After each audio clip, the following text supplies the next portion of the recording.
Check in, any station, call now. В некоторых документах президент значится как штат работы.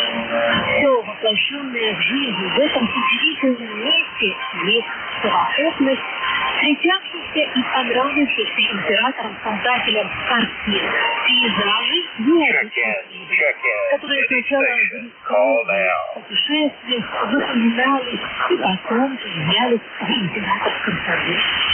Всего в каждом из садов в основном также в аналог ими либо имели ранее почти цеха, павильоны, залы, галереи, беседки отдыха и другие постройки. Европейский ансамбль Вена был выстроен из трех там и лабиринта Вайского. Проект главного дворца Ельцин выполнил Джузеппе Кастильоне. Император Илья отдал судный лет европейскому искусству компании. По его указу перед парадным подъездом главного дворца по периметру раковину украшали бронзовые скульптуры 12 китайских горизонтальных животных. Они были не только символом 12-летнего цикла, но и указывали время суток. Каждый час из пасти одного из животных извергалась струя воды. Воду истекали все 12 знаков гороскопа. Вен стал не только одним из известных парков Китая, но и его крупнейшим гостем. Говорил о том, что по количеству хранилищ сокровищ даже парижский Нотр-Дам может сравниться с подобным. Whiskey 3, Golf Whiskey Mike. George, are we going to do this over the air? Over? Oh, I've got good copy on you, Bob. I've heard you all morning long, and I'm glad to hear that the broadcast is fading away now. And should be fully gone here at the top of the hour. Well, George, you're a strong signal at my end. 34 for the shift. 3 of them were relays. 1 was QRP, but that was also relayed. And to those listening to the East Coast Amateur Radio Service, we are changing net controllers, and your new net control is George, Whiskey 3, Golf Whiskey Mike. George, have a great shift. Okay, Bob, thank you very much, and thank you for covering the morning shift. This is Whiskey 3, Golf Whiskey Mike. My name is George. I'm located in northeastern Pennsylvania. I'm about 35 miles west-northwest of Scranton, Pennsylvania, and about 25 miles south of the New York-Pennsylvania state line. Right now it's 34 degrees, which is the warmest we've been in early morning for quite a while. Partly cloudy outside today, but looks like tomorrow some weather's going to come in, but not too bad today. This is ECARS, the East Coast Amateur Radio Service on 7.255 megahertz. This is a directed net. All calls must go through net control. Please do not transmit unless I ask you to. I'll take check-ins periodically. When it's possible, I will take a list. I'll work 4 or 5 stations and then come back for more check-ins. So if you don't make it one time, just please stand by and we'll get you again. When you check in, please just give your call sign one time. A little bit of advice, when I ask for check-ins and I drop the carrier, don't all call at once, because I'll guarantee you I won't get more than one out of a big pile-up all at once. But if you spread it out a little bit, I'll pick up more off of the tail end of any pile-up. That's the way I like to work. So just try to keep it spread out. If you hear somebody calling, then I continuously don't, or at least I appear to be ignoring, just relay it into me. I'm not really ignoring anybody, but with the vagaries of 40 meters, I don't expect to hear anybody, and I do appreciate relays, so please jump in. Also, if you hear someone you'd like to say hello to, just call contact, and I will allow you to make your call. If you're going to have a lengthy QSO, please move off the frequency so we can continue with the net. Airport now, looking for any mobile, portable, or QRP station. Anyone that's mobile, portable, or QRP. Sierra Tango Uniform Mobile. Okay, the mobile. Try again. You're extremely late. Sierra Tango Uniform Mobile. Okay, I need a relay. All I'm hearing is mobile. Anyone can help me. Relay. The relay, go ahead. Roger, that was Sierra Tango Uniform Mobile.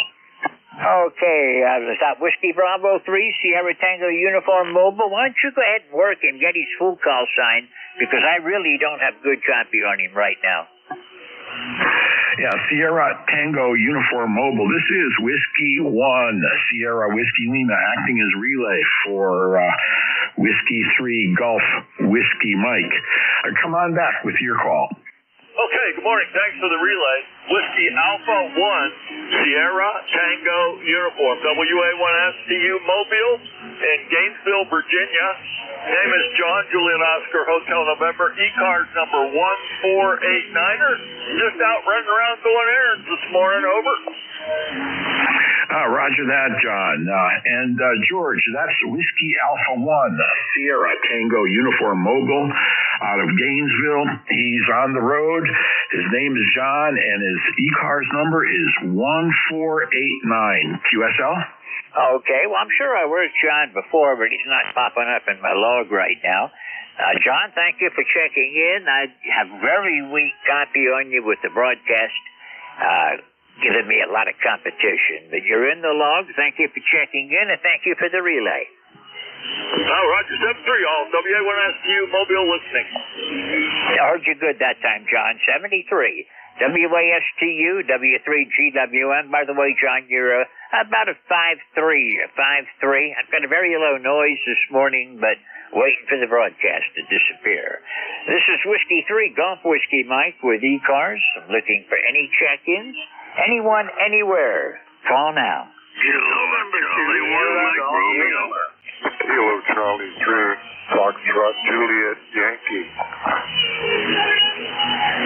Yeah, KC1MR and K3 Foxtrot Juliet Yankee. Anyone else? November 2, Zulu Golf, November. Sierra Lima. Okay, give me that November Bravo 9 again. Kilo Bravo 9. Kilo Bravo 9, Juliet Sierra Lima. Okay, we're going to work these three first, and then we'll see what we can do beyond that. I've got KC1MR, K3 Fox Juliet Yankee, and Kilo Bravo 9 Juliet Sierra Lima. KC1MR, good morning, Ray. Good morning. I apologize for the throat. I haven't quite woken up yet. And you're 5'9 plus. It's a beautiful sunny morning here.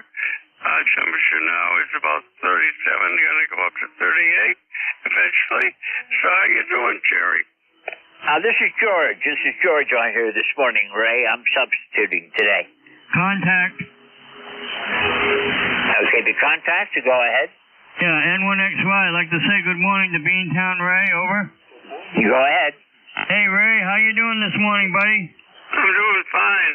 My voice is coming back. Can you imagine that? N1XY, KC1MR. I'm doing fantastic. Gonna be a beautiful day. Go ahead.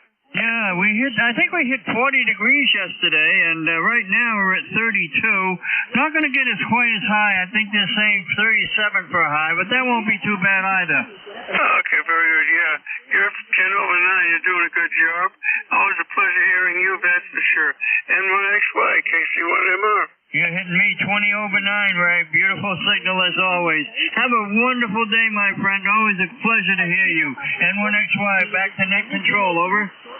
Okay, this is Whiskey 3, Golf Whiskey Mike. Ray, I've got you 20 over this morning, the usual strong signal. Thank you for checking in. Is there anything you need today? Okay, next thing I need, Whiskey 3, Golf Whiskey Mike. I hope that I'm sorry. I got so many calls written down in front of me. I know you're not Golf Whiskey Mike. But anyway, you take care. Enjoy the day, okay? Okay, thank you a lot, Ray. We'll talk with you later. 73. I'm Clear with KC1MR. This is Whiskey 3, Golf Whiskey Mike.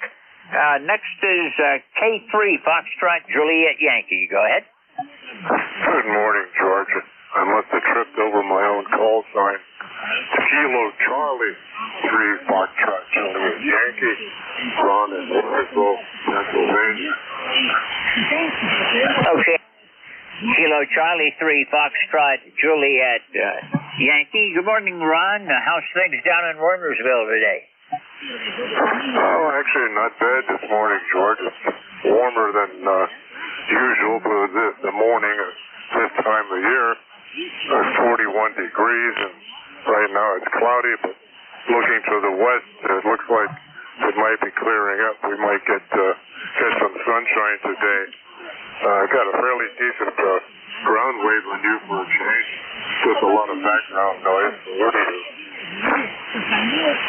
Well, that broadcast should be gone in just a couple of minutes now. It usually disappears at about 8:58, and we got about 5 more minutes, and then we'll have a clear frequency. I hope. We'll see what happens after that. You never know on 40 meters, though, Ron. Yeah, Roger, George. Yeah, I never hear voice on that foreign station. I just hear a lot of noise. I know a lot of people can actually hear the voice. Well, it's kind of like training your ear. Eventually you get used to it. I've been doing this a long time, so I've always been able to pick out the things a lot easier than a lot of people can. Yeah, get a little QSB on your signal. When you first went on, it was really, really good. Well, you know how it is with 40 meters, like you said. Roger that. Well, you're peaking at 5.9, Ron, with QSB. That's the way the band's going to be today. That's the way the band is every day. Can you repeat, please? Yeah, well, I said you're 5.9, 5.9er. Yeah, very good. Yeah, it's about for me, it's about a 5.8, so decent ground wave, like I said. That's about all I have. I'll let you get on and get in more check-ins. I'll say 73. Okay, Ron, 73. You have a good day, and we'll look for you further down the log. Clear with KC3, Foxtrot, Juliet, Yankee. KB9, Juliet, Sierra Lima. Good morning. Hey, good morning. This is Kilo Bravo 9, Juliet, Sierra Lima. Name is Clarence, number 9106 in Dunreath, Indiana, where we have 33 degrees. We'll only get up to 38 today. Okay, we're only supposed to get up to about 34 today, and that's where we are already, so I guess that's going to be it for today. QSL, that's why way here. It's 34 here now, going to 38. We had almost 60 yesterday, so that's a big swing. Well, we got up into the high 40s yesterday. We didn't quite make it above 50, but it wasn't a bad day all in all. And then, of course, tomorrow night we're looking for some more weather moving in. Hard to say what it's going to be yet. I got a couple of different forecasts running right now, and waiting to see which one they all decide on calling it. QSL. Well, thanks for picking me up. Thanks for filling in and putting that there. Have a great day. 73. Have a 73 week. KB9JSL. KB9JSL from W3GWM. The 73 Clarence, and we'll see you again real soon. Thanks for checking in with me this morning. This is Whiskey 3 Golf Whiskey Mike with ECARS, the East Coast Amateur Radio Service, looking for check-ins. Kilo Delta 2, Victor Lima, Quebec. November Alpha 1 X-ray. Whiskey Bravo 3, Italy, Quebec, Juliet. November 2, Zulu Golf, November. Okay, let's stop right there for a minute because I did miss one. I've got KD2YLQNA1X, WA3IQJ. Good morning, Don, and N2CGN. There was another station, but you are very weak. Please try again. Norway 1, X-ray, Yankee, N1XY. I doubt that was you, Leroy, but you're loud and clear now. Was there anybody else in there that was may have heard weak? Okay, we got another station in there. The broadcast is going to disappear in about 55 seconds. So let's work this. Stand by, and I'll get you on the next go-round. KD1, YLQ, go ahead. Yeah, Bob, I think you're main KD2 Victor Lima Queen, KD2 VLQ. Good to talk to you this morning. Vince here in northern New Jersey. Nice 39 degrees, beautifully sunny, a little warmer today than it was the last couple of days. ECARS number is 21225. Always good to check in. The signals are in and out today. You're very strong. You're a 5.9 and pretty steady. Very little QSB. But a lot of the other the stations calling in, sometimes they fade out completely. So there's some pretty heavy QSB on 40 this morning. But I guess that's the way it goes. Some days it's really good. Some days it's a different kind of band. Anyway, doing well here. No traffic. Nothing of urgent importance. Just wanted to say hello, check in, and let you know we're monitoring. Kilo Delta 2 Victor Lima, Quebec. Okay, Vince, well, you're sounding good. You were 20 over, and I didn't even notice QSB on you. Looking at the band, there have been a couple of high M-class flares this morning that are, I'm sure, causing a little bit of disruption in the ionosphere, and we were expecting some solar storms today. The band's a little bit flat right now. I was seeing a lot more signals earlier than I am now, but it's kind of dropping off a bit. That's 40 meters. But you are sounding good, Vince. Real good audio. Thank you much, Bob, and always good to talk to you. You're a nice, strong signal today. And thanks again for, manning the wheelhouse and doing the net control function. You're a wonderful net controller. Keep it up. Kilo Delta 2, Victor Lima, Queen 73. Talk to you again. Okay, Vince, thanks a lot. I try. I don't always do good, but I try. 73. We'll catch you again next time around, I hope. I haven't talked to you since back in December, so it's good to hear you this morning. 73. I'm clear with Kilo Delta 2, Victor Lima, Quebec. This is Whiskey 3, Golf Whiskey Mike, and looking for November Alpha 1 X-ray. Good morning. Well, good morning to you, George. Call here is November Alpha 1 X-ray. Name is Joe, Juliet Oscar Echo. Located here in Agawam, Massachusetts, with an ECARS number of 10099, and we have 41 degrees here. Back to you, George. Well, you're warmer than me. I'm 34.6 with just a little bit of a breeze out of the northeast right now, so the wind chill doesn't really matter at the moment, but initially, they were saying we were going to go up to about 47, but the last forecast I saw said 34 is going to do it for today. So I've got, mixed sunshine today. I've got some real black clouds off on the west horizon, but I could see a lot of tree light on the trees. I could see them shining, and this is a good time in the morning, what they call the golden hour. Oh, roger on that. Well, very good. Sounds better than me. And right now, the sun's finally starting to come out. We'll see how good the day's going to be. Anyway, you have a wonderful one, and it's great to hear you. You sound terrific, and have a great one. NA1X will be clear and listening. 73. 73, Joe. Always a pleasure to chat with you. Hope to see you again real soon. I'll be back Thursday. I'll catch you then, I'm sure. 73. Clear with November Alpha 1 X-ray. This is Whiskey 3, Golf Whiskey Mike. This is ECARS, the East Coast Amateur Radio Service. Next up, WB3IQJ. Good morning, Don. Hey, good morning, George, and everybody on the net. We currently have 41 degrees down here in the valley, and like you, no wind from out anything, which is good. So I think I'm going to take advantage of that. I don't have any physical therapy today, so I think I'm going to go out and do some work that I need to drastically do.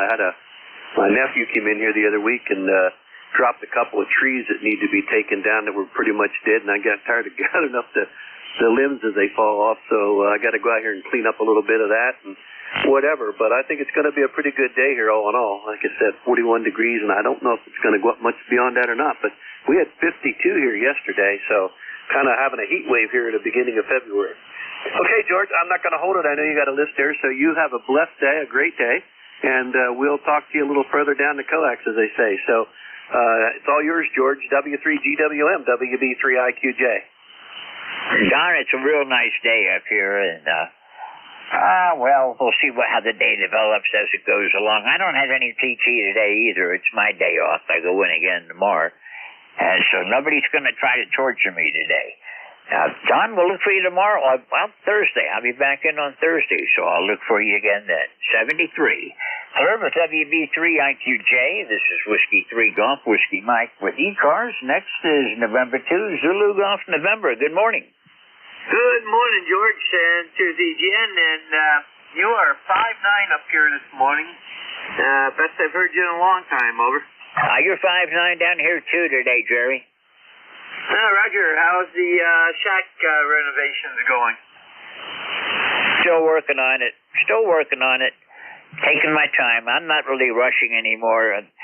With no PT today and nothing else to draw me away from her, maybe I could stop moving the piles from one side of the room to the other side of the room and start trying to find homes for some of this stuff I have on the floor right now. It'd be nice to be able to walk through here without watching my feet. Roger, I know the feeling. Okay, very good. You have a great day. We'll be listening along here and to the again. By the way, 23 degrees up here, and that's our high for the day, supposedly. And it's bright, but it's coming through a high 10 overcast. So take care. And to ZGN. Yeah, we've got some overcast. We've got some high haze, but also mixed clouds. Possibility of flurries off and on today. I guess the National Weather Service doesn't call them flurries anymore, but I'm still old school, Jerry. Nice to hear from you. We'll look for you again soon. Thanks for checking in this morning. 73. Clear with November 2, Zulu Golf November. This is Whiskey 3 Golf Whiskey Mike. November 1 XY. Good morning. Good morning, George. This is N1XY. Name is Roger. I'm in Nashua, New Hampshire, right on the southern border. We got a lot of bright sunshine right now, and the temperature is 32 degrees. Actually, no, I got it wrong. 34 degrees, and we're going up to 38 today. So not too bad. Over. Well, we're going to be about where we are. They're saying we're not going to get much above. Well, we're up to 34.9 now, so the temperature is going up. So maybe they're wrong. Maybe it's going to get warm today after all. Yeah, we're supposed to get some high winds, about 25-mile-an-hour winds, starting around 2 o'clock this afternoon. So that'll make a wind chill back in the 20s. Over. Yeah, we had that the other day. We had some pretty vicious wind chills because the temperature was down in the teens. And a bunch of trees came down driving around the area yesterday.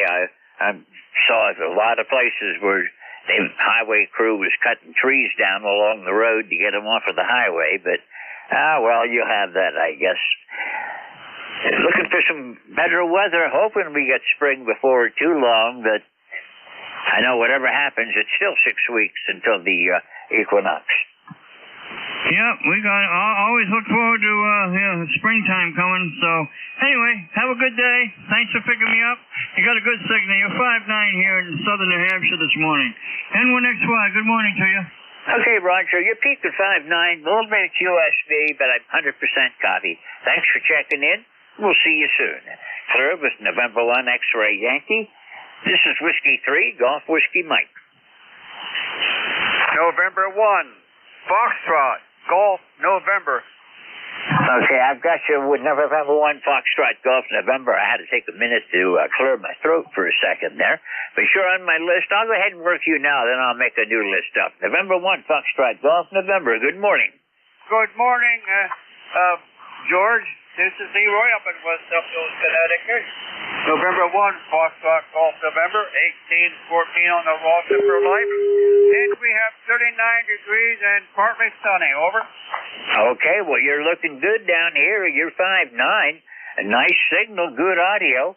And glad you got some good temperatures up that way. And how's your skies? You have clouds, or what do you got? QSL? Do you have clouds up there? Is it cloudy, or what's your weather? it's cloudy up here. It's cloudy, but no sun yet, George. But it'll be out. Well, they're right. That was the clouds I had yesterday down here, and we didn't, just a couple of flurries out of it, nothing to really speak of.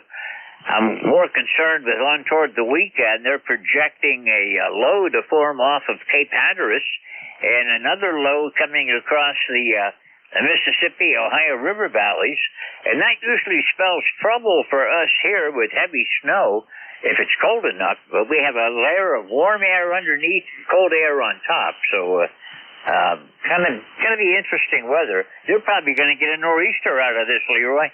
QSO, it probably will there, George, but it is what it is, I'll take it whatever it is, over. Oh, okay, well, we do need some more rain down here. I'll be glad to have it.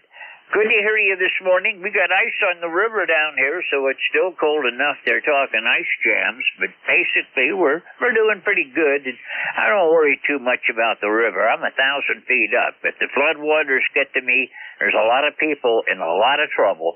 Leroy, 73. We'll look for you again soon. Thanks for checking in today. Okay, 73, George. You take care, and we'll catch you later on down the log. And 1 FDN will be clear. Okay, Leroy, thanks a lot. Nice to hear from you. Always good to hear from you. I'm clear with November 1, Foxtrot Golf November. This is Whiskey 3, Golf Whiskey Mike. This is the East Coast Amateur Radio Service on 7.255 megahertz. If you're interested in learning more about the organization, we have a web page that you can visit. It's ECARS 7.255 megahertz. Well, okay, that's our frequency. Our web page, lost my train of thought. Getting old, I guess. Our web page is ECARS7255.net, or .com. ECARS7255.com. Lots of information on there. Look in the upper left-hand corner for the menu drop-down. You got the NCS schedule and some of our bylaws and information on there, plus the information on the web page. If you'd like to become a member, it's probably the best deal in radio that I know of. $30 for a lifetime membership. I've been a lifetime member for a long time. Bad thing about that is the clubs don't make any money on lifetime members. Once you pay, they never expect to see any more from you. But ECARS is a good organization, and we'd be glad to have you join us. My call sign is Whiskey 3, Golf Whiskey Mike. My name is George. I'm located in northeastern Pennsylvania, 35 miles northwest of Scranton, Pennsylvania, 25 miles south of the New York-Pennsylvania state line, 1,000 feet up above the Susquehanna River's North Branch, and I'm looking for check-ins for ECARS.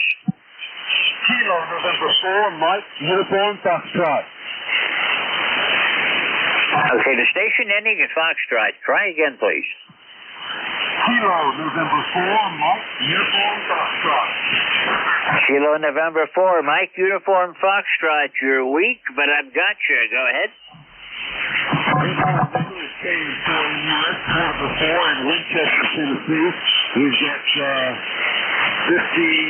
56 degrees and it's up to about 64 today. Anyway, thanks so much for having me in. I hope the day gets better for you here later on. If not, enjoy in the U.S. Dr. Ned over, and have a blessed day.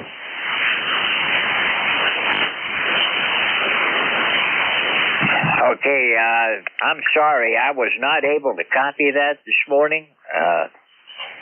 Just don't have the propagation right now. We could try it again later if you like. Usually I got you a lot better than this, Tom, but you're right down in my noise this morning. Give it a few minutes, 10, 15 minutes, and give me a shout again. I've got you in the log, but not much of a QSO. But give me a call in a little bit. I'm going to clear with Kilo November 4, Mike, Uniform Foxtrot. This is Whiskey 3, Golf Whiskey Mike. Looking for check-ins for ECARS.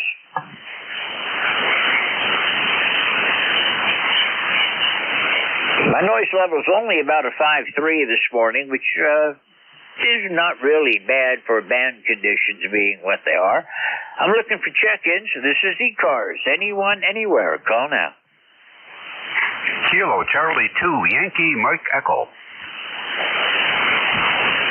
Kilo Charlie 2, Yankee Mike Echo. Good morning. Good morning to you. This is my first time checking in, and I'll be checking out the website later on. Well, I was wondering about that. I didn't think it was a familiar call sign. We've got a lot of regulars, but I was rather certain that you were new for me anyhow. Thank you for checking in this morning. My name is George, and I'm located near a small village in northeastern Pennsylvania called Wyalusing. Looks like you're about 100 miles northeast of me, Doug. Yeah, QSL, George. That's about that there, and just wanted to check in with you. It sounds like you're going to have a good net there, so very interested. Well, this is a good bunch of people. I really enjoy being a net control for this one because it's really not work. It's just getting together with a bunch of friends early in the morning. That's the best way to start the day, with that cup of coffee and talk to good friends. Well, I hope you come back with us again. We're here every day from 7:30 in the morning until 1:30 in the afternoon. On weekends, a little bit different. We start at 8 o'clock on Saturday and Sunday. Saturday, we close at 1:30. Sunday, we don't have a hard stop, so the net control has the option of running later if he wishes to. But we do have a hard stop during the week because there's a traffic net that comes on, Central States Traffic Net, I believe it is. They come on about a kilohertz and a half down, and we don't want to interfere with them, so we make it a hard stop at 1:30, but you're welcome to check in. If at any time you don't hear the net control, there usually is somebody here. I've never seen a time when there wasn't somebody, but we do rotate net controls about once an hour, and if you don't hear it during 1 hour, you might be able to pick it up during the second. If you hear anybody else calling, go ahead and call anyhow. They'll relay you in, so don't worry about it, and we'll be glad to have you join us anytime. Exactly, where is, well, I can't even pronounce that name. Where are you at, Doug? Yes, George. It's about 30 miles east of Syracuse. It's a little small village called Oriskany Falls, and we just got a little village here. Probably about 2,000, maybe 1,000 people altogether. Okay, well, I'm a lot smaller than that. We got about 500 people, and the village is called Wyalusing, but we have the same problem that you have, probably. Outsiders can't pronounce the names of probably your town and my town. I would slaughter that if I tried to pronounce it. Doug, going to have to move along to pick up some more people. Pleasure chatting with you, and I hope to see you again real soon. Thanks for checking in today. Okay, very good, George, and I'll check out that website. All right, you do that. Thank you very much, and we'll see you again. A lot of really good people. You'll enjoy yourself on here. 73. I'm clear with Kilo Charlie 2, Yankee Mike Echo. This is Whiskey 3, Golf Whiskey Mike, looking for check-ins. Whiskey America 2, India, Lima Yankee. Good morning. WA2, Lima, or India Lima Yankee. WA2, India Lima Yankee, from Whiskey 3, Golf Whiskey Mike. Good morning. Yeah, good morning, and welcome to Southbury, Connecticut. The name here is Bill, Bravo India Lima Lima. We're located here in Southbury in Heritage Village, a retirement community. Well, I live way out in the boonies, so I'm not really part of any community. My nearest neighbor is probably about a quarter mile away, and the next one after that's another half a mile. But I live way up on top of the mountain.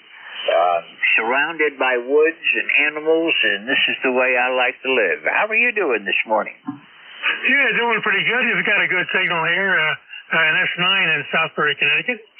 And weather-wise, we've got 35 degrees going up to 40. Looks like it's going to be a mostly sunny day with a low of 18 tonight. Winds a little whippy, 15 miles an hour, gusting to 32. And it looks like Thursday, some snow moving in, maybe 3 to 4 inches. Over. Roger that. We expect mixed precipitation starting Wednesday evening and going into Thursday. At the moment, they're not forecasting any precipitation to be appreciable. I don't think we're going to get much on the ground, but it could change. If that low forms off of Hatteras, all bets are off. Could I get your name, please? I didn't get you to come up on QRZ. Yeah, the name is Bill, Bravo India Lima Lima. Okay, Bill, I've got you in my log now. Is there anything I can help you with? And, nice to meet you. This is the first time I've talked with you. Yeah, roger that. Here's something I picked up. Did you ever hear of Platinum Birthday? Platinum Birthday. Say that one again? Platinum Birthday. Nope, never have. Platinum Birthday is the year you were born. I was born in 1943, and when you reach the age of 43, when they both coincide. Oh, okay. Well, I was born in 47, so I've missed that one a long time ago. Yeah, me too. Just turned 81. Well, 77, turning 78 this summer. I can't believe I lived this long. Yeah, I know what you mean. I look in the mirror and I say, who the hell is that? I know the feeling. If I had known I was going to live this long, I know it's an old saying, but I would have taken a lot better care of myself. I wouldn't have taken near as many chances. Yeah, I know what you mean.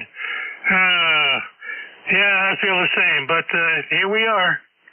Yeah, but the old injuries are starting to make themselves known again. I can feel it every morning. Yeah, I think we all do that, the aches and pain. Every day is a new adventure.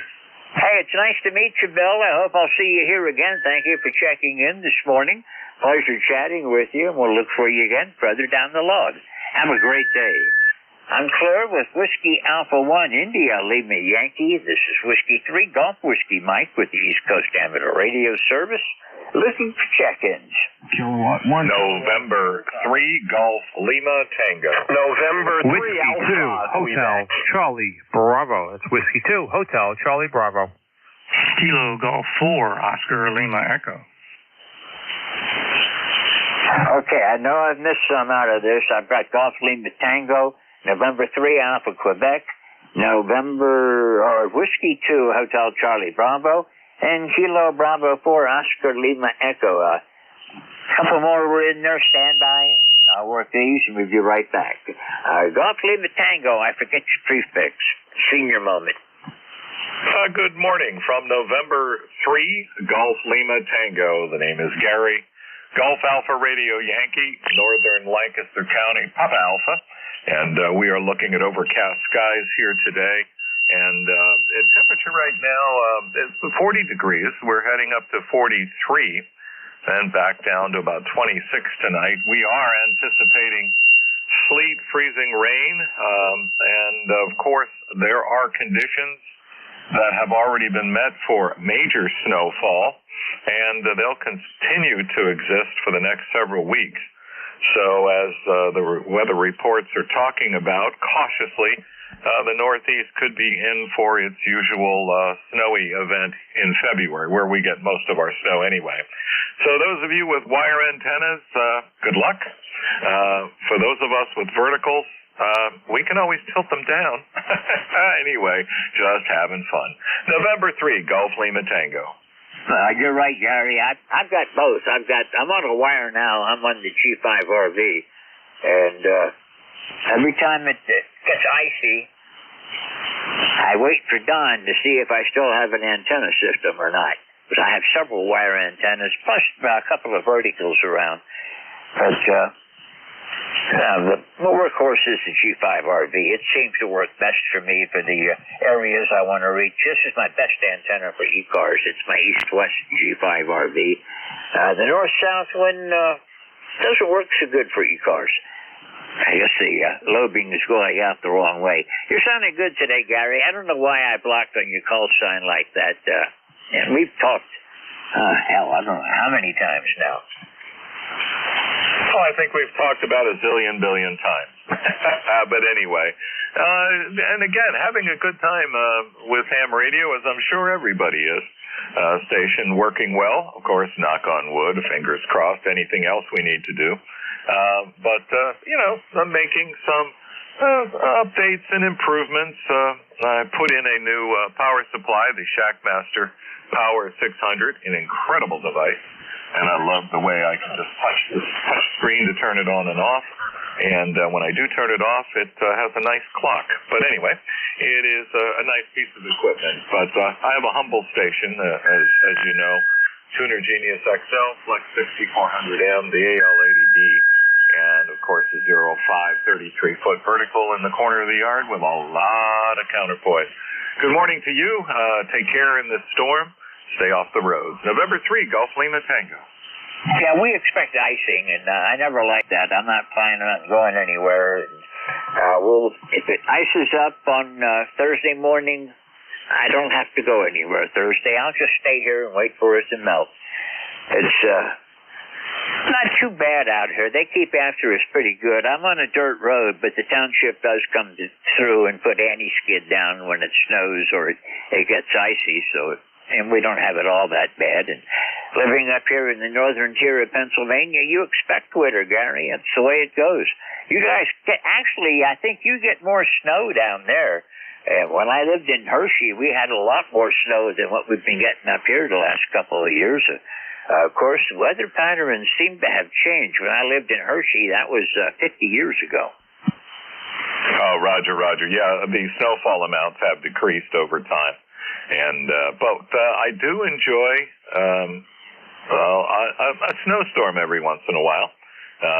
So it's kind of nice to do that. And I take care of the neighbors' driveways and sidewalks.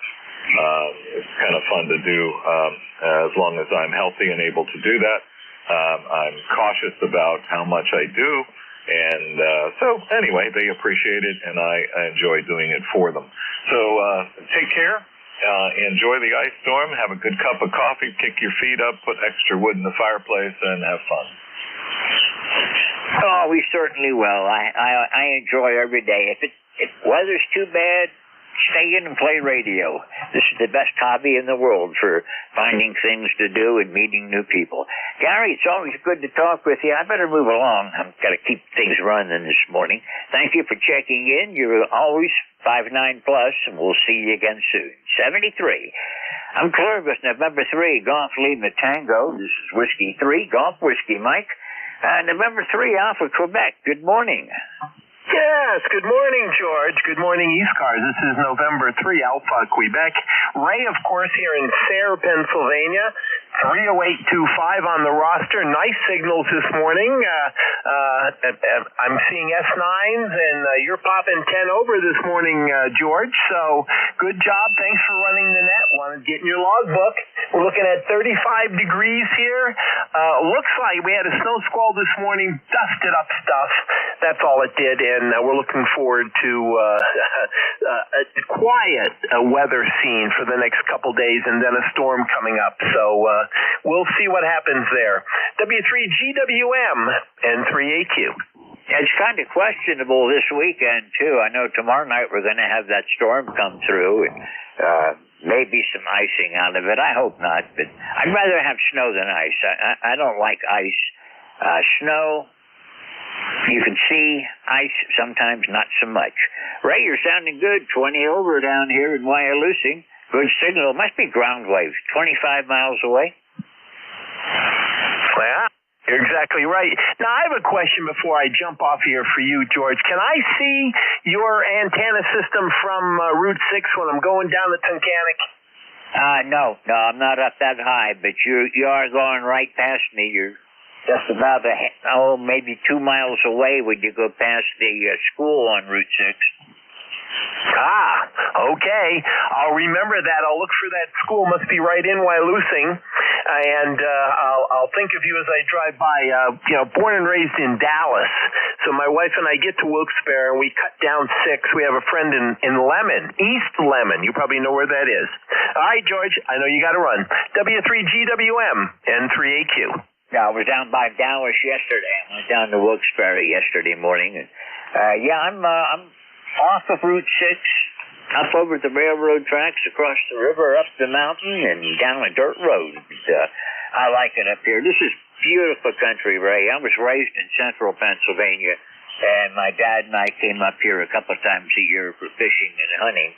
And I've always liked it. I like the woods, like the mountains. And this is just a beautiful place to live. And this is a kind of a forgotten attraction. Up here on top of the mountain, when I look off to the southeast on a clear day, I can see 7 ridges going off to the south. Anyhow, Ray, thanks for checking in. 73, and we'll talk with you again soon. I'm clear with number 3 Alpha Quebec, my neighbor Ray in Sarah, Pennsylvania. This is Whiskey 3, Golf Whiskey Mike, and not scheduled to come your way for a while. Managing to avoid doctors right now, Ray. I'm looking for check-in number, W2. Whiskey 2, Hotel Charlie Bravo. Go ahead. Romeo Zulu uniform. Good morning, George and the East Coast crew. Good morning, good morning, good morning. We got a nice 4-degree day today, so all good. Went for my PT this morning and did a little walk around the block with the dogs and yada yada. So anyway, I'm just putzing around in the shack with some power supplies here. I looked up that Shackmaster power supply. That's a nice power supply. I might consider getting one of those. That the last guy was talking about. So anyway, my ECARS number is 21321, and just hanging out and gonna go upstairs. I gotta put some stuff away. I just brought home, so I pop in. I say good morning, and maybe I'll be back a little bit later. Whiskey 2, Hotel Charlie Bravo, back to net control. Okay, well, it's been a while since I've talked with you, John. Last contact was, no, it hasn't been that long. It's only been about a couple days. My mistake. Got you up on the log now. And see, I talked with you back last Friday, so it's nice to hear you again. Thank you for checking in with me. You got a good signal. You're about 10 over this morning. Roger, net control. Yeah, George, you're 10 to 20 over here to my station in Babylon. Oh, well, you're sounding good. You're about 166 miles north of me, so what's the weather like up where you are? You're getting up toward, I guess you're over around Albany somewhere, aren't you? No, negative. I'm on Long Island. On the south shore of Long Island in a town called Babylon Village. Oh, okay. You're a little bit further south than I thought you were then. Babylon Village, Long Island. Well, if that northeaster forms with that low off of Hatteras, you're right in the path. Yeah, that's what they're saying. So we'll see what happens with that. So if I can go out, bring some more firewood in, just in case. Yeah, normally when that low forms off of Hatteras, we get a lot of snow, and you guys get a lot of wind, rain, snow, ice, the whole 9 yards. Yep, Roger. Yeah, and being on the south shore of the island and the ocean still being a little on the warm side, it'll be mostly rain for us with icing. Oh, joy. Anything but icing. John, anything I can help you with today? Not negative. You guys always do a great job with the rotating net controllers, man. Always amazed about how smooth everything runs, guys. So I'll catch you guys a little bit later. 7-3 for now. W2H3. I'll be out. Well, that comes from years and years of practice. We've been around a long time. Not me so much. Well, I've been around a long time too, but this net's been around a long time, and from years of practice, we've learned how to do it the right way, I think. This is probably, for my money, it's the best net on radio. And always a good bunch of people. John, 73, thank you for checking in, and we'll look for you again soon. Hope that nor'easter missed you. I'll talk with you Thursday or Friday for sure. 73, clear with Whiskey 2, Hotel Charlie Bravo. This is Whiskey 3, Golf Whiskey Mike, and KG4 OLE. Go ahead. Well, good morning. This is Kilo Golf 4 Oscar Lima Echo, Dale in Williamsburg. Just want to make sure you were calling me back, so I'll pause and make sure that you were calling KG4 OLE over. Roger, gotcha. I just had the wrong letter in that suffix, KG4 OLE. Hello, Larry. Well, good morning. Just thanks for picking up the call here. I've been doing a lot of work on my audio interface box that I built years and years ago, and I really did some major stuff to it. Just want to check to make sure that this part of the path is still working good and the audio is sounding hopefully crisp and clear. Over. Well, I got you at 10 over, so it's a good signal. The band's a little bit funny today, so I don't want to make a comment on the audio because I may not be hearing it as well as some others. All right, well, you're hearing me, so I guess it's good enough. But I did a lot of rework in this thing. I had it set up for doing phone patch and then HF into it, and a tape recorder and a 2-meter and another scanner. All I was able to send through the sound card and do whatever I want to do with it, and did away with a lot of that. Just want to make sure I didn't mess up anything else. Well, it sounds good. You're working. I'm hearing you real well. We're about 300 miles away, so you're doing something right. Okay, well, I didn't have any changes dealing with RF, so it's just AF that I was concerned about. So if you can hear me, I guess I haven't done any damage. I'll let you go. Just want to check to make sure it was working. It's KG4OLE. Dale is what I go by, Delta Alpha Lima Echo, and I'm QTH'd in Williamsburg, Virginia. Okay, I put Dale in the log, so next time I talk with you, I'll know better. I do appreciate you checking in with me today. You are sounding good. You're 10 over. Audio sounds fine to me, anyhow. I'm not using my headset today. I'm using a desk mic. And, well, Yaesu audio, I don't want to get judgmental, but I think I can get better audio if I have my HAL headset on. But anyhow, you're doing good, Larry. Nice signal. I'm an old Air Force communicator, and I've judged signals. If I can hear it and I can understand it, that's all that matters to me. 73, Larry. We'll talk with you again soon. I'm clear with Kilo Golf 4, Oscar Lima Echo. This is Whiskey 3, Golf Whiskey Mike with the East Coast Amateur Radio Service, and I'm ready to take more check-ins. Romeo Zulu Uniform. KG8 UG. Kilo 3 Yankee, Quebec, America. Okay, few of you were just a little bit off my frequency, and I wasn't able to, I know I heard you calling, but I wasn't able to pick you up. I've got a station that ended in Juliet, I think, and then I've got an Oscar Victor Bravo. The only one I'm sure about right now is Oscar Victor Bravo, so we're going to go ahead and work you. Oscar Victor Bravo, give me your full call sign, please. Hey, Whiskey 2, Oscar Victor Bravo. You got Oscar up here in Tonawanda, New York. ECARS number 20647. Yeah, back to you, George. Okay, well, Oscar got you in here. Got your signal or anybody else's signal. I'm looking on the pan adapter on NJ2US's SDR, and the band is down right now. I don't see any big flare or anything, so it must be just the solar wind is stirring up the ionosphere this morning. Anything I can help you with today? Negative. I just thought I'd check in here and up your numbers. Say hello to you and anybody else can hear me out there, so I'll let you go and you can see who else you can pick up. Whiskey 2, Oscar Victor Bravo, 73. Take care. Okay, Oscar, thank you for checking in. Nice to hear from you again. Been a couple of weeks, but we'll see you again soon. Actually, most of that wasn't your fault. I was off the air. I talked with you on 10th of January, and that was the last I was on the air until this week. Other than that, I was just sporadically checking in from time to time. But I was doing a renovation to my shack, and what was supposed to take me a weekend is now about a month into it. So I'm still working on it, but I'm slowly making progress, moving one pile of junk from one side of the room to the other side of the room and back and forth. Anything I can do for you today, Oscar? No.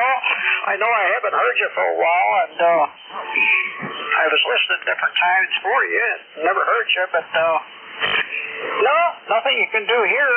I'm all set. Just have yourself a great day. I do too, Oscar. And we'll see you again soon. Hope to catch you maybe Thursday morning. 73 for now. I'm clear with Whiskey 2, Oscar Victor Bravo. My call sign is Whiskey 3, Golf Whiskey Mike. My name is George. I'm located near a village in northeastern Pennsylvania called Wyalusing. If you're curious, I'm 35 miles west-northwest of Scranton, Pennsylvania, 25 miles south of the New York-Pennsylvania state line, and we have a scarcity of 4-lane highways in this particular neck of the woods, but we got a lot of dirt roads, and I live on one of those, and that cuts the traffic down. This is the East Coast Amateur Radio Service on 7.255 megahertz. I'm looking for check-ins. Anyone, anywhere. Kilo Bravo 2, Delta Juliet, Juliet. November 1, Kilo Alpha Kilo.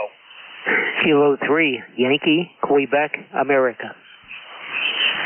WA3 TVZ. Okay, this is what I've got. KB2 Delta. Well, I'm not sure about that letter. I can't read my scribbling sometimes. You guys are regulars know that. I believe it's KB2 Delta Juliet Juliet. November 1 Kilo Alpha Kilo. Kilo 3 Yankee Quebec Alpha.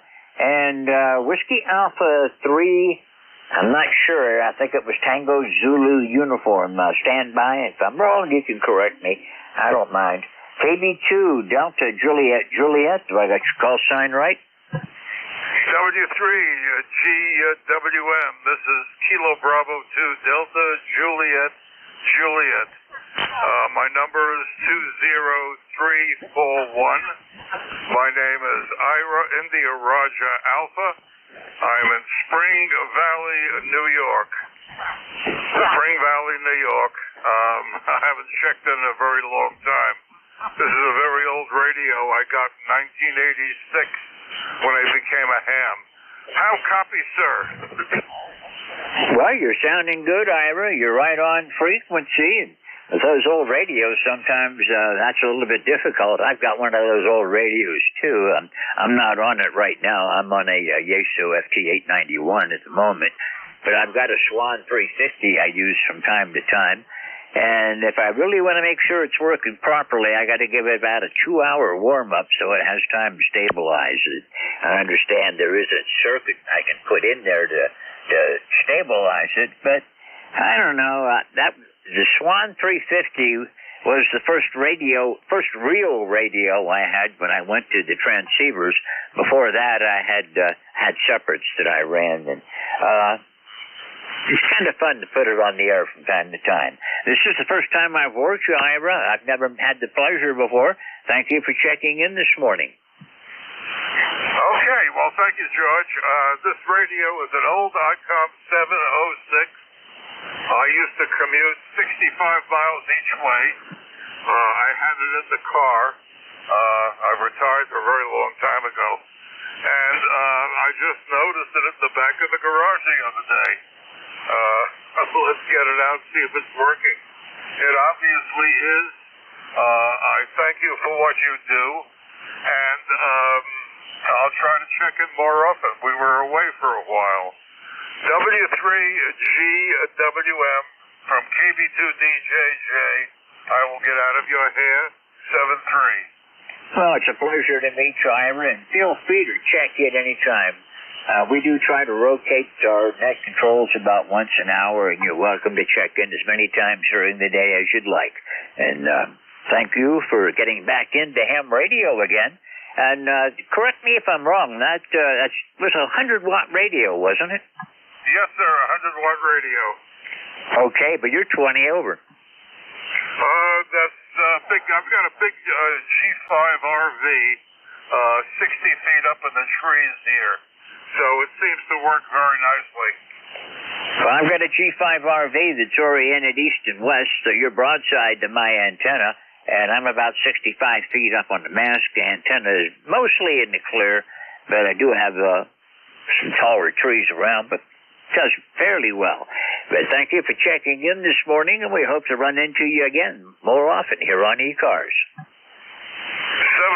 sir. Thank you again. 73, Ira. I'm clear with Kilo Bravo 2, Delta Juliet Juliet. This is Whiskey 3, Golf Whiskey Mike. Looking for November 1, Kilo Alpha Kilo. Good morning. Good morning. How are you? Good to hear you here.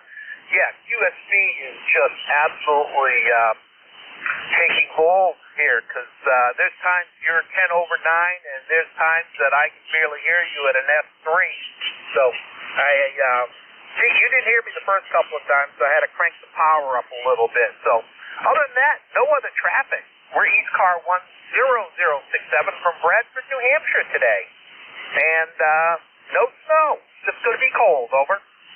Roger that, Alan. I kind of thought I heard you, but I really wasn't sure. The band was off for a bit. It's starting to come back now. Signals are picking up, but there for a while I had a rather high noise level and weak signals across the band, but it's looking better now, and my noise level's getting back down to the S1, S2 is where I like to see it. You're sounding good. You're a good 5.9 this morning. A little bit of QSB, but not too bad. Yeah, well, just during that last transmission, you went from an S8 down to an S5, which is where my noise level is right now. And normally, like you, I'm on a dead-end dirt road out in the middle of nowhere, so my noise level typically runs around an S1 or S2. But it's a little high today. And then you came back up to a 7 at the end of that. And, I tried checking in at 200 watts. Didn't work, so right now I'm about 1100. So hopefully you can hear me through the ether. 73, there's probably another 7 or 8 I heard after my call. So good luck. We'll check with you later. N1KAK. Okay, Alan, it was a kind of a big pile-up, so I know I missed a lot of people. That's inevitable. I do the best I can, and do appreciate relays for the people that I can't get in here. I'm not like some people. I don't expect to hear everybody, and I'm always glad to have relays and have people working with me to make things smooth. I mean, this is supposed to be a fun net, and if you get frustrated trying to check in, it is no fun. Anyhow, Alan, you have a great day today. Pleasure hearing from you again, and I'll look for you again later this week. 73. I'm clear with November 1, Kilo Alpha Kilo. This is Whiskey 3, Golf Whiskey Mike. Kilo 3, Yankee, Quebec Alpha. You're up. Hey, good morning, George. W3GWM from K3YQA. Name is Bill. 30760 is the number, and got 33 degrees and overcast skies here this morning. Not supposed to be a tremendous day. It almost 60 yesterday. Like a roller coaster here with temperatures and skies, and it's still winter. Can't forget that. Fun of useless knowledge. This is contact number 18 for us, number 18, and nice to get back into your sequence again. Like to jump in when we can.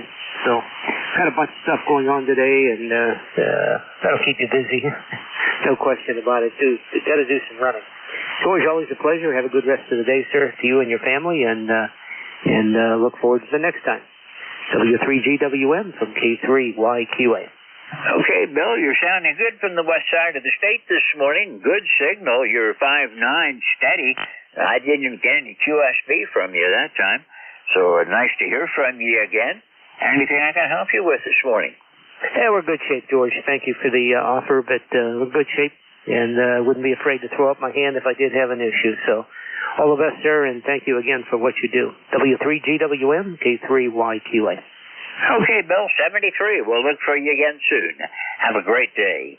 Clear with K3YQA. This is W3GWM with the East Coast Amateur Radio Service. Whiskey Alpha 3, Tango Zulu, I believe it's uniform. You're up. It's Whiskey Alpha 3, Tango Victor Zulu, TVZ, over. Okay, I can go with that. WA3 TVZ, go ahead. I'm very good. I see I checked in with you some years back. I'm number 30899. I did hear you mention the Swan 350. Great radio. I sold mine about 5 years ago. It was my radio between my HW16 novice years and up until, for 40-some years. It was a great radio. Although I did get an ICOM 746 Pro in there, too. Anyway, I'll turn it back over to you, George. Yeah, I sold my original Swan 350 a long time ago, and ever since I got rid of it, I've regretted it. And then a couple of years ago, I saw they were starting to pop up in the Hamfests in this area again, and one of our members of ECARS happened to have one, and he likes the Swan equipment, and he had a couple of them, really, so he sold me one. And by a relay system, we got it to me to avoid shipping, that our net manager, Jim, KC1MR, picked it up and brought it back here for me. And had a chance to meet him for a few minutes. I was laid up at the time. I just had knee surgery, so I was laying up in a recliner, and he brought it in for me. And that was quite a feat. If you know the old Swan 350 power supply, a ton and a half, a job for a man and a small boy.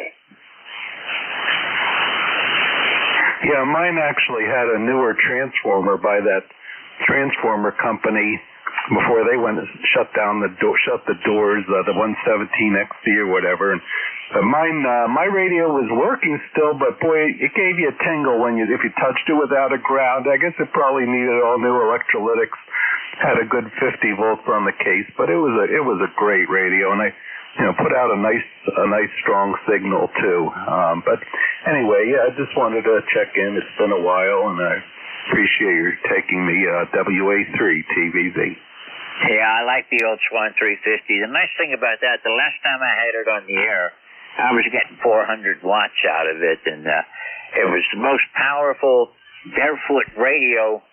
I think it's the most powerful barefoot radio ever made. Yeah, I don't know. I'm using, 100 watts now, but it would be nice if someone made a reasonably priced amplifier that would just boost you to, 500 watts, but they're so expensive. There is a nice one that'll do about 300, but it's not designed to be fed by a 100-watt radio, even if you turn the power down. Well, I picked up an SB200 at a reasonable price about 2 months ago, but I haven't got all the hardware to hook it up to the rigs yet, and want to make sure I have some safety in line so nothing goes wrong and I don't blow up any of my radios. I would really feel bad to blow any of these up. I've got a TS480, a Kenwood TS480, which is my primary rig, and don't really want to run that into the amp. I'm not quite sure what I'm going to do for a driver on that, but if I can get 100 watts in, I'm pretty sure I can get 15 out, and maybe I have to replace the finals, but we'll see when I get her on the air. I did fire it up once and did get an output, but I never did anything more than that with it. Dave, you're sounding good. You're 5'9" down here this morning. Likewise, you were 5'9" here, and by the way, too, yeah, I had the crystal calibrator for my Swan. I had it for many years before I read the manual, and it said, you turn one of the switches, and sure enough, I had the 100 kilohertz or whatever it was signal, and I did buy the Vox plug-in for it, but it was a great radio. But yeah, they're very interesting on your situation with the radios there, and I appreciate that you're picking me up, like I said, WA3 TVZ. Yeah, I've got too many radios. I really got to start paring this stuff down instead of getting more, start selling off some of the old stuff. Swan 350 is unique. I have the original power supply with it. I don't have the BFO or any of the calibrator or anything like that, but it's a lot of fun to work with as long as I give it enough time to warm up. Then I've got the TS480, the one I'm on right now, the Yaesu FT891, and I've also got a Kenwood 680S that I got to blow the dust out of that one pretty soon, I think. I better move along, Dave. Pleasure chatting with you. I'm running out of time. I got about 10 minutes left this morning, and we'll be looking for you again next time around. Thank you for being here. Thank you, George. Have a great day. WA3 TVZ. All right, Dave, 73. You're sounding good from Delaware. Sir, with WA3 Tango, Victor, Zulu, this is Whiskey 3, going for Whiskey Mike, and it's time for check-ins. Anyone for ECARS? Lima Delta Bravo. Wondering where you were. Hello, Jim. Good morning, George, and everybody else that may be within the sound of my voice. The call here is Kilo Echo 8, Lima Delta Bravo. Jim here at the Clay Mill in Southern Ohio, where we have got 38 degrees and cloudy skies, and I'm not sure what's going to happen today, George, but I was listening intently to the conversation you and the gentleman before me was having. Very interesting. So you're going to start selling off radios, are you? I think I better. I'm radio rich and money-wise poor. Roger that. I hear you loud and clear. Yeah, I think when I go to that Ham Fest up there in Dayton this summer, I think I'm going to be looking for me an amplifier. I was going to buy one last year, and the deal didn't work out. But I'm thinking if I could buy a legal limit amp for a halfway reasonable price, I might bring it home over. Roger that. I've always wanted one of those new solid-state amps. I thought those are great with no tuning. You just flip the switch and operate. But you know, this SB200, the price was too good to pass up, and don't really know. According to the specs, if I can put 100 watts in, I can get 1,500 out. So we'll see what condition the finals are in when I finally hook it up, put it on the dummy load, and see what it'll do. Yeah, roger that. Well, the best I could ever do with my SB200s, I could get about, with a brand new set of tubes in it, I could get about 700 watts out of it, over. Oh, Roger, that's pretty good. Well, I figured with the Heath kit, if something's wrong with it, I can't go too far wrong because the Heath kits were, they were made to be tinkered with. Roger that. Yeah, I put new power supply caps and all that. I put all the Harbach modifications in all of mine. I did it all myself, and like I say, with a brand new set of tubes, I can get about 700 watts out of it, over. Oh, roger that. Well, the Heath kit was, back in the day, I built a couple of other Heath kits. I didn't do any radio at the time. I didn't have a ham license. But I built a TV and a couple of receivers. But when I got into ham radio, the Heath kit equipment was a little bit too expensive for me at the time. I didn't have much money to play with. And I got as a novice, I just got a couple of separates. I had a transmitter and a receiver. And the Swan was the first real radio that I had. Roger that. Yeah, I didn't realize that you could get 350 or 400 watts out of one of those Swans straight out of the box, over. Oh, yeah, it's a workhorse. It can really kick. It does eat finals, though. Come again with that very last, George. It will eat up finals on you. You have to be careful about tuning it and not go key down too long. Roger. You got to observe that 10-second rule, over. Roger that. You're sounding good this morning. What's your weather, Jim? Come again with your last. What's your weather down there? Well, I've got 38 degrees right now. We have cloudy skies, no precipitation overnight, but it looks like it could dump about a foot of snow, over. Roger that. There's a low north of you that's coming east, and the two computer models has it stalling out over Ohio, in which case you're going to get hammered. And the other one, it's going to continue coming east and then begin to track northeast with another low forming off at Hatteras. And if the Hatteras low forms, that's going to bring a northeaster into New England. So latter part of the week could get kind of interesting weather-wise. I'm just worrying about ice. We're calling for an ice storm tonight and tomorrow, or tomorrow night and Thursday, rather. So I'm not looking forward to that.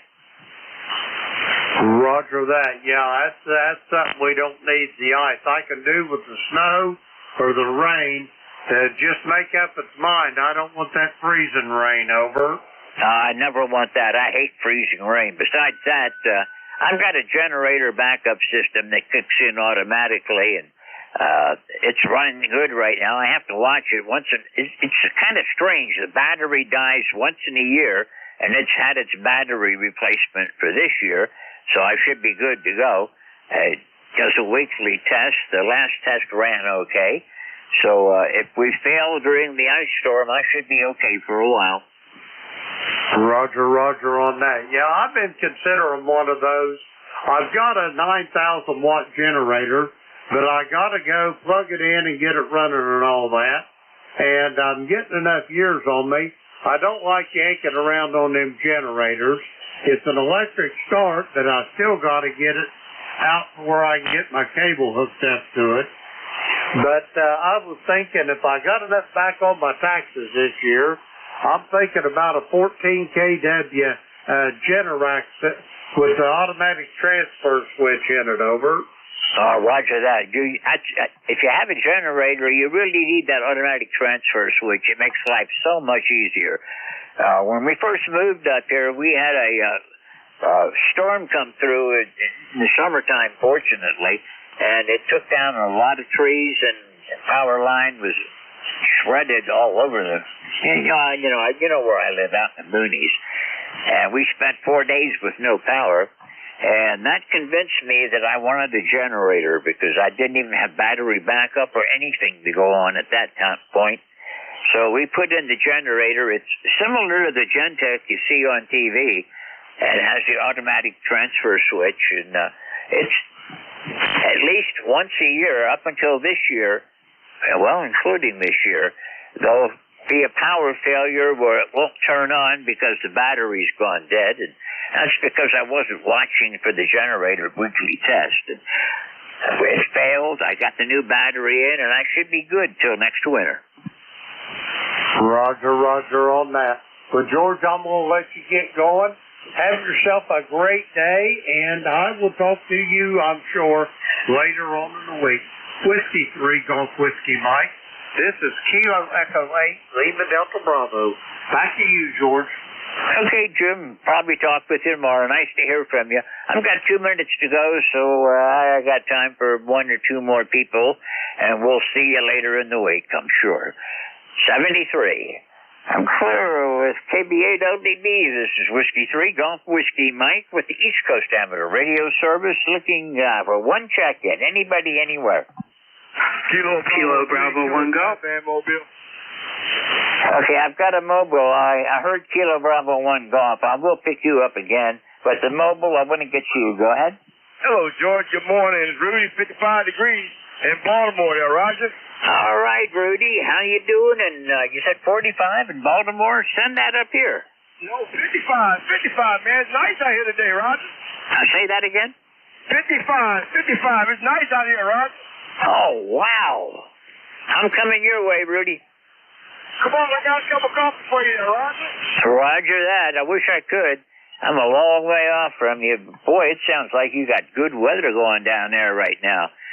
We're at, we're 32.8 degrees right now. Well, George, you can have it. Good morning to you. Keep warm, keep safe. God bless. Kilo Bravo 3, Kilo Sideman Mobile Clear, but after you. All right. Kilo Bravo 3, single side band. We'll see you real soon, Rudy. Thanks for checking in. Nice to hear from you again. You're one of the ones I was looking for this morning. Only one I've missed yet is Terry up in Kitchener, but maybe he's got a doctor appointment or something today. Anyhow, Rudy, 73, and we'll look for you again. Clear with KB3, Sierra Delta Lima. This is Whiskey 3, Golf Whiskey Mike. And let's see, WA4THR. Vic, are you there?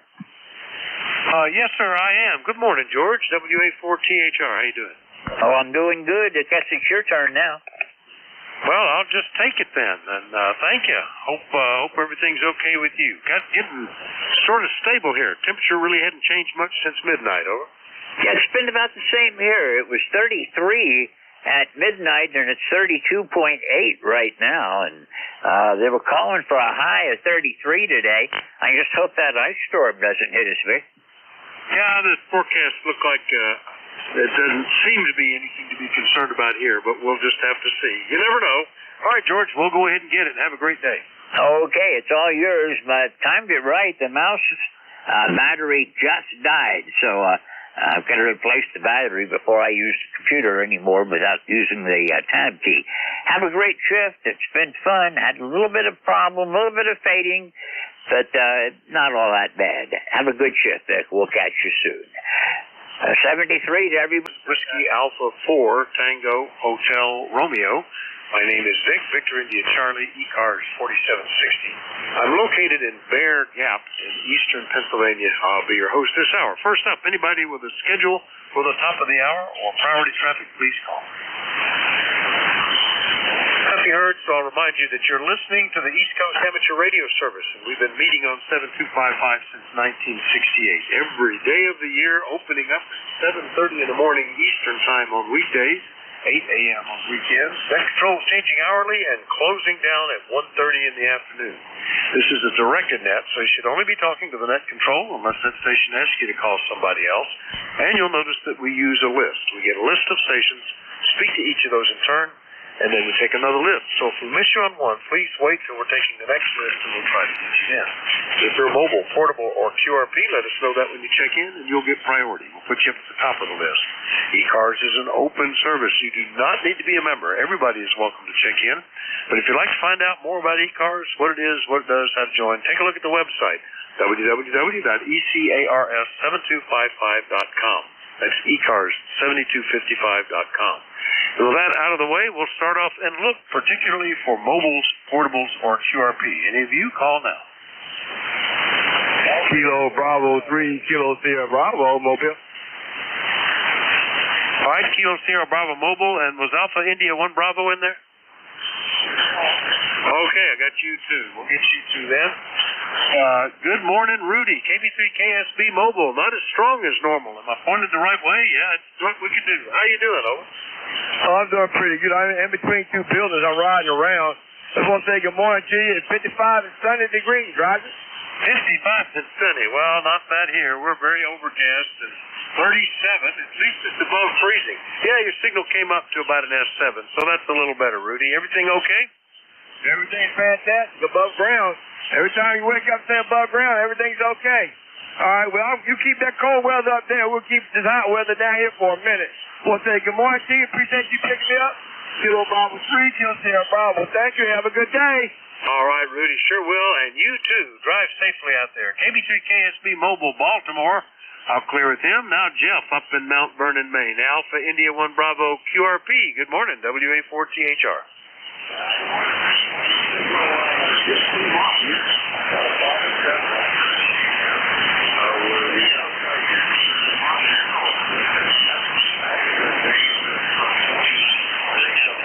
And inside the shack here is probably 42 degrees. Gotta love it. And I'm running 250 milliwatts this morning, Vic. Pretty good. F6 on 250 milliwatts, Jeff. Yeah, boy, it definitely gets cold in a fast hurry as you go north. We're something like 15, 20 degrees colder than Baltimore. You're a good 37 degrees colder than us, so you can keep that. We got down to -8 here a week or two ago, and that's we don't need that much. That's more cold than we ordered, Jeff. Anything we can do for you? Over. No, you can make spring get here. I want to get the car out of storage and drive that thing. So anything you can do to speed up winter, I'll sit with the ground all there. But that W3 that's protecting me up recently. I want to be clear.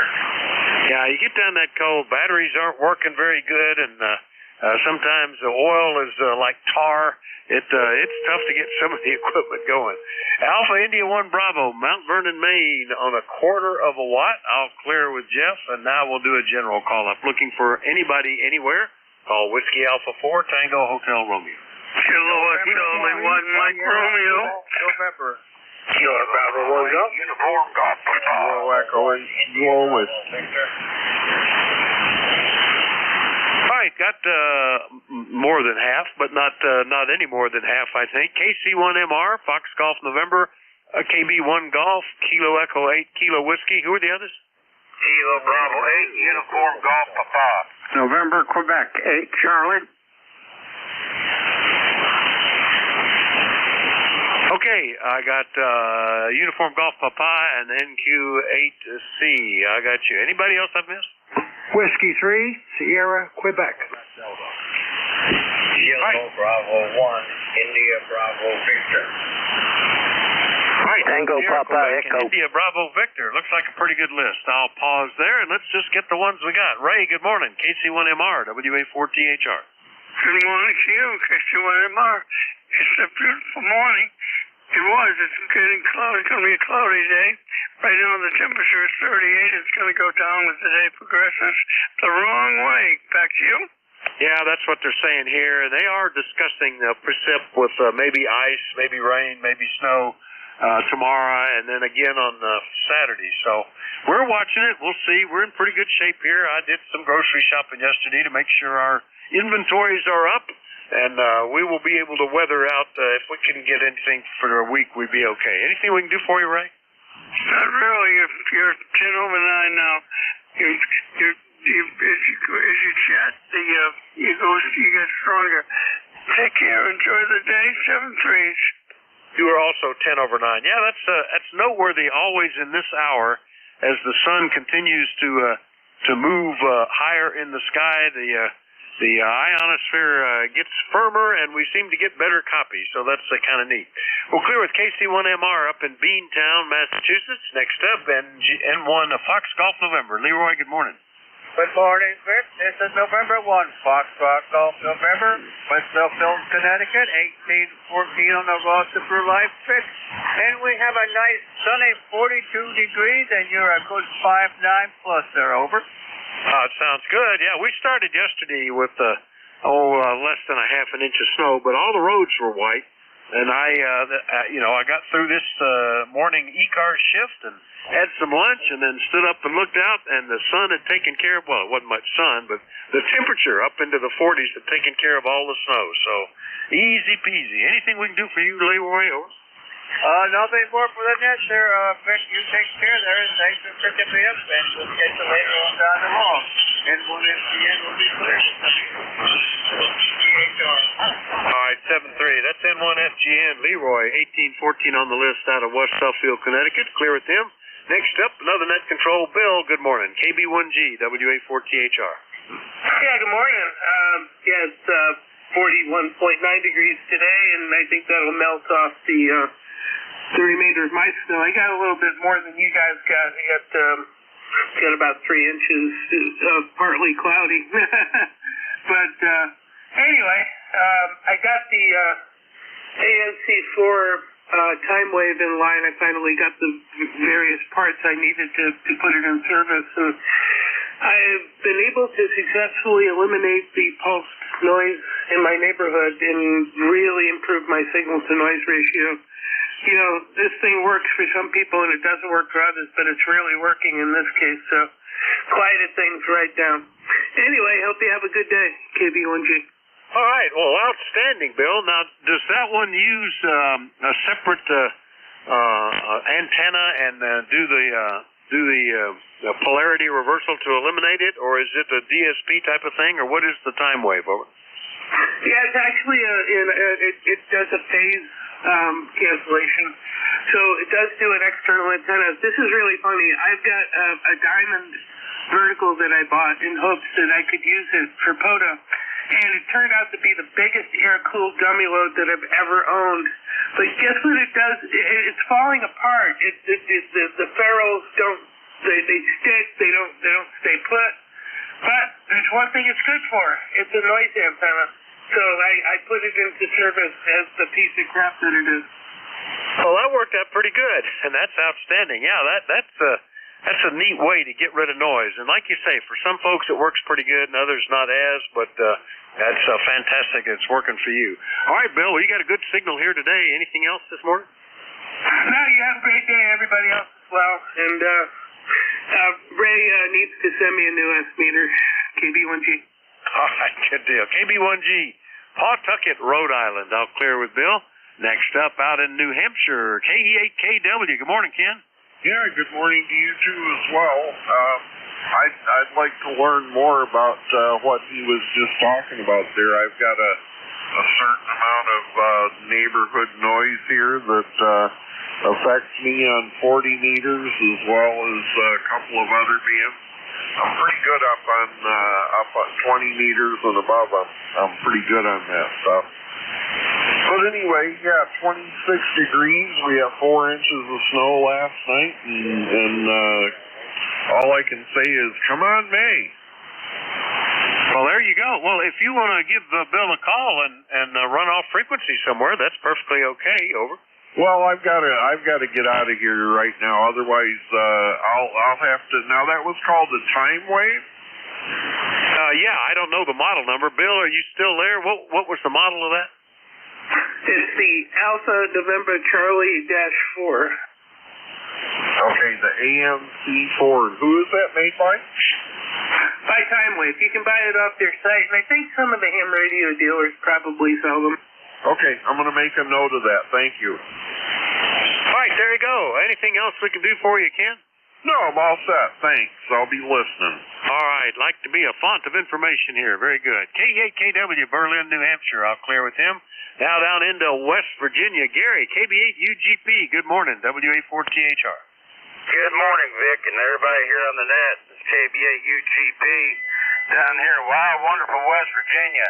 I'm a little bit under the weather there, Vic. I took a bad fall there last week here and done something to my neck. I'm wearing a dog collar now, and they took x-rays, and they said I got scoliosis of the spine, but that ain't all there. I cracked a couple vertebrae, they said there, and I got to go in the 14th and see what they're going to have to do to it there, but just you guys keep me in prayer there, because I got to get better, because I got to be able to take care of my wife there, because she's in critical condition herself there, and she can't fend for herself all the time there. So just keep me in prayer there, fellas. KB8UGP.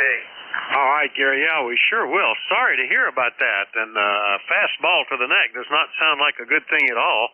I have been fortunate. My wife and I have alternated medical issues so that one of us is in pretty good shape when the other one isn't, and I don't know how we've managed to work that out, but it's been a blessing for sure. We'll be thinking about you, Gary. Good luck with all that. Anything else?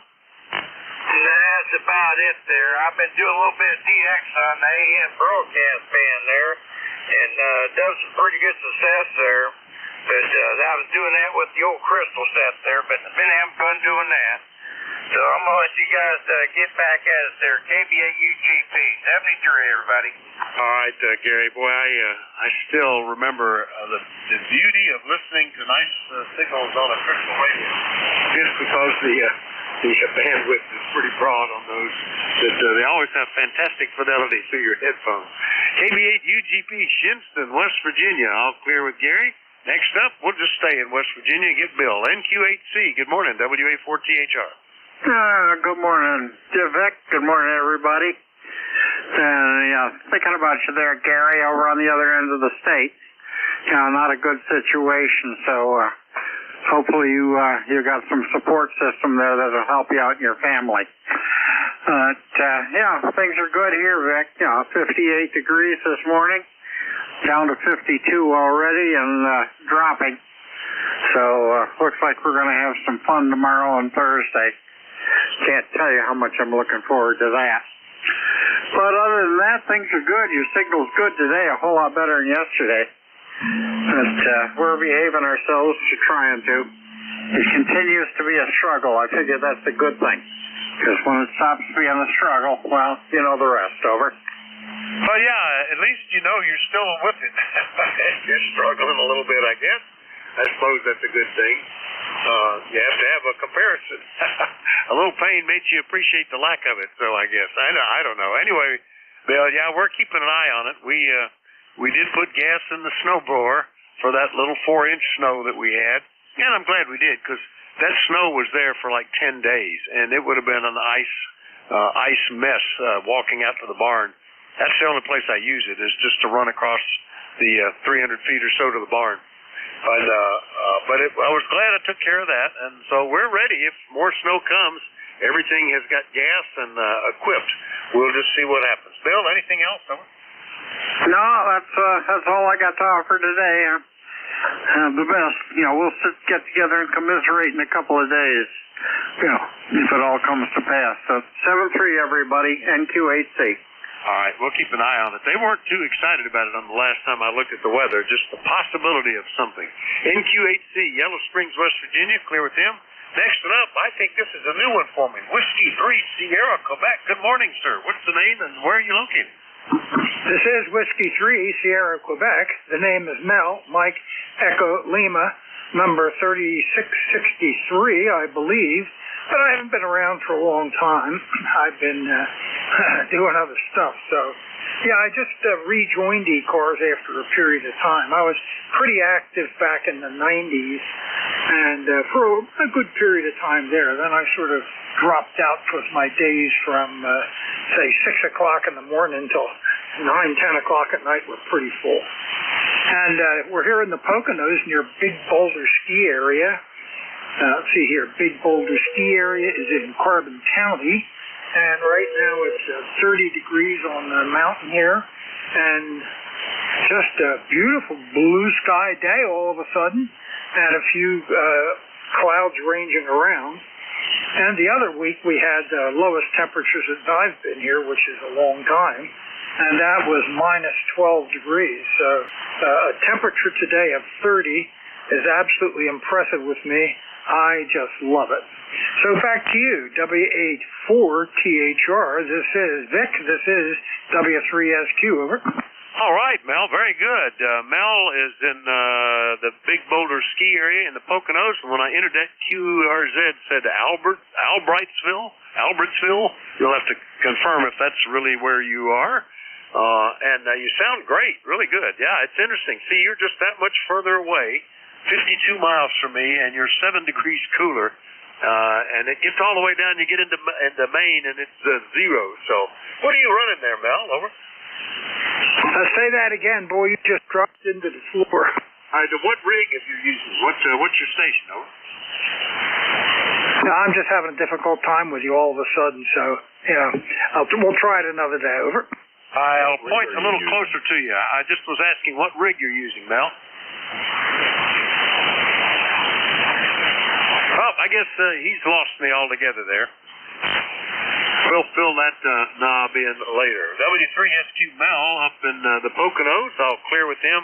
Last one up on this list, KB1 IBV in Maine. Good morning, Doug. What temperature are you looking at, over? Good morning, Dick. Today is 28 degrees. Guys, the temperature's going to drop from this point forward. We got 10 to 20 mile an hour winds, and we're going to look at gusts up to 30 today. But still a nice day, and it's not snowing, which is okay with me. And I am feeling really good today. Good health day. I hope you're the same, over. Everything is clicking and whirring, and we're doing pretty good, Doug. Yeah, that's interesting. You were at 28. We had another main station. They were closer to 0. Maybe that was overnight or something. But, yeah, definitely stay in winter. And the temperature has basically not changed here since midnight. It's just hovering in the upper half of the 30-degree range. So nothing's freezing, but not very encouraging about what's going to continue. Anything we can do for you this morning, Doug? Over. No, not really. I was having a great day, and look forward to a great day. I hope it stays that way. And we've had a series of small snowstorms, maybe 4 inches at a time, but it's been powder. And I just use a leaf blower to clean off my deck, my truck, and my porch. And the snow thrower makes easy work of the rest of it, so I like it that way. I hate that wet stuff. But we may see some of that later in the week. But that's pretty much for me. So this is KB1 IBV saying 7-3, Vic. All right, well, good to hear you this morning, Doug, and glad to catch up with you. And have a great day. That's KB1 IBV up in Vassalboro, Maine. I'll clear with him. Just taking a quick look to see if anything. We've had several flares in the last 24 hours. Just looking to see if one had happened because his signal was starting to drop. But we'll just truck along. Doesn't look like anything immediately happened. So you're listening to the East Coast Amateur Radio Service. Net control is Whiskey Alpha 4 Tango Hotel Romeo. My name is Vic, Victor India Charlie. We take check-ins from anybody, anywhere. You don't need to be a member or anything. We also, I'd like to know, though, if you're mobile, portable, or QRP. Anybody, anywhere, please call. Charlie. 2, Yankee Victor. Kilo 4 Echo Zulu. November 3, Golf Lima Tango. Lima Delta Bravo. Charlie 1, Bravo Juliet Golf. got Yankee Victor, Echo Zulu Yankee, Golf Lima Tango, Lima Delta Bravo, Bravo Juliet Golf. Might have missed one or two. Was there somebody else? Charlie Yankee. QRP, Kilowatt 1 November radio. All right, K1NR QRP and Juliet Yankee. Let's run with that list. And Gene, pretty good signal for QRP. Good morning. K1NR, WA4THR. WA4THR. Yeah, right, the 817, 5 Whiskey, 5 watts. You are solid 20 over S9, 20 over S9 here near Boston. And it's 10142, 10142 on the roster. Over. All right, very good, Gene. K1NR, 5 watts out of his Yaesu FT817 in Marlboro near Boston, and it's working pretty good. No problem copying you at all, Gene. Over. You're about 20 over S9, a little bit of you're sounding very good. Over. All right, yeah, you're between S5 and S6, but well above the north. Excuse me, anything we can do for you, Gene? Have a great day, and I'll let you get on to the next one. That way, good morning, Philip. All right, 7-3, Gene. Boy, I first became interested in QRP when a guy was offering an FT817 for sale locally. Good price, missed it. Since then, all I've got I have built, and I've still enjoyed it. K1NR up in Massachusetts. Clear with him.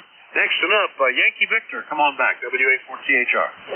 W4THR, Alpha Alpha 2, Yankee Victoria. Good morning. 21257.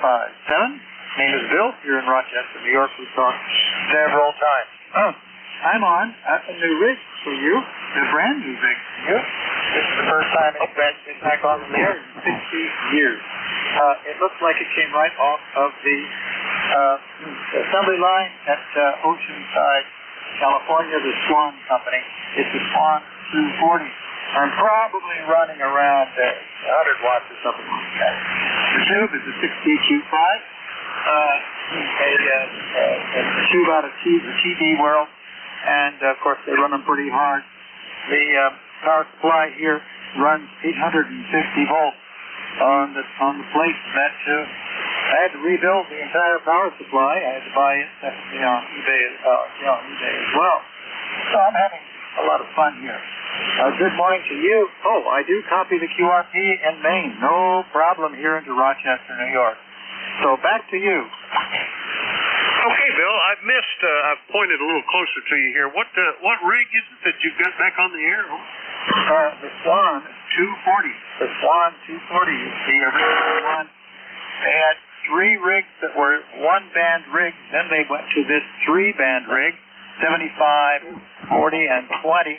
Sideband only, and then they went to the 350 and the 500, blah, blah, blah. So that's what it is. Back to you. Well, very good. Yeah, you talked about having that repaired when we talked yesterday, as a matter of fact. So it's sounding good on the air. You know, that was a phase back in the 70s as transceivers started taking over for the separate transmitters and receivers. One of the first types were 3-banders, and it was okay because we were at that point, I think, at the bottom of a solar cycle or somewhere near it. So really, you couldn't use anything but 80, 40, and 20. My first one was a National NCX3, and I really liked that rig and sort of dreamed about having a 5-band radio. Anyway, it's sounding good, Bill. Congrats.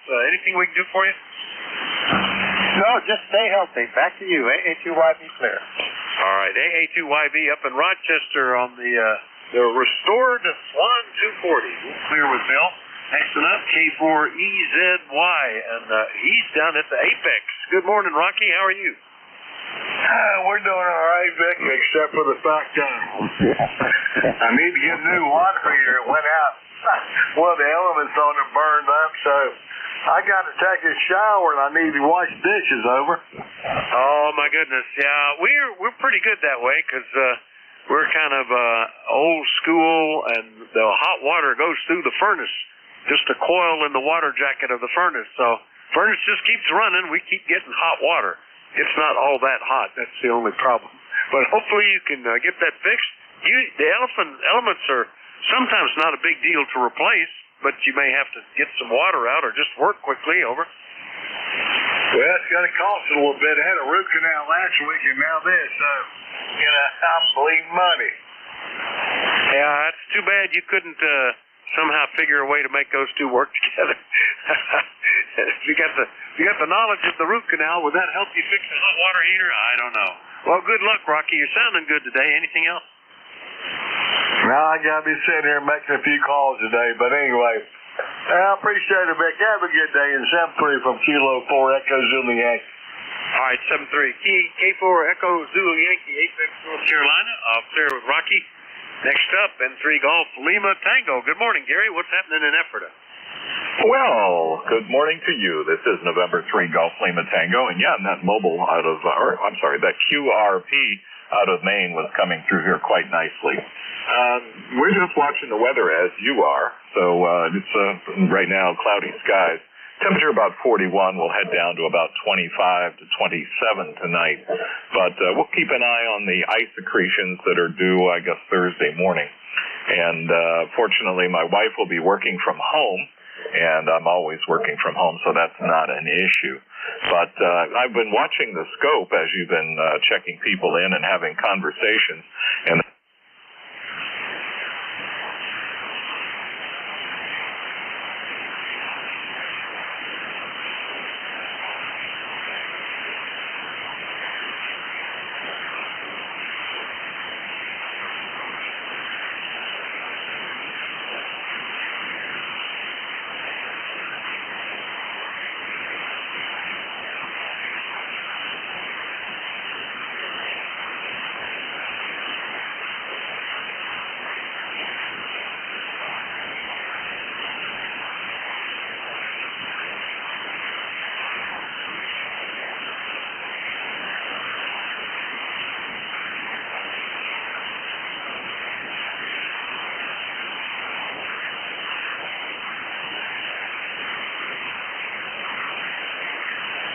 those flares, that's not surprising, and then there'll be some CME, so we may get a geomagnetic storm here in a day or so that will just add to all of that.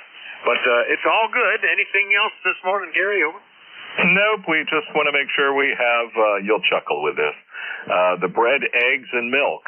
So you can tell the weather forecast here in Lancaster County by going to the grocery store. This is November 3, Golf Lima Tango. Yeah, we don't bother with the eggs. They're just too expensive. But we make that soup of bread and milk, and I guess you spread it on the snow. I don't know. We got to have enough inventory of that, too. So, good thing, Gary. 7-3, we'll see you later. Roger. 73 from November 3, Golf Lima Tango. I was N3GLT, Ephrata, Pennsylvania. Clear with Gary. Next up, Jim. Good morning. K8LDB, WA4THR. What's happening in the clay mill? Good morning, Vic, and everybody else within the sound of my voice. The call here, Kilo Echo 8, Lima Delta Bravo. Jim here at the clay mill in Southern Ohio. Well, we got 38 degrees, Vic. It looks like we can dump a foot of snow, but hopefully we won't get none of that. Anyway, how's things over in the Metroplex? Over? Oh, we're doing pretty good. And, hey, you made me turn around, look back out the window, and by golly, there's some blue sky showing up between the clouds, and the breeze has picked up a little bit. We're still at, well, it's been 37, 38 since midnight. We're up to 38 with that little bit of sunlight. So looking pretty good. Not too bad for today. I think it may change tomorrow and Thursday, but we'll just wait and see, Jim. Roger on that. Well, you're sounding good this morning, Dick. You got lots of check-ins coming there. I'll get out of here and let you get on with it. I want to say hello to Gary there in Ephrata. You're sounding good. Rocky down there in Apex and Glenn over in Bedford. You're all sounding good this morning. Whiskey Alpha 4 Tango Hotel Romeo. You are 5'9 plus. This is Kilo Echo 8. Lima Delta Bravo. I'll be listening, Dick. All right. We'll be listening for you listening. K8LDB, South Webster, Ohio. Another net control. Clear with Jim. Next one up, KC1 Bravo, Juliet Golf. Joe, good morning. Good morning, Vic. Good to hear you, and thank you for hearing me. From Kilo Charlie 1, Bravo Juliet Golf, the ECARS number is 10405. 33 degrees here, Vic. It's overcast and not a bad day. It was a beautiful day yesterday. Must have been all of 40 degrees. I could smell the suntan lotion in the streets, Roger. Oh, yeah. A lot of folks, when it's been 40 degrees cooler, that looks like pretty good weather. You're S9 today, Joe. Have you changed antennas or something over? No, it must be the wind. Or the rain last night. I don't know. Some days it's good, Vic. Some days I don't know, you know? Yeah, it's interesting, the things that can affect propagation besides the ionosphere. You know, a lot of what's going on the ground at your QTH, and maybe the wind carries the signal a little better. I don't know. KC1BJG, Joe, good to hear you, 7-3. Okay, Vic, you take care. I don't think it's the wind carrying the signal. It's the wind blowing the antenna around to the right spot. 7-3, KC1BJG. Catch you around. All right, 7-3, Joe. KC1BJG in New Hampshire, clear with him. Last on this list, down in Virginia. AB4JY. Glenn, good morning. Good morning, Vic, and also good morning to Jim over there at the clay mill. This is AB4JY in Bedford, Virginia, where, believe this or not, 66 degrees. 66 down from 68 yesterday, and they're promising roughly the same thing tomorrow. And then Thursday it goes back the other direction again. The band is in incredible condition this morning. You've been anywhere from a plus 10 down to almost out of sight. It's crazy and it's quick. Anyway, good here. I hope everything's well with you. Thanks for what you do and have a super, super day. AB4JY. Yeah, you're S9, the strongest signal on the band scope there while you were talking, Glenn. So, yeah, you never know about this stuff. I've noticed that. Boy, there's something dramatic about the Mason-Dixon line this time of year because I'm hearing folks in Southern Virginia are already into spring, looking a little like summer, and we're still battening down the hatches up here. Good to hear you, Glenn. Anything else, over? Well, that'll do it from here. This is roughly 2 weeks early. Normal, we get a little warming trend in the middle of February that gives everybody a little hope. And they'll be scratching around and maybe even starting to dig around in the garden a little bit. But it always goes back and reminds us between the last of February and the early part of March, it'll be wintertime again. So anyway, take care. 7-3, AB4JY. All right, very good, Glenn. AB4JY, Bedford, Virginia. We'll clear with Glenn. Remind everybody that you're listening to the East Coast Amateur Radio Service. We take check-ins from anybody, anywhere. We do like to know if you're mobile, portable, or QRP. Net control this hour, Whiskey Alpha 4, Tango Hotel Romeo. My name is Vic, Victor India Charlie, and I'm listening. Kilo Bravo 1, Zulu Hotel Uniform. Whiskey Bravo 3, Italy, Quebec, Juliet. Kilo 3, Hotel Quebec, Charlie. WA3, Kilo 1 Echo, Sierra Lima. Whiskey 2, November, Yankee, Papa. All right, got several of them there. Zulu Hotel Uniform, India, Quebec, Juliet, Hotel Golf, Charlie, or is it Quebec, Charlie? I might have wrote that down wrong. T with Honey, Echo, Sierra Lima, November, Yankee, Papa. There might have been one or two more. Tango Papa Echo. All right, and Tango Papa Echo. We'll take that as the list then, and right to the top. Don, up in New Hampshire, and talk to you since last November. Don, KB1ZHU, WA4GH.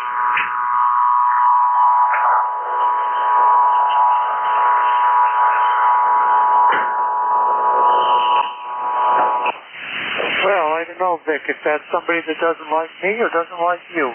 KD1ZHU, Don, Southeast New Hampshire, number 10251. Over.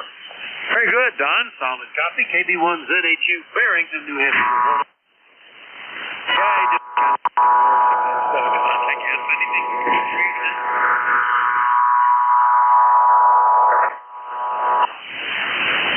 Well, 73, Vic. Thanks for being here and picking me up. Have a great day. KB1ZHU clear. Back to net. All right, 7-3, Don. KB1ZHU in New Hampshire, clear with them. Next up, India, Quebec, Juliet, and that's got to be Don. Good morning. WB3 IQJ, you still there, Don? Yeah, go ahead, Vic. WB3 IQJ here. What's up, buddy? I'm just checking. You were on my list. How are you doing? Over. Oh, I'm doing all right. Hang on a minute. I'm on a phone call here. Can I get back to you? Yeah, sure enough. Just jump back in with a recheck. All right, WB3 IQG, Don. On a phone call in Thompsontown, PA. I'll clear with them. Next one up, I think it was, I wrote down HGC. I think I meant to write HQC, in which case that would be Alan. Good morning. Hi, good morning, Vic. Yes, it was me, Kilowatt 3 Hotel Quebec Charlie. Well, if you're nice and strong this morning, I don't know, the sun was out, but I think it's back in. So, anyway.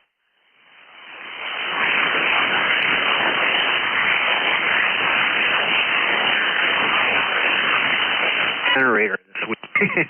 I need to come up with some sort of a shelter to keep it from getting all wet when it sits out in the backyard. I toyed with putting it out in our storage barn, but that's like a 60-foot run away, and that would take an awful heavy cable to avoid the voltage drop. So I guess I need to make a tent. Anyhow, hopefully I don't have to use it, but I guess I got to be prepared. Over. Well, there you go. We just we keep ours stored in the garage, and if we lose power, we wheel it out to the basement Bilco doors, and then we have a large cable that connects to the transfer switch down at the breaker box. And that's okay. If it's snowing or raining, the generator is fairly weatherproof, and it generates enough heat to keep anything from happening while it's running. And I don't pull it out till we're out of power. It only takes about 10 minutes to get running. That's been a process here for a number of years. And last year we were down 2.5 days, and it worked fine that whole time. Hopefully we don't need them, Alan. Anything we can do for you? No. Well, I thought about it. It doesn't matter if it gets a little wet, but I got carried away. I splurged and bought a Honda, so I'm babying the thing for what I paid for it. The only problem is these Hondas, I didn't realize the weight. When this thing's fully loaded with fuel and everything, it gets close to 300 pounds, so pushing it around even seems to be difficult as I get up in age. Over. Yeah, ours... the first one we had was kind of nice. It was about an 8 kW generator. Had like bicycle wheels on it. That made it and a big handle. Boy, you could pull that across rough ground, over bumps, and it moved pretty good. Well, engine seized up on that one when the oil filler plug blew out while it was running, and I replaced it with one from Harbor Freight. It's got little hard wheels to pull around. But at least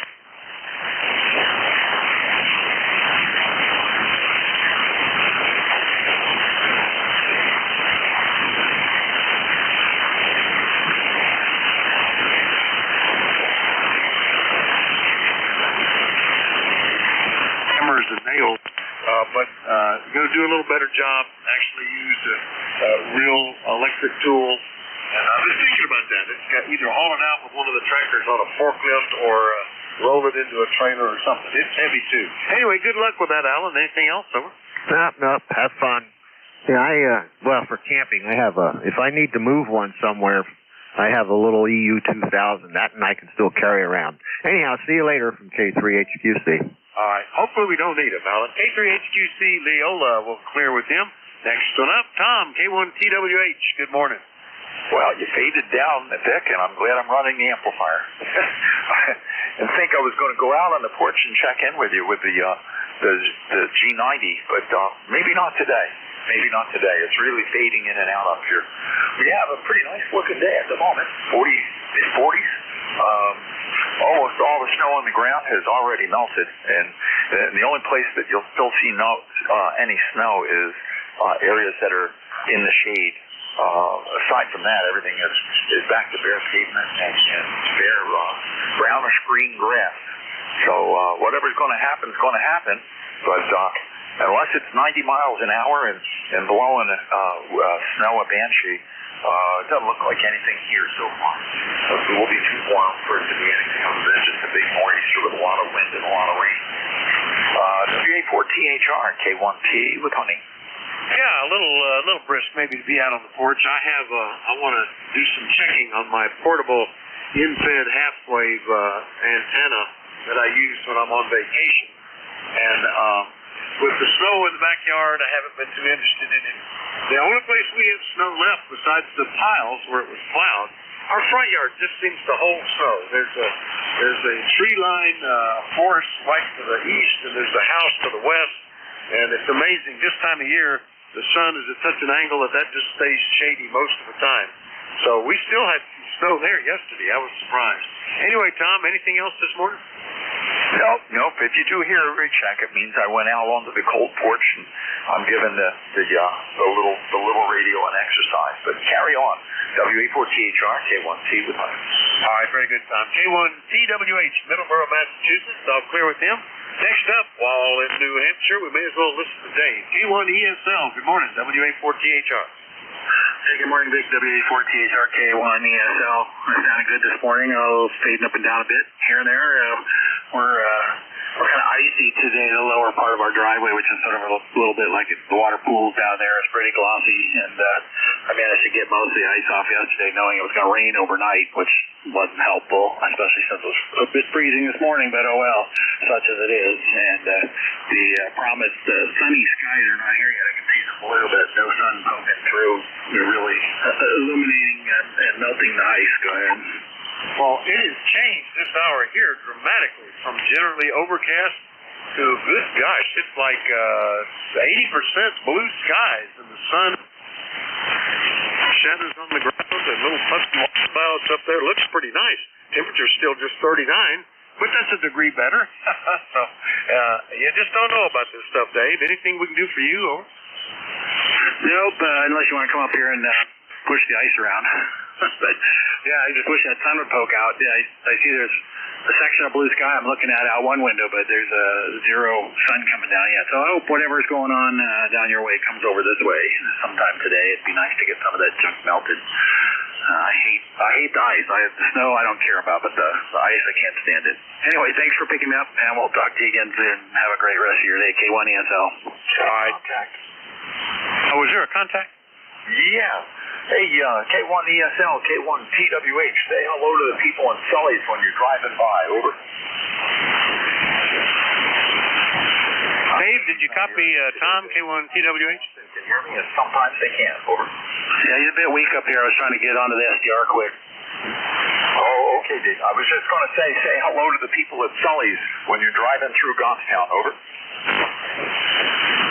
Yeah, my wife is going to stop in Goffstown today, and that's a great little place. It's not our major shopping place, but I do like to stop by there. It's an interesting place, very compact. It's got the best lottery tickets on earth. I haven't gotten but 2 or 3 numbers since I moved to Massachusetts, but there I used to get a free ticket every second or third week, so it was pretty good. Okay, back to net. Back to you, Vic. Carry on. K1T with us. Thank you. All right, good contact, K1ESL and K1TWH. We'll clear with those two guys, 7-3 Dave. Next one up, down in North Carolina, W2NYP. Good morning, Bruce. Morning, Rick. Just a quick, you missed out on hanging out in the Chase Lounge, getting some color yesterday, and today is a high of 68, so come on down and we'll grab a cigar and lay out and sip some cocktails. I'm waiting to pick you up at the airport. Yeah, boy, that would be the thing to do, wouldn't it? I don't know if I want to get on an airplane right now. I mean, I'm an ex-pilot, so I understand the science and everything. But it does seem kind of iffy right now, waiting for the third ball to drop or something. But at 68, sounds pretty good. I could sitting out on the porch with a nice drink, watch the sunrise. That sounds good, Bruce. Anything else? No, sir, that's it. You know, I tempt fate every week when I go to the airport. And I'm like, hey, you know what? If you look at I-95 driving north and south along the East Coast, there's more accidents and deaths per mile. So, live and let live, Vic. Well, there you go. That's the thing, Bruce. Good to hear you. W2NYP, Charlotte, North Carolina. I'll clear with them. Last one up on this list, Tango Papa Echo, and I'm going to bet that is Ed. Good morning. Good morning, Vic. WA4TPE. Good morning. Anybody else can hear me? Noise floor is really high. You're coming in and out, and you're usually way over F9, but you're not running but about a 7 here this morning for some reason or another. Won't keep you. I just got in the shipment yesterday, the bid X6. I'm about half through assembling it here this morning, puzzling out without any instructions how to do it, but it doesn't seem to be too difficult. I'm anxious to get it going here and maybe check in with you one day next week and see how it performs. It's clear here. We got 62 here in central Shenandoah Valley, Virginia, but they're calling for an ice storm tomorrow evening, so I don't know about this. 64 and 81 looks like they're running about typical, although earlier there was a slowdown north of Harrisonburg because of a tractor-trailer miscue. They seem to be quite often on 81. Don't have anything else, and I just wanted to brag about the BitX. I know we had talked, and I'm excited. I really am. I'm excited. Back to you, Vic. WA4TPE, be clear. All right, Dad. Very good. Well, congrats on getting it in. I've always been amazed at how fast they ship those things. I mean, you know, it's like days coming from India. It's just remarkable how quickly it arrives. And if you want, on the website, hfsignals.com, one of the things is instructions on how to put the thing together with colored pictures and all that stuff. But like you say, the current version of the BitX is pretty straightforward. It's just matching how many pins go here and how many pins are there and stuff like that. Pretty straightforward. But if you want, they have it there, and they also have some instructions on how to do adjustments if any are needed, which are probably not. They generally come, at least initially, tuned up pretty good, Ed. So congrats on the new rig. Anything else? No, nothing else. You're right. Although I got this from Gigaparts, so that came from Alabama, not India. It might came from India to begin with, but you might comment on how much noise I got on my signal this morning. Still running the Kenwood, though. Other than that, I'm looking forward to getting it fired up and see what's going to go on with it. Back to you, sir. All right, your S7 to S9, solid copy, armchair copy, good audio, no problems at all. Yeah, they bulk them there, but you know, it's interesting that the shipping is not really that much faster. I mean, it's like 2 days from Hyderabad, India. I don't know. They use DHL, and apparently they have some arrangement that everything goes air right to the destination or something. Maybe 3 days sometimes. But anyway, it's pretty quick. All right, Ed, good to hear you. WA4TPE, Waynesboro, Virginia, assembling his micro-BitX. I'll clear with him. We've got time to take another list in here, so we'll look for check-ins for the East Coast Amateur Radio Service. Everybody is welcome. Let me know if you're mobile, portable, or QRP. Call WA4THR. Kilowatt 9 Tango Bravo Delta. November Echo Juliet. Victor Alpha 3, Foxtrot X-Ray Romeo. Kilo Alpha 3, Echo Quebec Uniform. All right, I got one beginning Kilo 9 Tango and one ending November Echo Juliet. I got Foxtrot X-Ray Romeo and Echo Quebec Uniform. Anybody I missed? Kilo 2 Charlie Quebec Whiskey. All right, K2CQW. Let's run with that list on the K9 station. Kilo 9 Tango, and that's probably Bravo Delta, but we'll just check and see. Who was that? You got it. This is Kilo 9 Tango Bravo Delta. Joel in eastern PA. It's like 40-some-odd degrees. Most of the snow is gone, except for the shady parts. Vic, I think this is the first time we've talked. I don't have you in my logbook, or at least I can't find it. So nice to hear you. We have right here on the Delaware River across from New Jersey in the dimple of Pennsylvania. So we have really nothing more. I'll get it back to net. This is the old Kenwood TS440 barefoot K9 TBD.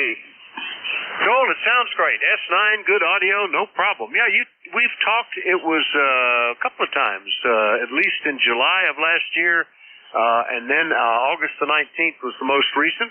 And I used to live down in that general area, Newtown, just west of the RD on the Delaware. So I still have a son who lives in Warrington down there. So know about where you are. And it's sounding good. Anything we can do for you, Joel? Oh, good. Yeah, thank you for bringing that to my mind. Yeah, Philadelphia is an hour southwest. New York is an hour east of us. So that's where we're located. And very good on you knowing the area. 7-3, and thanks again for checking me in. Yeah, very good. In fact, I guess I'm actually more familiar with you being closer to Allentown than the others. So we head down that way, and the Allentown, Bethlehem, Easton Airport we've used a couple of times, too.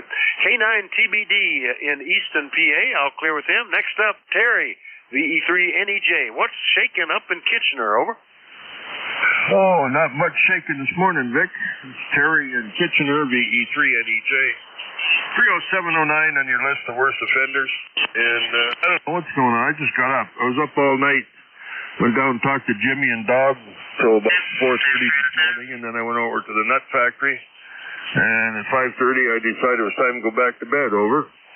Well, you know, it's funny. I've been alternating this week, sleeping an unusually long time one day and then an unusually short time the next day. I don't know what this cycle is. I guess season change and circadian rhythms are all getting screwed up. But you're sounding good today. And when do you get that? Is it tomorrow or afternoon or Thursday that you get the final fitting over? No, that's just Thursday morning. All right. I remember it was this week, so I'll be listening, keeping a lurking ear on the band from time to time to see if I hear you check in with info, and otherwise we'll find out more about it next week, I guess. Anything we can do for you, Terry? Yeah, you're just breaking the noise level there, but yeah, I'm hoping to go for physio every day next week and then be on my own by Friday. Over. All right, you're 10 over 9, which just goes to show you when the band is churned up, it's not always reciprocal on propagation. But you're sounding great. All right, good. Anyway, Terry, good to hear you. We'll talk to you later, okay? Okay, you popped up to +10, so there you go. It's a strange band today. See you later, Vic. Thanks for picking me up, brother. I'll send you a few pictures when I get the assembly. The E3 NEJ. All right, I look forward to it. Yeah, I'm getting like 3 S units of QSB. So it's definitely churned up there. E3 NEJ, Kitchener, Ontario, clear with him, and we'll stay in Ontario and see if Peter is in there, VA3 FXR. Good morning, WA4THR. Good morning, and good morning, everybody on net. Yeah, we're having a pretty good day over here today so far. We had about 3-4 inches of snow overnight, wet snow, and I believe it's freezing out there right now. So we're just prepping ourselves there to go out and clear the laneways and make sure that that's all clear, so we can get in and out with the vehicle. So. Yeah, other than that, no, all is good. It's still overcast over here. Haven't seen the sun, just hoping that weather that you're getting over there is going to come over here, warm things up a little bit, and melt a few things around. Anyway, yeah, band conditions are really bizarre. The one time you're down around 5 S units, then you're up at +10. So, oh my gosh, it's all over the map. You're up to 15 over S9, the strongest signal I've heard today, Peter. So, yeah, it's hard to tell what's going to go on here with the band. It's back and forth. But, yeah, the clouds are starting to increase a little bit again. The shadows are gone outside. But I still see patches of blue, and the breeze is picking up. So I think some sort of cold front's probably headed our way. Good to hear you this morning, Peter. Anything else? Oh, negative. Thanks for the signal report. Always like to hear that. 15 over sounds good. Weakest station in the nation, Victor Alpha 3, Foxtrot X-Ray Romeo. We'll be standing by listening. All right, good deal. Good to hear you, Peter. VA3 FXR, we'll clear with him up in Johnstown, Ontario. Next up, KA3 EQU in Sayre, PA. Good morning, Meade. How are you? KA3EQU here. Very good. Thank you so much for picking me up this morning, Vic. ECARS number 30003, 30003, and here today, hey, it's 32 degrees and slightly overcast. Looks like it's getting more overcast outside as I sit here in the shack. So perhaps we are having another front come through there. Peter, what a great signal. My gosh, you're 30 over. 30 over. Had to come in from the other room there, you know. So nice sounding signal there, Peter. And Vic, you're doing good too. You're a solid S9 right now. But hey, I would echo what everybody else is saying. Band conditions here on 40 are a little unusual today there, you know. There's some wide swings that are going on. Last couple here, they've taken a couple of dips. I say you're S9 here right now, but you have gone down to about a 5 and then came right back up there too. So obviously something's going on. Don't know if we've had some solar activity or what, but in any event. And our day's activities, we're kind of preparing for the tax man. and I'm fighting the way I usually do with the computer and the printer, and I still can't figure it out, where every year I run into the same problem. I've got these great reports that I can generate on my computer, but do you think I can get them to print? Nope, I can't do that. And every year it takes us time. We figure it out eventually, but it's frustrating. Can't quite figure out why that is. So we're working on that today, and we'll be jumping out of here in probably 30 or 40 minutes and heading down to a local restaurant down here for a Rotary meeting. I still maintain my membership in the Athens Sayre Athens Rotary Club here, and we'll be going down to that here again in a half hour to 45 minutes or so. We'll be doing that. So, Vic, we'll turn it back to you. We'll be sitting on the side and listening, and hope everybody has a nice day. This is KA3EQU. Oh, would appreciate a signal report too, Vic, if you could. Go ahead. Yeah, no problem. Good audio. Nice signal, Meade. You're anywhere from S7 to S9, maybe 5 over at times. As you note, it's fluctuating quite a bit, but it sounds great. Armchair copy the whole way. And, yeah, I don't know where we're going with the weather. Now it's almost completely overcast again. That was a nice little patch of blue. I still see blue looking out to the north between some clouds, but it'll be what it'll be. Anyway, good to hear you this morning. 30003, the third guy to get into the 5 digits in the 3 area. Anything else this morning, over?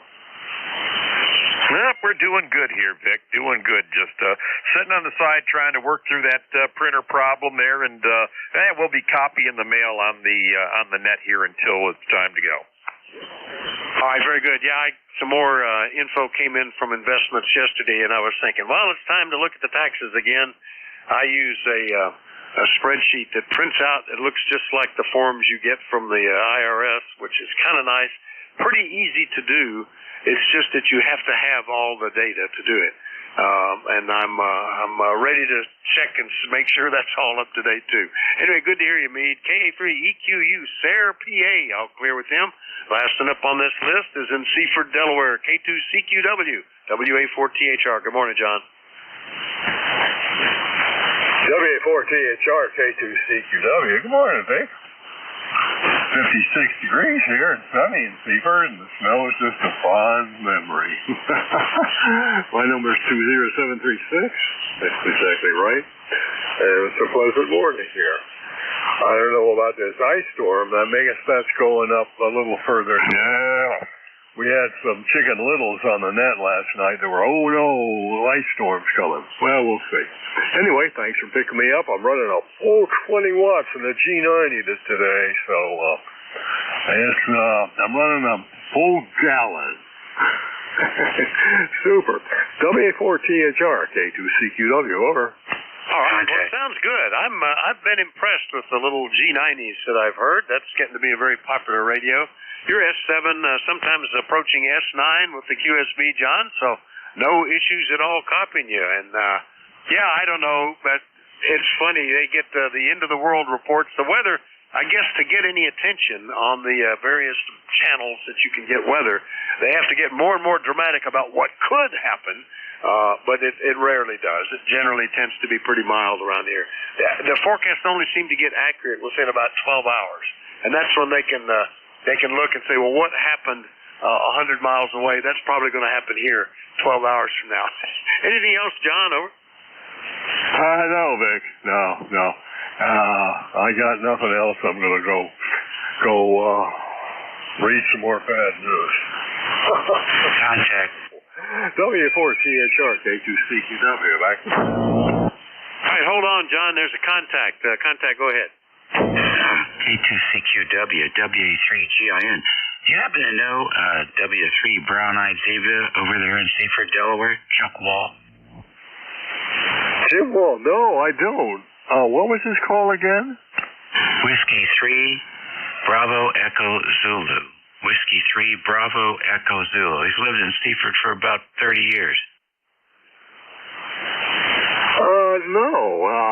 Gee, he should join the Nanacoke Amateur Radio Club then.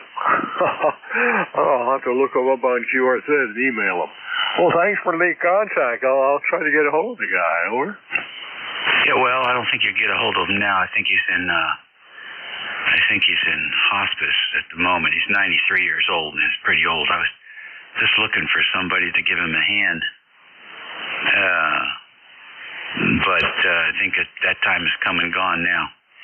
Anyhow, it's good to know you and that you're out there as well. Okie dokie. Thanks a lot. Okay, back to that.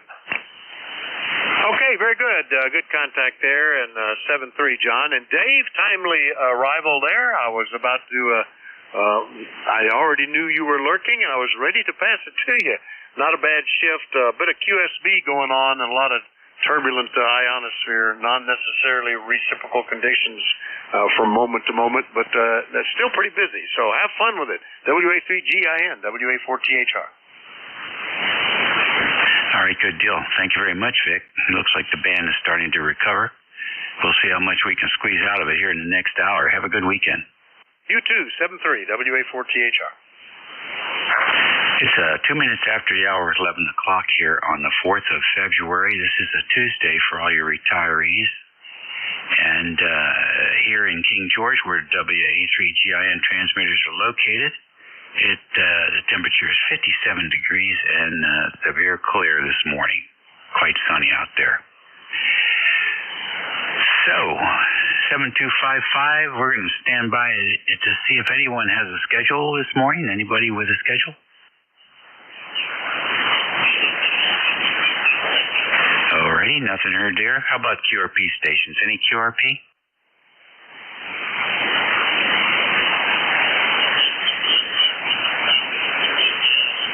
Alright, again, nothing. That's Drive Mobiles in Motion. Any mobiles?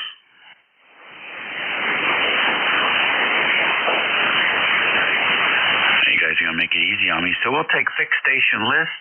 You do not have to be a member to check into the net. I'm asking you to please try and space them out. Don't feed into that urge to be the first caller after I drop the key. This is WA3GIN listening for check-in. K9ZU. Kilo Bravo 8, November Echo Juliet. Whiskey Bravo 3, Italy, Quebec, Juliet. Victor Alpha 3, Foxtrot X-Ray Romeo. The Delta Bravo. That was pretty good. We got K9ZU, NEJ, IQJ, FXR, LDB. Who did I miss? India. India. Who else? Kilo Bravo 8, Uniform Golf Papa. All right, UGP, I got you. Any more? Kilo Bravo 3, Kilo Bravo Mobile. All right, Rudy, you're my first mobile of the day. Go ahead and get you in there. Anybody else? That's a good list and pretty orderly, too. All right, KB3KSB, mobile, come on in. Good morning, sir. I am 54 degrees, sunny, and nice and balmy this morning. Kilo Bravo 3, Kilo Bravo. Is that right? What are you up to today, Rudy? Nothing. Just a cup of coffee. I'm going back home and get out of bed. Well, the good news is you got out, right? Amen to that. That's the best thing I can say. That's the best thing I can say. All right, well, I'm not gonna tie it up. Hey, what booth is that in Dayton? You were at 51? I have no idea. Okay. Well, I'll be at Dayton. That's good for you, all right? You won't see me. You're not gonna be there? No. Oh, okay. Well, I'll see whoever's there. Then Kilo Bravo 3, Kilo Bravo. Thanks. Pick up. Have a good day. Hey, have a fun time. Are you going to drive your bike out there? No, I'm driving. Well, I'm going this time. I'm taking the WV with me, Roger. Oh, good for you. Nice to have some company. I'm sure you'll find a group. There's a big cadre of people that meet up there. So, good bunch of people. Enjoy yourself. Don't spend all your money. You sent me some. I don't have none. I just had a friend of mine with Mobile. Good morning to you. Sounding good. Catch you later. Kilo Bravo 3, Kilo Sideband Mobile clear. All righty. Very good. You take care now. Be safe. Hey, K9ZU. Hi, George. Yeah, good morning, David. I basically received your message from Monday.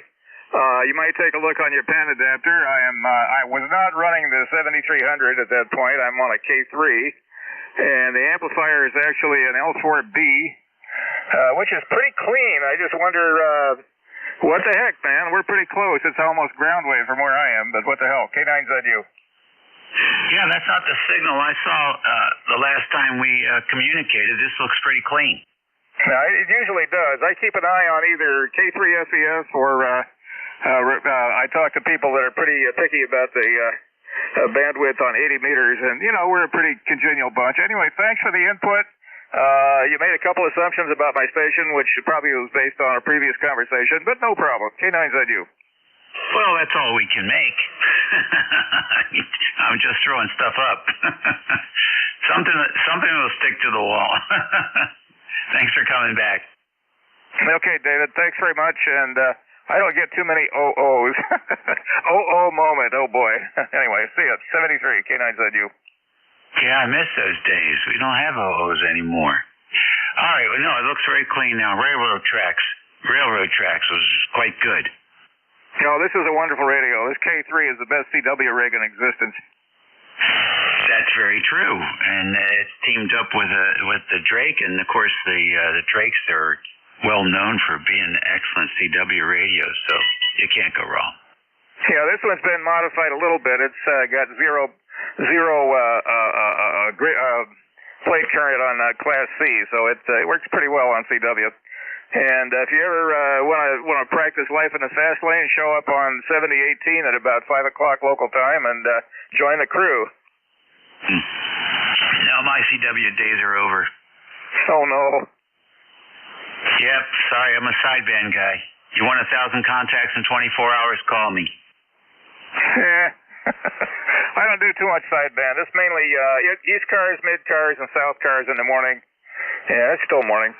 And then I'll spend the rest of the day either CW on the low end of 40 or mostly some CW and then a whole bunch of sideband at 3605 where we normally get together during the evening. There's about a dozen of us. Anyway, 73, K9ZU. Okay, very good. Yeah, 3605 is a nice frequency. Catch you later. Bye-bye. VE3NEJ, come on in. Good morning, Dave. Terry here in Kitchener, VE3NEJ. 30709 on your list. I just want to comment on FXR's audio. Extremely loud and echoey. I don't know if you noticed that or not, Dave. Over. Who is that? FXR. VE3FXR. Oh, I'm sorry. I don't give a real hard listen on the pile-ups there, but I certainly will. He's in the list. He's in the lineup, so yeah, just might want to call and get your take on that, but it sounds extremely overdriven. Anyway, I have no traffic as usual, Dave. Over. Okay, very good. You know who had a real... You're in here in S9, but the band is really weird, really noisy in the bottom end. The station I heard yesterday that was in really bad shape was VE2KEZ. Have you listened to him lately? See, now I've lost you. 73, Dave, VE3NEJ. Unbelievable. Wow, propagation's amazing. All right, you take care. IQJ, you're next. Come on in. Good morning, Dave, and everybody on the net. Here's WB3IQJ. You just got back in the shack a little while ago and trying to get things straightened out here. I had a fire company meeting last night and got a couple of things I got to take care of at that end, and got to go into the church here after a bit and take care of a couple other odds and ends. The furnace died in one of the churches I serve, and we're looking at $40,000 to replace the furnace. So they're in there working away. So we're kind of hoping we can get things back in order by not this Sunday, but next Sunday for sure. So always something. Every time you turn around, whether it's ham radio or something else, there's always about the time I get one thing fixed, something else falls apart, Dave. So anyhow, I guess that's par for the course. All right, I'm going to turn it back there to you and let you carry on with the list. Really good signal right now. Like everybody else, you've been up and down, but I don't think you've dropped below an S9 the whole time I've been on here. So you take care, my friend, and we'll talk to you later. WA3GIN, WB3IQJ. Okie dokie, very good. Thank you very much for coming in and saying hello. I did drop down this time. What did I do? Well, something popped. So we're gonna drop to barefoot for a while here and try and figure out what that's all about.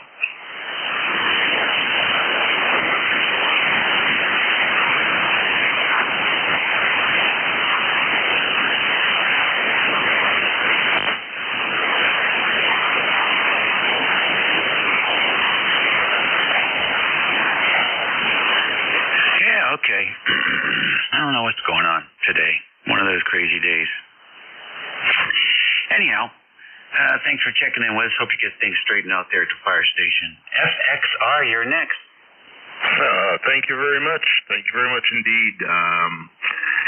We're looking outside over here, and we're again pretty overcast, and we got about 4 inches of snow overnight. So I need to clear that out this morning. Just mustering up the energy to head on out and do that. So hopefully the snowblower is going to start, and we'll get rid of that and make short work of that. Your signal, you were straight up 9, 10 plus, and now you dropped down to about 4 units. So something definitely dramatic happened on the signal or up in the ionosphere. Not quite sure which, but my gosh, there was a huge difference. Yeah, I went from legal limit to 100 watts. Okay, that would do it. Okay, well, hey, sounding good anyways there. The audio is really, really nice. So, we'll say 73s and let you continue then with the net. VA3 FXR. We'll be standing by listening. All right, good deal. Tell us what your station lineup is. I got a comment there from VE3 and EJ. Sorry, I'm unable to pull you out of that noise there. You Canadians. LDB, come on in, Jim. Good morning, Dave, and everybody else within the sound of my voice. The caller, Kilo Echo 8, Lima Delta Bravo. Jim here at Clay Mill in southern Ohio this morning, where we got 38 degrees, Dave.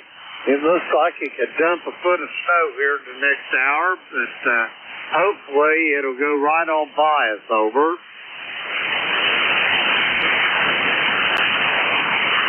Well, we can certainly hope. Can't we? Everything good up there? Everything's downhill and shady here, Dave. It's a beautiful day.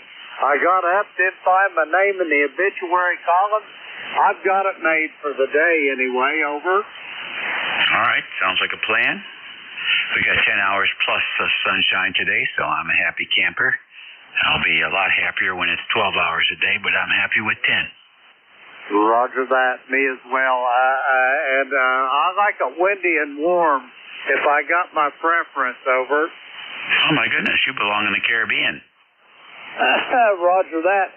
But I can't take all my babies with me, over. Oh, play the lottery.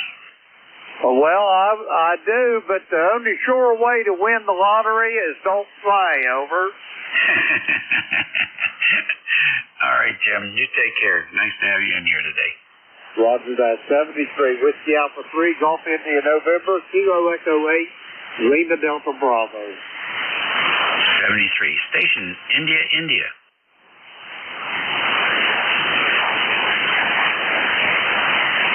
Station with a double I. Yeah, good morning, Dave. Yeah, you took a real dive. Name is Tom, Tango Oscar Mike. My call sign is Victor Echo 3, India, VE3II. And you're just on my noise level, Dave. You're dropping way down, over. Yep, okay. Hold on a minute.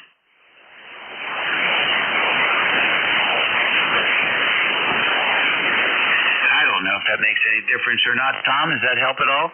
Well, yeah, that helps quite a bit. Yeah, you're above the noise now. Go ahead.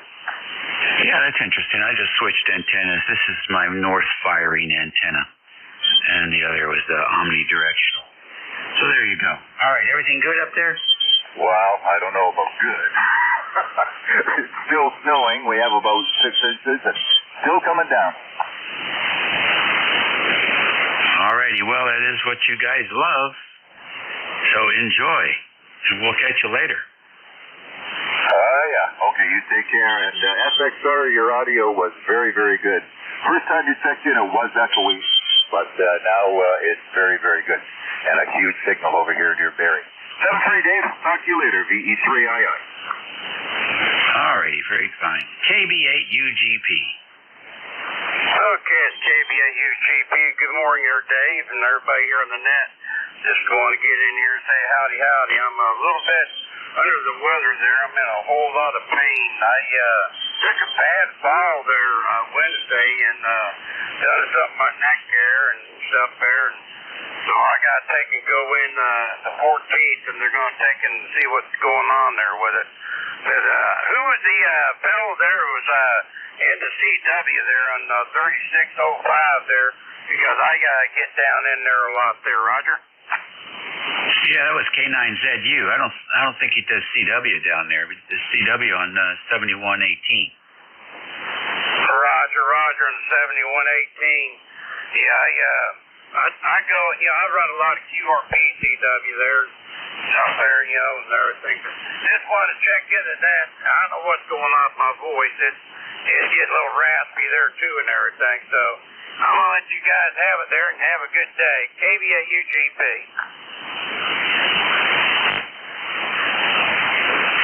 Okay, very good. Well, you take it easy, and at least until you get in there and get your testing done. 73 for now.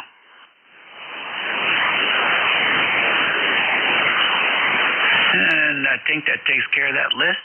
This is WA3GIN for the East Coast Amateur Radio Service Network on 7255 kilohertz. And we're standing by for, let's see, who are we going to stand by for? It's a quarter after a little bit more. We'll stand by for mobile stations. Any mobiles? Any QRP? All right, then. We'll take another fixed station list. November 1, Foxtrot, Golf, November. Whiskey 2, November, Yankee, Papa. Kilo, Charlie 1, Oscar, Victor, Romeo. November 2, Mike Sierra.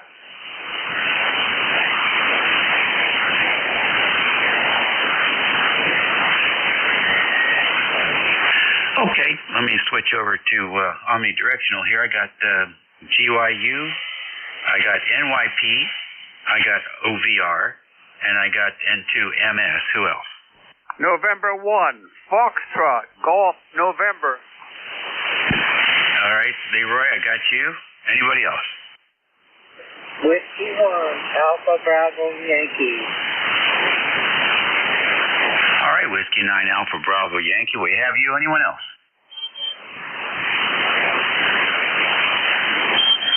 All right, then, up to the top of the list here. GYU, come in. Good morning. Roger. Well, we're just sitting here looking at all this nice sunshine we got, and it's amazing in Michigan and being as close as we are to Ohio. I am just amazed that we're that far behind you. You would think it would be all right there, but I guess not. What's the name there?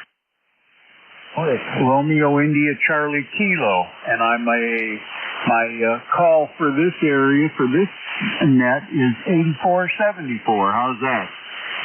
Oh, very good, Rick. What are you up to today? Emily City, Michigan, the middle of the thumb.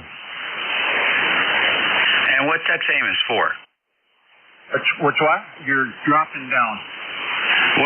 What's that area famous for? Still didn't get it, so I better shut her down because I can't understand you. You dropped from a 9 to a 3 to a 4, between 3 and 5. Let's put it that way. This is NHGYU. Have a good one, and 7 3s from NHGYU. Okay, good. Next on the list, W2NYP. Oh, wow. Did you switch your antenna?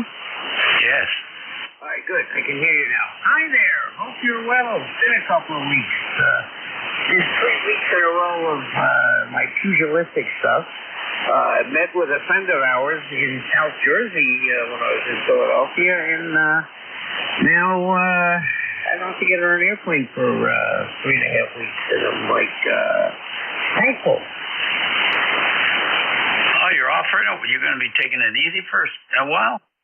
No, I didn't say that. I'm doing a college game at Wofford tomorrow. I think Greenville somewhere, South Carolina, and then a local NBA game. But that's about it. Not really too much other than planning and napping. Planning and napping. All right. Sounds like a preparatory for retirement. Well, did all these Social Security payouts and all that stuff this week too. So I have now set my gains and my goals for when I want to stop. I hear you. Well then, excellent. But you're coming in pretty good here. And, hey, we're slowly plugging along. I got the Swan 350 working yesterday. I was happy about that. So, we continue on with our project. It's going to be in the 60s today. It'll be quite nice. In fact, it's already quite nice. Yeah, we're at 66 right now. So, and actually, made a stop at the store to turn on the grill tonight. It's going to do that. And everybody's home, so it'll be done before it gets dark. And I may do some rejoicing. Good to hear you, young man. Miss talking to you. And we'll see you soon. All righty. Always thinking about you as we're watching these basketball games and the talking heads. Some of the ladies are actually pretty good. I'm telling you what, pressure's on. Do not say that term. The DEI police will get to you. That's the first thing. The second thing is, talking to Canada now, do you take a 25% attenuation? What is DEI anyway? If I told you what I think it is, most of the people on here would hate me forever. Interesting. I have no idea what it is. I don't know what they're taking away. I'm completely oblivious. If you're not a middle-aged white guy, you shouldn't have the job. Oh, is that what it is? Yeah, I mean, anybody female, anybody of any type, this is strictly the rule. Anybody of any minority, any handicap, anything that is white and male should not be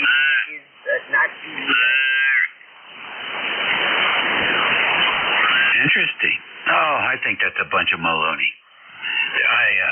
I've been to Washington. That place is full of white middle-aged men.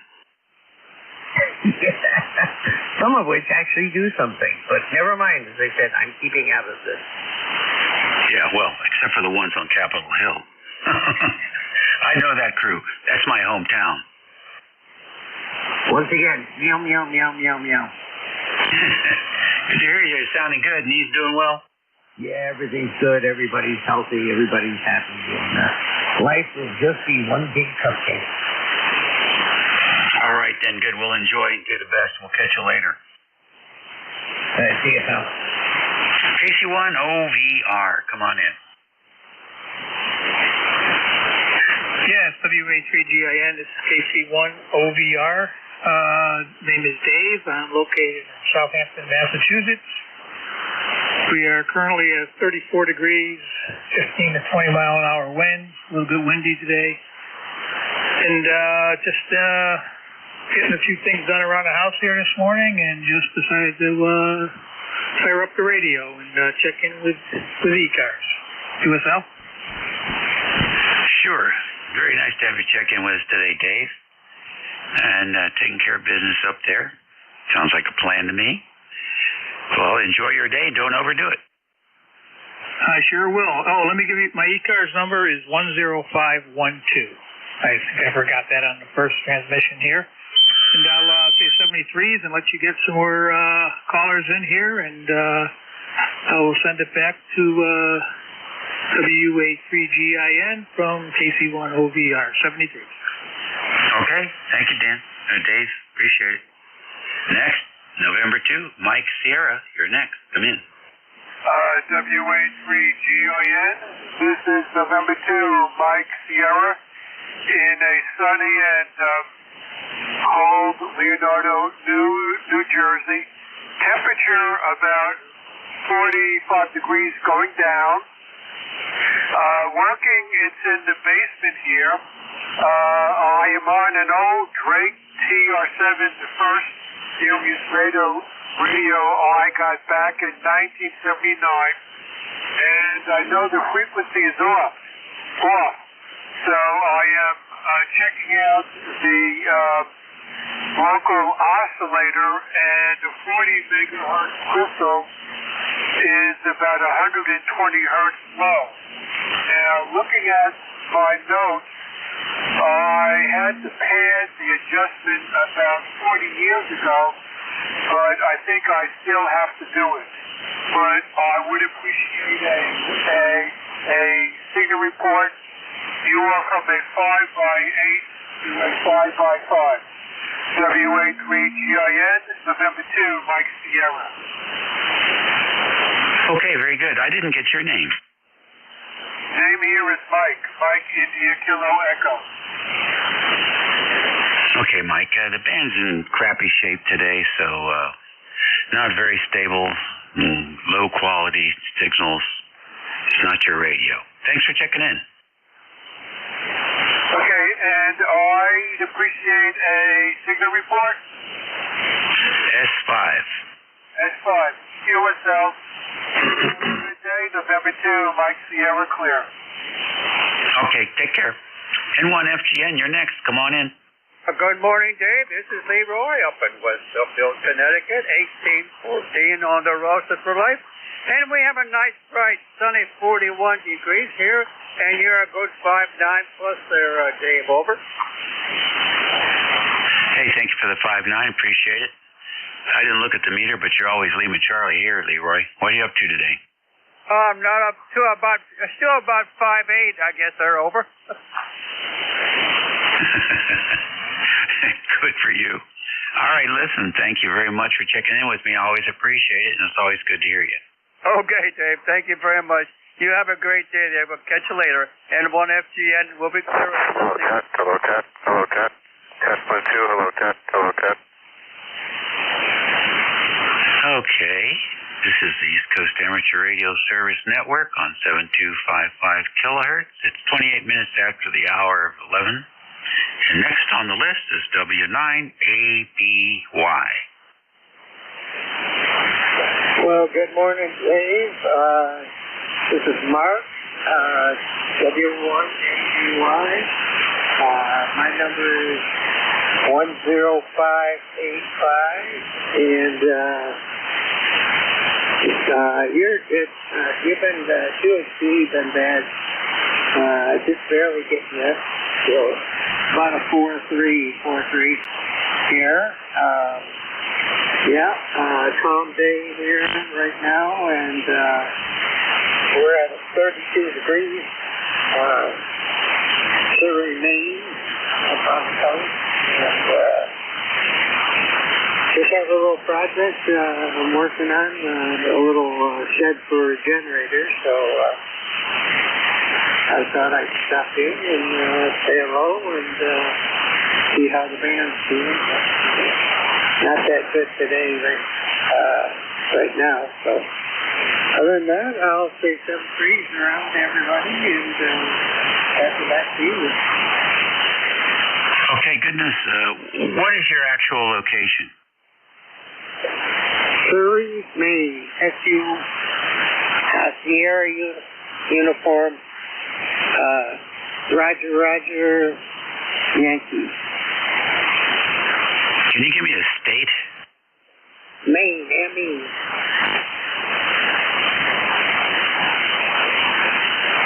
Okay. All right. I'm sitting here pointing the antenna at northwest, and your signal just went down into the dumpster. So that explains it. That explains it a lot. Let me try it again. Okay, now we're sort of pointed at Maine. How's that? Yeah, that's better. I can hear you pretty good now. A good day today, I guess. So we got some snow coming in again. Some nasty weather. So just working on my little project. So, not much more. I'll send it back to you. Okay, good enough. Thank you very much. Appreciate you checking in from Maine. Looks like the band is long and thin today. ECARS Radio on 55, WA3GIN. It's 31 minutes after the hour, 11 o'clock on Tuesday for you retirees. And it's the 4th of February already. More than 10 hours of sunshine today, even if it's cloudy. And also 43 days until spring. So there you go. We'll take another list right after this. Do we have any mobile stations? Any mobiles? Any QRP? Any QRP? All right then, we'll take another fixed station list. Conditions are poor. Be patient. Space them out. W3 Bravo Victor. Radio Charlie, Kilo 1, Foxtrot Radio Charlie. Kilo Delta 2, Oscar Alpha Mike. I got W3BV. I got K1FR. Is that a Charlie? That is a Charlie. That's affirmative, sir. Okay, and I got KD2OAM. Who did I miss? Kilo Alpha 8, Yankee Oscar Romeo. We got the YOR. Anyone else? All right, top of the list. Whiskey 3, Bravo Victor. Yeah, good afternoon to everybody on the net, and good afternoon to you, Dave. I did get your emails about the Green Point and the rest of it, and appreciated that. And just sitting here listening to the net while I'm working on my taxes. It's that time of the year. Anyway, Q5. I'm not having any difficulty copying anybody. The band seems to be in good shape here. Back to you, Dave. WA3GI. Again, my name is, by the way, I didn't give it, I guess. My name is Alan. Go ahead, Dave. W3PV. Yeah, okay, very good. Very good indeed. The call is familiar to me. Call is very familiar to me. Were we were catching up on Annapolis? Yes, we were. We were both on the final tour there at NSS. That's right. That's right. Very good. Well, that's a lot of history that most people don't know about. Well, you're coming in good from Pennsylvania. Thanks for joining us today. Well, you're more than welcome, and thank you for inviting me. And I do have a picture of me standing at that main tower, the 1,200-foot tower, and I should send that to you. I'll try to remember to do that. It's kind of a nice memento of that event, and I think of it often. My son lives in Easton, so I get down that way, and it was a fun time. Anyway, Dave, thanks for the kind words about the signal. W3BV, take care. Yeah, strongest signal today on my net, 15 over 9. So the band has been clobbered by solar activity. Yeah, my buddy, K3DPT, he's a former PG County cop, and he and I went out there for that. And he tried his darnest to convince me to climb up that tower. I don't know. He likes to see people get in trouble, I guess. There's absolutely no way I'm going to start climbing up that thing. I wouldn't get that far anyway, but that was a nice piece of work. Just an amazing piece of work. The toys those guys played with, thanks to our tax dollars, huh? And let's see, were you in the room when the guy was talking about they had to weld the floor, the steel plates together because they were arcing when they were transmitting? Yep, I was. I asked him, one of the guys that was leading the tour, I asked him about how come all the fences around here are rusty. This is kind of poor maintenance. He said, no, it had nothing to do with maintenance. The RF signal was so strong, a megawatt transmitter, that it burned the galvanizing off the fences.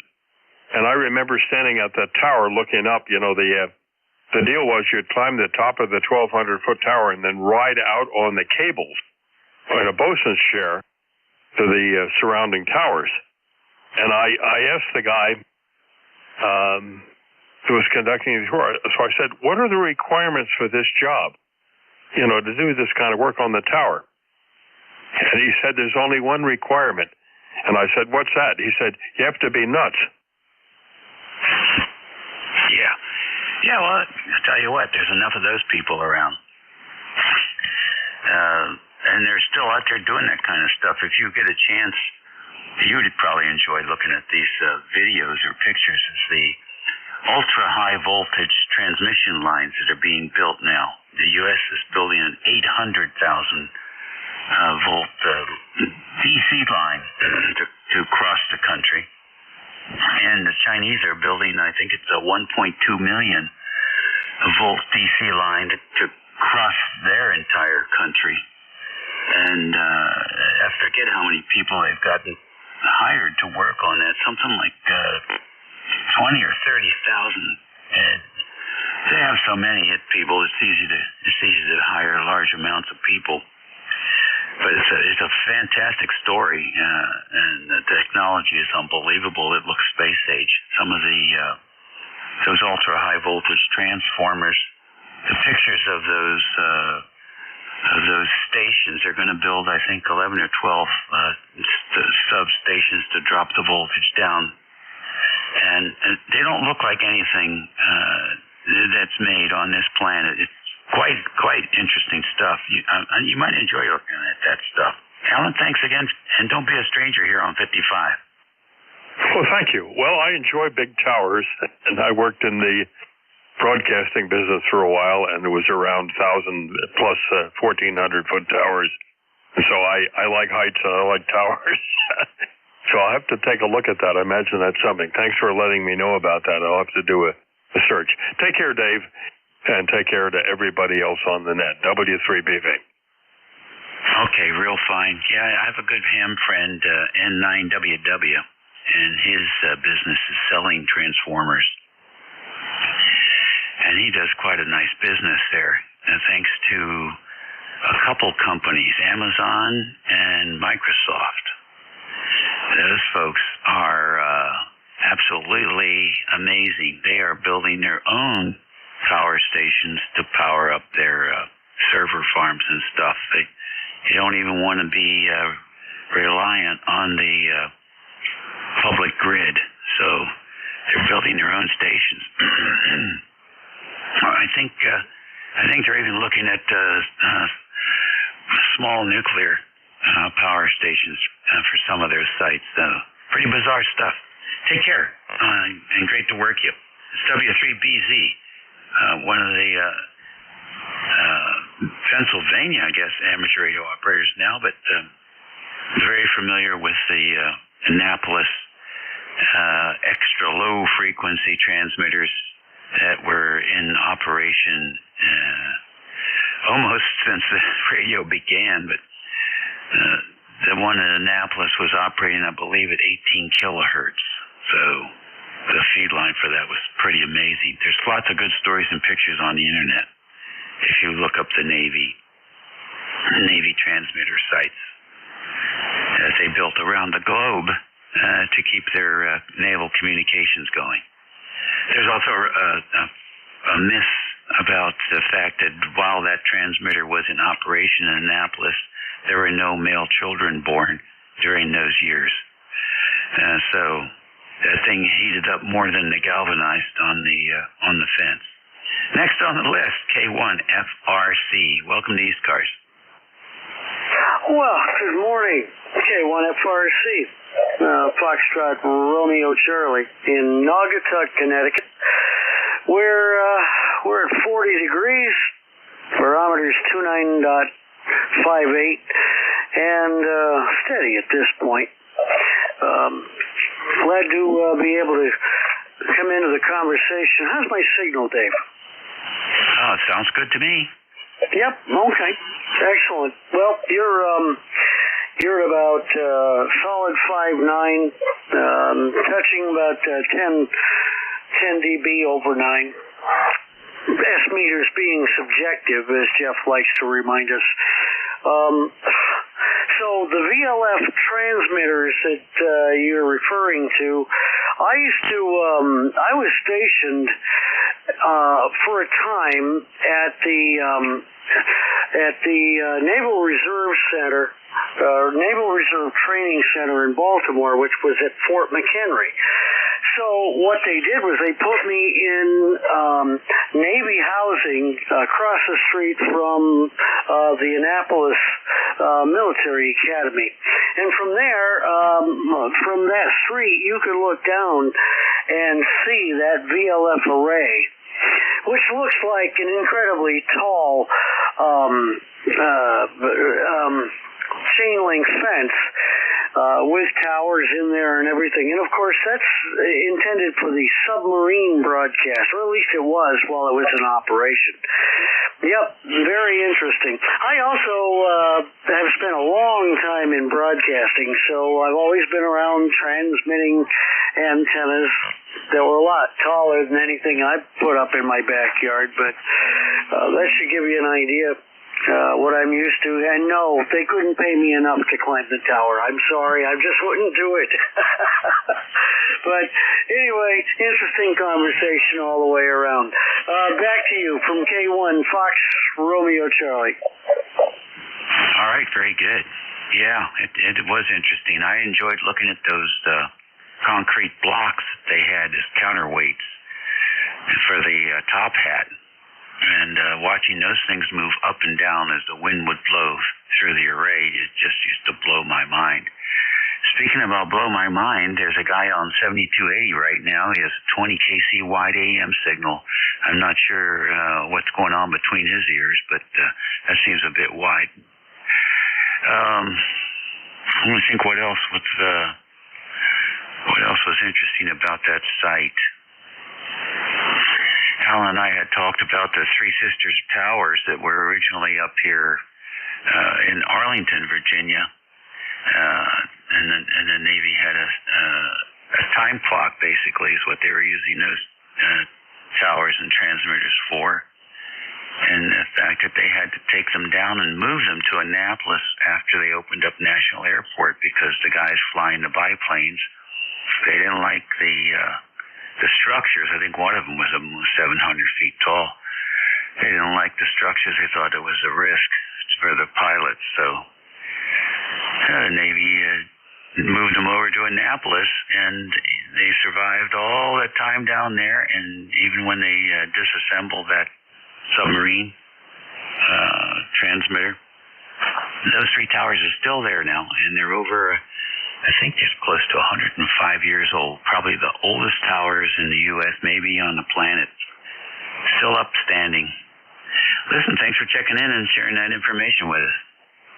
Oh, no problem. And thank you. I believe you are correct on them being about the oldest transmitting towers still in existence. So thank you. Appreciate it. Have a great shift. And I'll be... I didn't look. I don't know who's on tomorrow.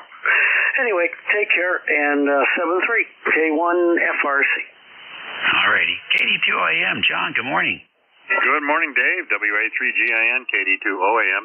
And let's see, yeah, we've got snowing pretty good right here. We've got 29 degrees, and it's just coming down. We just got back from doing our monthly grocery shopping, and I'm glad we did because it's really coming down now. So glad I'm inside. But you're coming in good over here, 10 over 5.9, sounding really good, Dave. It's interesting listening to you guys about those towers. That's something. You would never catch me climbing something like that. So back to you, Dave. WA3GIN, KD2OAM. Yes, I hear you. I in the back of my mind, I think there was like a one-man elevator in there, so it would take you up a good portion of the way.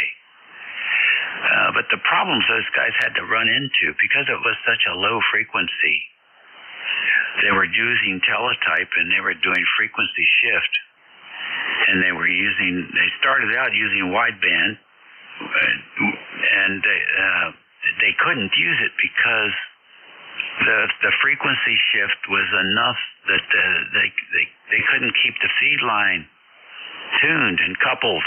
The SWR would change too much between the shift frequencies, so they had to go to narrowband.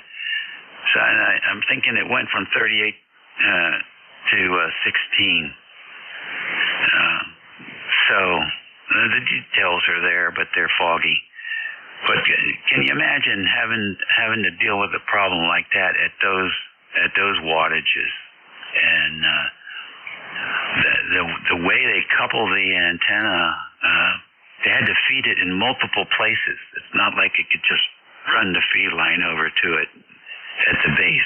They had to feed it in 3 different places to be able to manage the standing wave ratios on the feed line. So those guys were having a blast. I don't know how they got any sleep. I would be up all the time thinking about it. Thanks for checking in, John. All right, you take care. Have a great day. Next on the list, KA8YOR. Okay, Dave, WA3GIN in the net. This is KA8YOR. Just wanted to check in and say howdy to you there once again, Dave, and got a great signal in here to Ravenna, Ohio this morning. Copying you very good there. Beautiful weather, sun shiny, up in the 30s here. Supposed to get up in the 40s later in the week, so we're kind of hoping on that. And that's interesting about the tower climb. I worked for the cable company in Akron, Ohio for 40 years and retired out of there. And got to climb the 525-foot tower many, many times. Never went up the bosun's chair. I didn't like that idea. I wanted to be in control of my climbing. But, yeah, retired from that and enjoying retirement. My DX10 died on me this morning, so hooked up the 891, so I don't think I got quite the audio as I have on the DX10, but it's just using the stock microphone. So with that, I'll say very 73, sir. You have a great day. Thank you for picking me up. WA3GIN. This is Ed in Ravenna, Ohio. KA8YOR. Over. Okay, Ed, very good. Nice to have you in here. Just remember, talk across that mic, you'll be fine. Those microphones do not like the wind. They get fuzzy real quick. But they'll stay pretty clean if you talk across them. You're sounding good on the 891. You're listening to ECARS. It's 11:49. And this is station WA3GIN in King George, Virginia. We're 90 miles west of the Atlantic Ocean and about 50 miles south of Washington, D.C. It's 60 degrees now and sunny in the northern neck of Virginia. We're standing by for any stations. Victor Echo 3, Juliet Sierra Echo. Kilo Bravo 1 Golf. Okay, I got a VE3JSE. And I got a KB1G. Hold on a minute. Let me rearrange things. Alrighty, let's see how that works. VE3JSE, come on in. Yeah, Roger. Not sure your call sign. Maybe you can get that in the go around. This is Victor Echo 3, Juliet Sierra Echo. Located about 100 miles west of Ottawa, the capital city.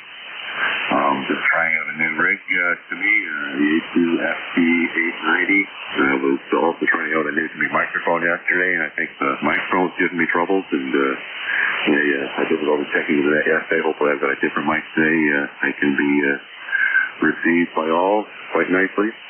You're a solid 5'9". I guess maybe you turned on an amplifier or swung in antenna direction or something. You came up with an S unit there, whatever you did at the end. So I think it's WA3CIN. I think it is from VE3JSE. Okay, very fine. VE3JSE, WA3GIN. Thank you for checking in with us. Yeah, I put the antenna. It's northeast. It's beaming northeast, but the other one was beaming to west. So a little bit more RF in your direction. And appreciate you joining us today. You need some more high frequencies in your audio, though. You're a little muffled. Just a little bit muffled right now. So maybe you can tweak that up a little bit and make it easier for net control. Thanks for joining us, and hope to hear you again soon. WA3 Golf India Nancy, I think it is, from VE3 JSC. Thanks for the signal report. You're about 5 to 10 dB over 9 there, Russell. And good morning to all. Okie dokie. Thank you, sir. Appreciate it. You're 5 and 9. KB1G, what's cooking?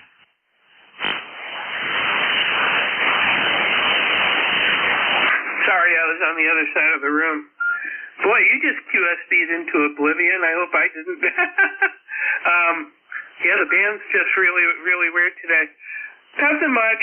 I'm just working from home. I'm an instrumentation applications engineer, and I'm having to deal with partial information and account managers and salesmen that won't do their complete job and driving me nuts. But other than that, I'm fine. I was listening to ECARS in the background and thought I'd pop in from time to time, and this is one of those times. So hope you're having a good day. It's 44 degrees here with a rising barometer at 29.85, so it's managed to melt to 3.5 inches of snow without any effort in shoveling whatsoever. I just waited a day, and it's all gone. Back to you, KB1G. All righty, good deal. That's the way it should be. And that's the way we would do it most of the time here. So it's just too much to shovel. Anyway, even if we wanted to, we'd have to get some real heavy-duty equipment. But you're doing good signal. Don't work too hard. And, what can I say about team players, right? Sometimes you find a great team to work with, and sometimes not. So you do your best. That's all you can do. Yeah, it's true. They're good guys, but they there's two things. They don't want to give the customer any homework, and they don't want to spend enough time on the job site to get the requisite information. So it's a balancing act, really, because they've got to go on to the next thing. But if you just get in the habit of doing it right once, you end up saving time. Anyway, catch you later, KB1G. Yeah, I hear you, buddy. I hear you. When I worked in the government, I used to say a few things that people probably don't want to hear anymore, but I used to say there's always plenty of money to do it wrong twice, never enough to do it right once. That's true. Hey, I got to split. I'll catch you later, KB1G. All righty, have a good one. ECARS Radio, got a few minutes here. We'll take a few more check-ins. 11:54. WA2 Alpha Mike Sierra. I got WA2 AMS. Who else? Kilo Bravo 2 Whiskey November. I got KB2W double N. Who else?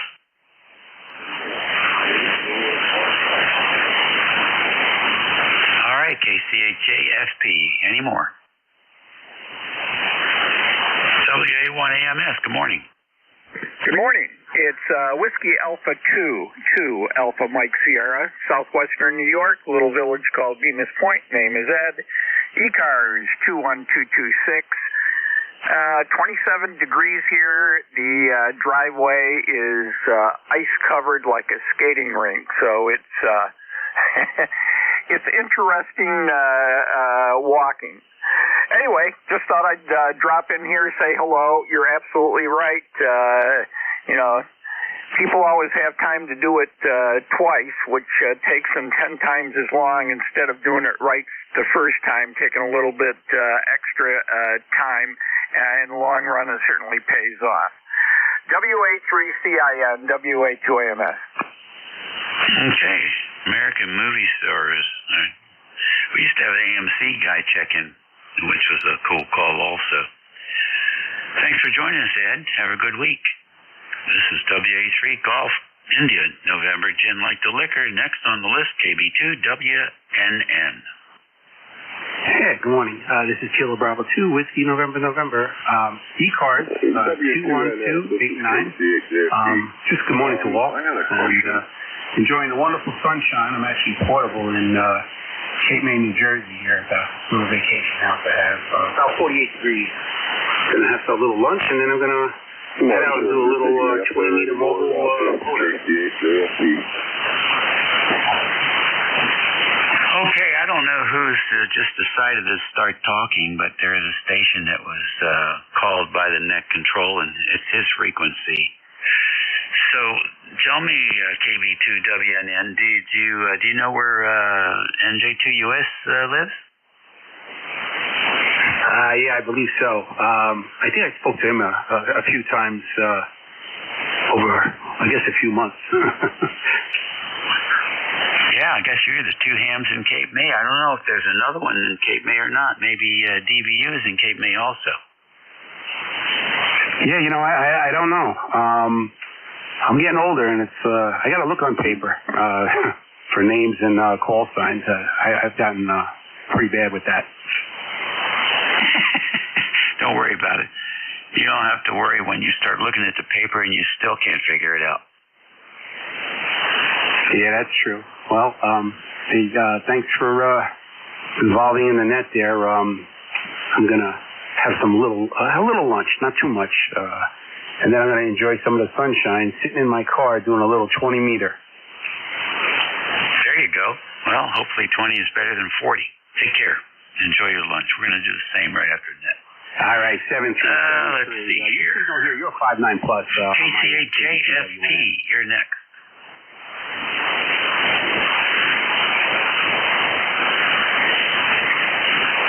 Kilo Charlie 8, Juliet Foxtrot Papa.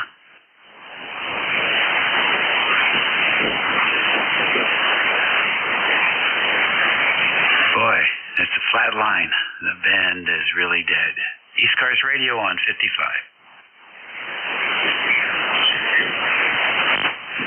Kilo 1, Echo Sierra Lima. Okay, Echo Sierra Lima, come on in. Hey Dave, yeah, the band is really iffy. It's up and down all over the place. I've been listening to about an hour or so. Glad you could hear me. Yeah, K1ESL, I hear you just fine. Go ahead. Okay, yeah, nothing really going on here. We actually have some sun today, but had a lot of ice on the driveway, so I worked a lot at getting most of it off yesterday, and then we got rain, which froze last night, so no matter what you do, it keeps on coming. Yeah, you got about 40 more days of that kind of crazy weather. Yeah, I'm not looking forward to it, really. We got some more snow coming up this week, and I can hardly wait for the snow to sit on top of the ice. It's pretty yucky, but I don't know. We got it in control. So anyway, thanks for picking me up. I'll let you go near the top of the hour, and have a great rest of the day, K1ESL. All right, appreciate it. Thank you very much for joining us today on ECARS. I think my time is just about up here. I think we got K1... I don't know who we got coming in here today. I don't seem to be hitting it right these days. So we'll just stand by and see who the next NCS will be here on Tuesday, because I think there's a lot of folks going down to the Hamvention down there in Florida. So we'll just be surprised by who's coming in next.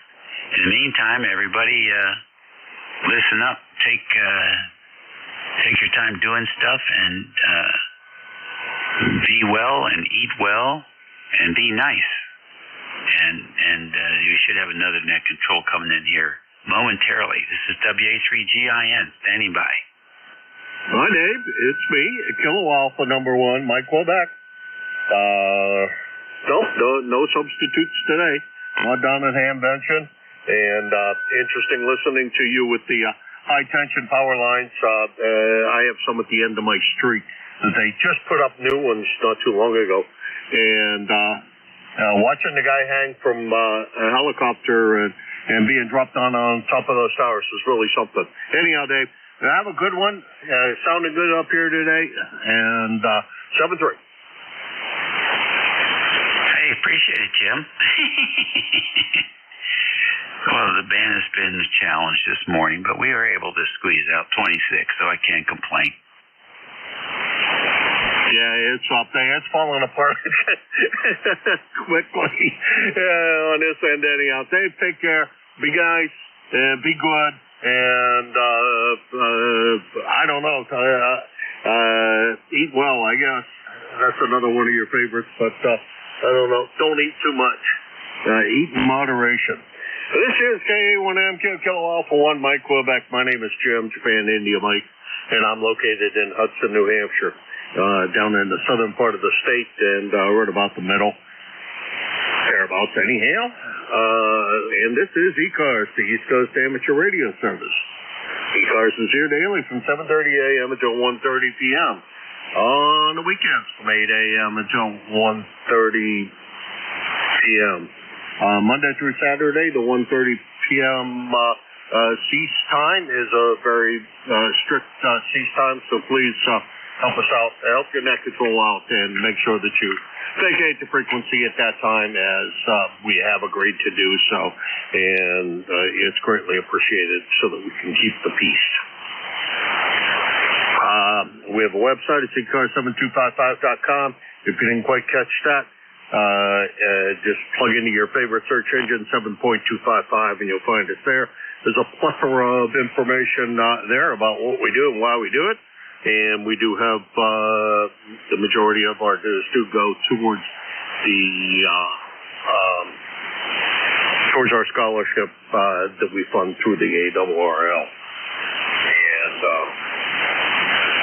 I think I should ask somebody to put that letter up on the website, because I think that was a pretty nice letter from the ARRL. Anyhow, we do fund a scholarship through there, and they do several scholarships.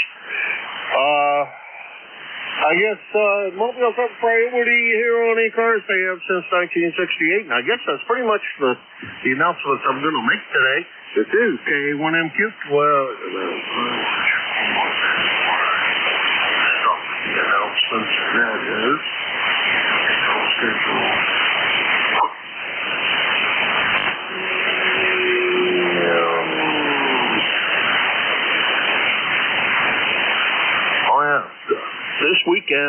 This week is roll call.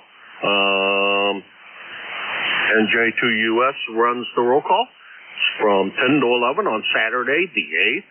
So if you are a member of ECARS, that's a perfect time to come join us.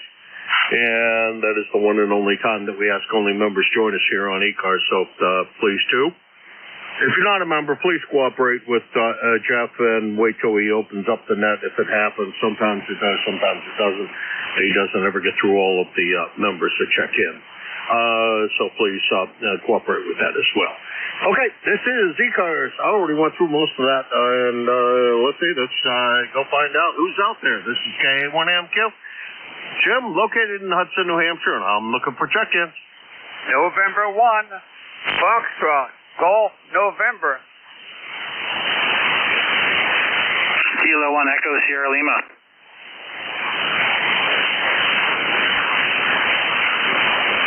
Okay, we'll run with those two. Good morning, Leroy and Dave.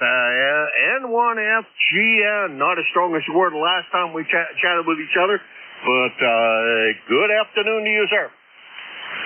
Good afternoon, if you say so, Jim. Anyway, we got 41 degrees up here in West Suffield, Connecticut, and very sunny, and a beautiful signal you got there, Jim, over. Yeah, your signal this morning is about an S7, which is not your usual strength. Usually you're a lot better, but I also know that the band is falling apart. ESL, who's 25 miles from here, I'm having a difficult time hearing him, so the band is not in great shape today, Leroy, but always a pleasure to hear you, and thanks for swinging by. Over. Okay, Jim, very good. You have a great day there. We'll catch you later on down the log. N1FGN will be clear with KA1MQ. All right, 7-3, Leroy, always a pleasure. That's N1FGN. West Suffield, Connecticut, 1814 on the lifetime roster. About 75 miles from here in Hudson, New Hampshire. Next on the list is Dave, ESL. And Dave, very nice commentary on the news thing.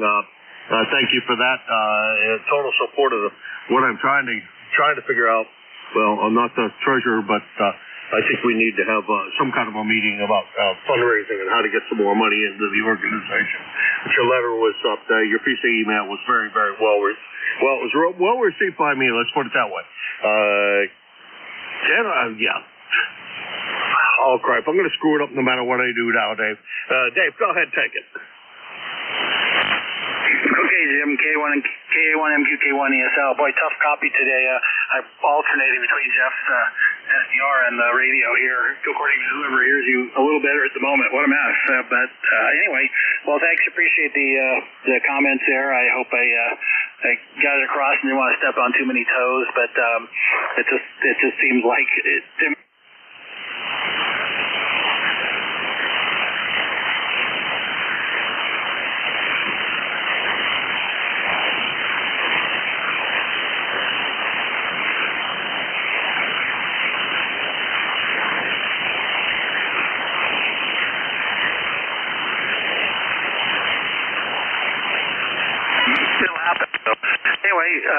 Thanks for picking me up. But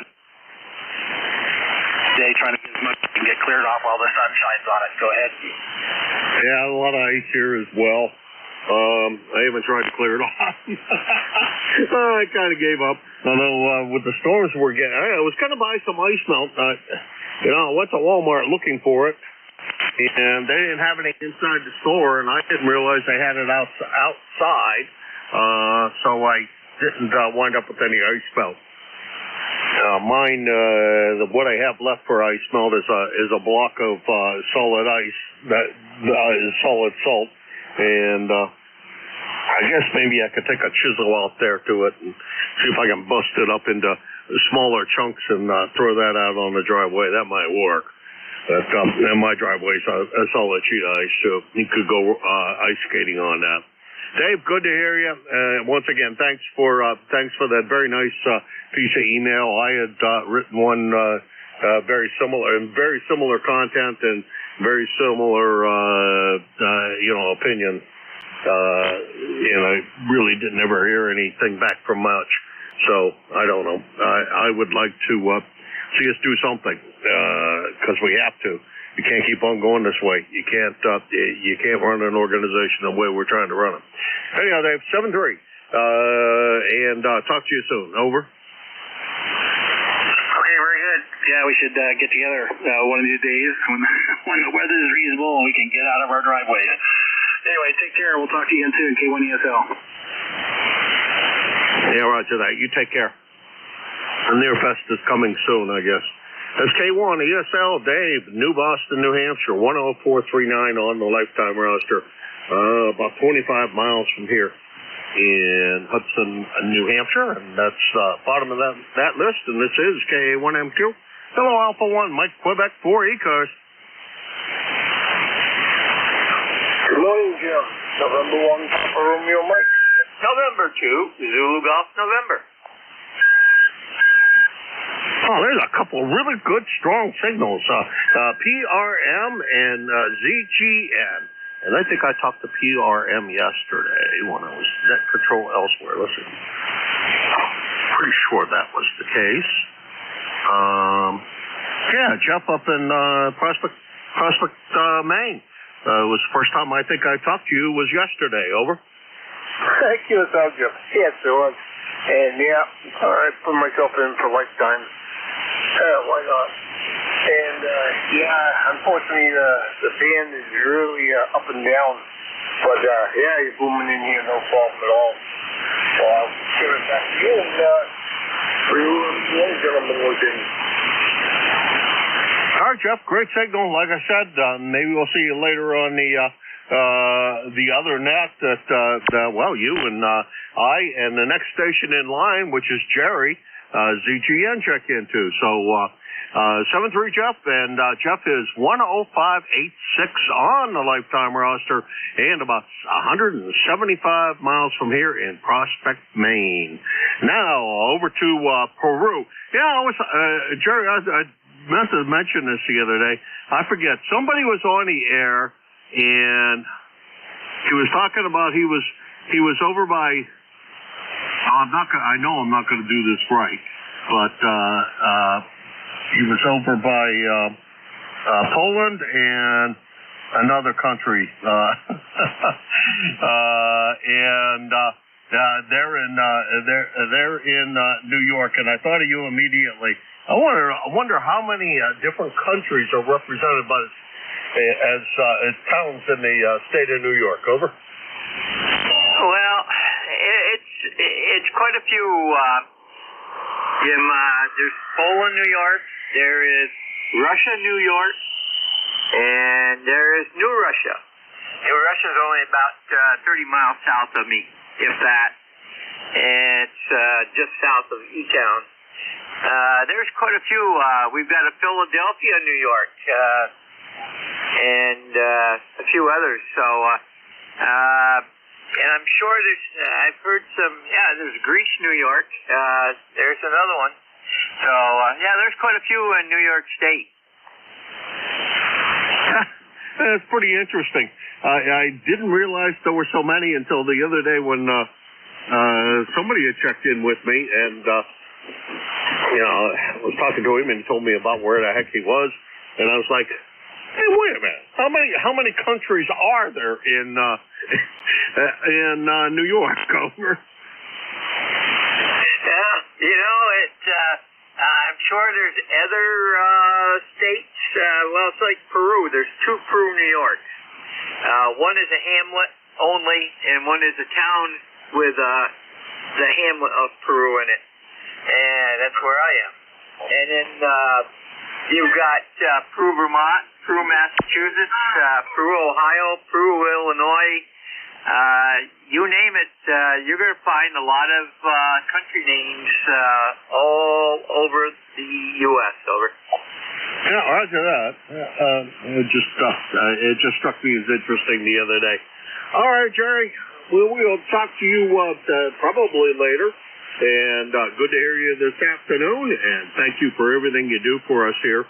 I appreciate it, and I appreciate you being the net control from 11 to 12 on Friday, and then taking your lunchtime break, and then picking it up again from 1 to 1:30, and then all of the times you fill in, and boy, you do. You do fill in a lot, and I am very appreciative of that. Take care, Jerry. Talk to you soon. Roger, Jim. By the way, you can add to that list Mexico, New York, and Canada, New York. There's two for you. And to ZGS. I knew about Mexico, but I forgot about it. I knew that there was a Mexico, New York, and I totally forgot about it. One of those cases of I didn't think about that one. See, Mexico's one I've heard of, and that's pretty interesting. I don't know that it's a record there in New York, but maybe it is. Take care, Jerry. Talk to you soon. 7-3. 7-3, Jim, and to ZGN.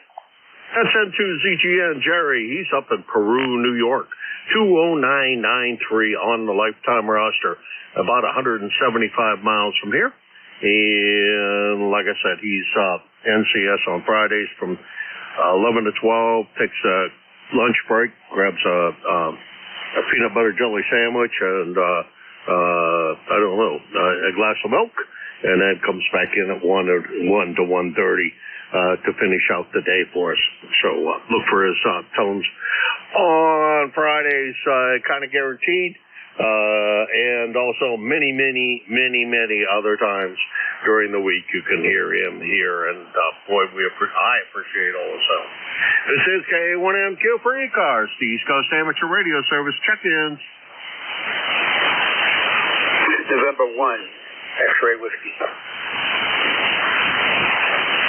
Got X-Ray Whiskey. Was there anybody else? Kilo Echo Kilo Whiskey.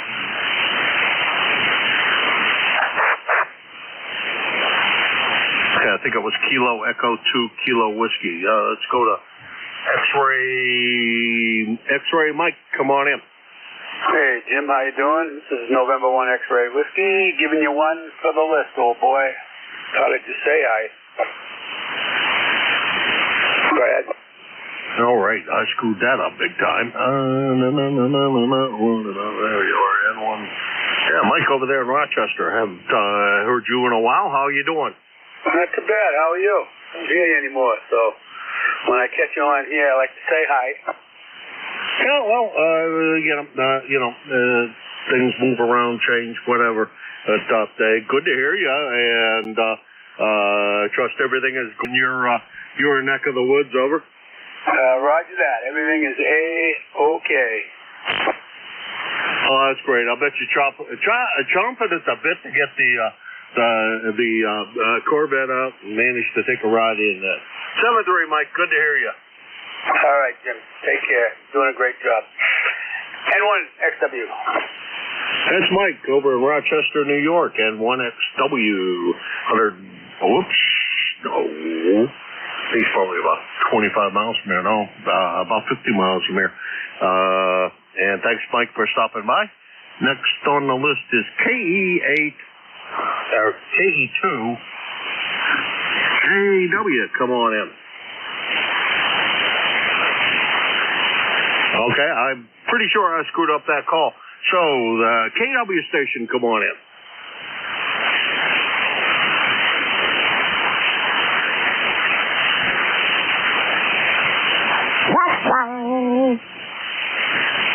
This is K1MQ Kilo Alpha 1 Mike Quebec for the East Coast Amateur Radio Service ECARS.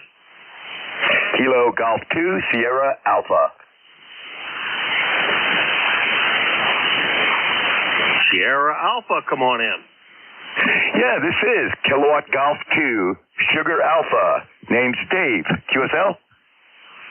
Okay, Dave, let's see. Kilo Golf. Well, I don't have you in the logbook, so this will be a new contact, I think.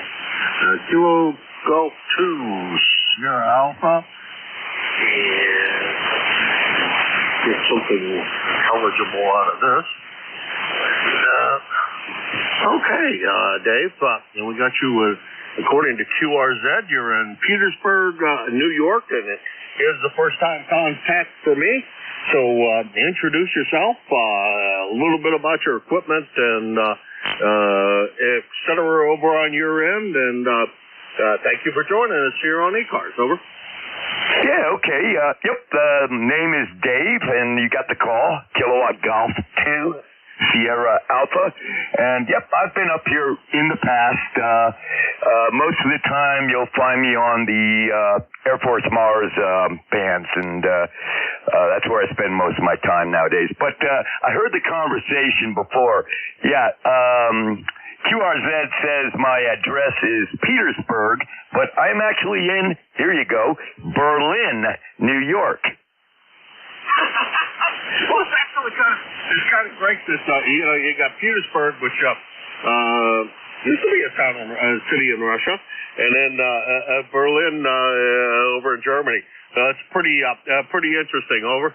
Yeah, Roger. Yeah, I was listening, and I said, oh, man, I just got to, because you don't think about it, but there are just so many cities and towns that all have names from Europe, and yeah, it's mind-boggling. Yeah, sometimes it is, and the longer I do this, and I've been doing it for a fair number of years anyhow, Dave, the more I find it very interesting about the number of the same towns that there are, and I think which one did they say? Springfield. Right? Yeah, Springfield. There's a Springfield in every state in the Union. Yeah. Well, you got Springfield, Mass., which is a hop, skip, and a jump from my neck of the woods. Yeah, it's not terribly far from here. I drive by it on my way to Pennsylvania all the time, so know where the heck that is, because like I said, I usually go out out the New York State Thruway and then drop down south out of Erie. Unless I'm going down to Pennsylvania when I think it might be a danger of lake effect snow in Erie and Buffalo, and then I'll take the southern route and go across 80. Over. Yeah, Roger. Yeah, I know all about that. Yeah, and even on 80, you can get yourself into some serious snow. Boy, I was coming through there a couple of years ago. Boy, going back here, and it was whiteout conditions. I managed to get off just by looking for the little reflective road markers that showed I was on an exit, and I found a hotel that had one room left, and I checked in. That's great. Well, my brother lives at the intersection of I-79 and 80. And I mean, it is he's pretty much at that intersection. And he was telling me that they closed 80 again the other day due to snow. I wouldn't doubt it. Yep, yeah, and I've had snow just about every day here. Berlin, New York is I guess they call it the Taconic Mountain Range. The Taconic Mountain Range. It's all tied together with the Berkshires and, of course, the Greens. And now you get up into the Green Mountains, and you're getting some elevation over there. You got some 3,000-footers. And right now, my elevation at this QTH is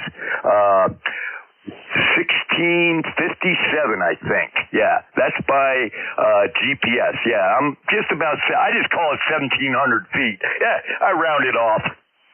Oh, that's nice. Sounds like you got a great location. So what are you running for a rig and an antenna? Because you got a great signal over here.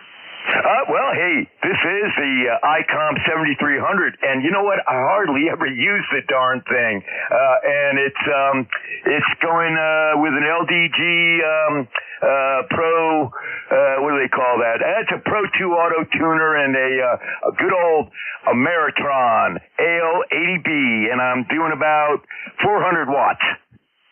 Okay, we're running about comparable power and comparable things. I'm running a 7300, and that goes into a 30L1 amplifier, and putting out, I don't know, it says it's only saying less than 300 watts, but I know that's not really accurate because I know the thing normally pumps out about 450 or so. So I'm not sure. I must be modulating well enough. Anyhow, and then that goes into a fan dipole, homebrew fan dipole to band 40 and 75. I just looked over to see if I actually was on that antenna, because I do have a cut just for 40 dipole as well. That's at right angles because I run this net so often. Anyhow, Dave, pleasure to meet you. I sure hope we bump into you again. And thanks very much for stopping by. Hopefully we talk soon. Over. Yeah, okay, yep, real pleasure. And you are 10 over S9, loud and clear here, and a real nice signal. And I've got a fan dipole, but right now I'm on a MFED, so I switch between the two. The fan dipole works better on the military frequency, so I tend to stay on that thing quite a bit. But man, band conditions are nice today. All right, 73s, and we'll catch you later. KG2SA. Yeah, you're sounding great. About 10 over S9. Well, you know, if you look at the spectrum, though, I'm looking at the spectrum here on the 7300. It's flat. There's nothing going on. Usually I see South Cars and Mid Cars. I don't see either one of those two, and that's not an overly good sign for a good band. But it seems to be working to certain places, and that's all the more that matters. And we'll keep it occupied. Take care, Dave. Pleasure to meet you. That's KG2SA, Petersburg, New York. About 100 miles from here in Hudson, New Hampshire. And this is K1MQ, Kilo Alpha 1, Mike Quebec, for ECARS.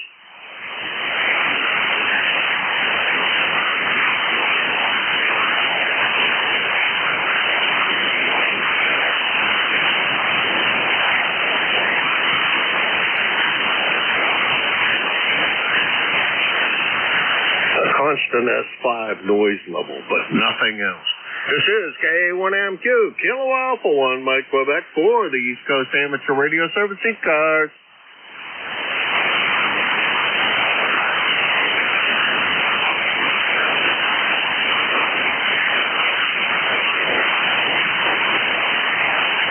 Sure, if I don't have to break out my accordion and start playing polka music. No, I don't do that. I'm just kidding. This is KA1MQ for the East Coast Amateur Radio Service. Looking for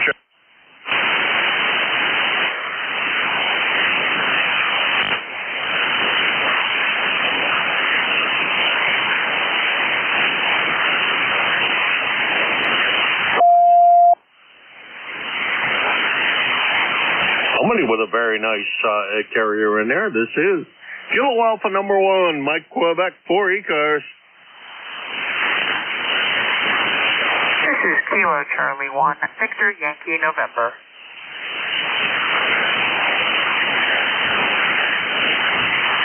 Is that EYN X-ray Yankee November?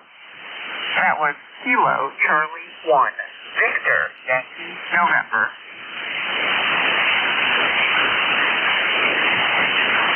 Okay, we got that in here. That's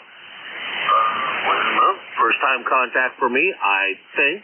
And usually I don't write down prefixes, so I have to ask you again for your for the prefix to your call, but I do have it as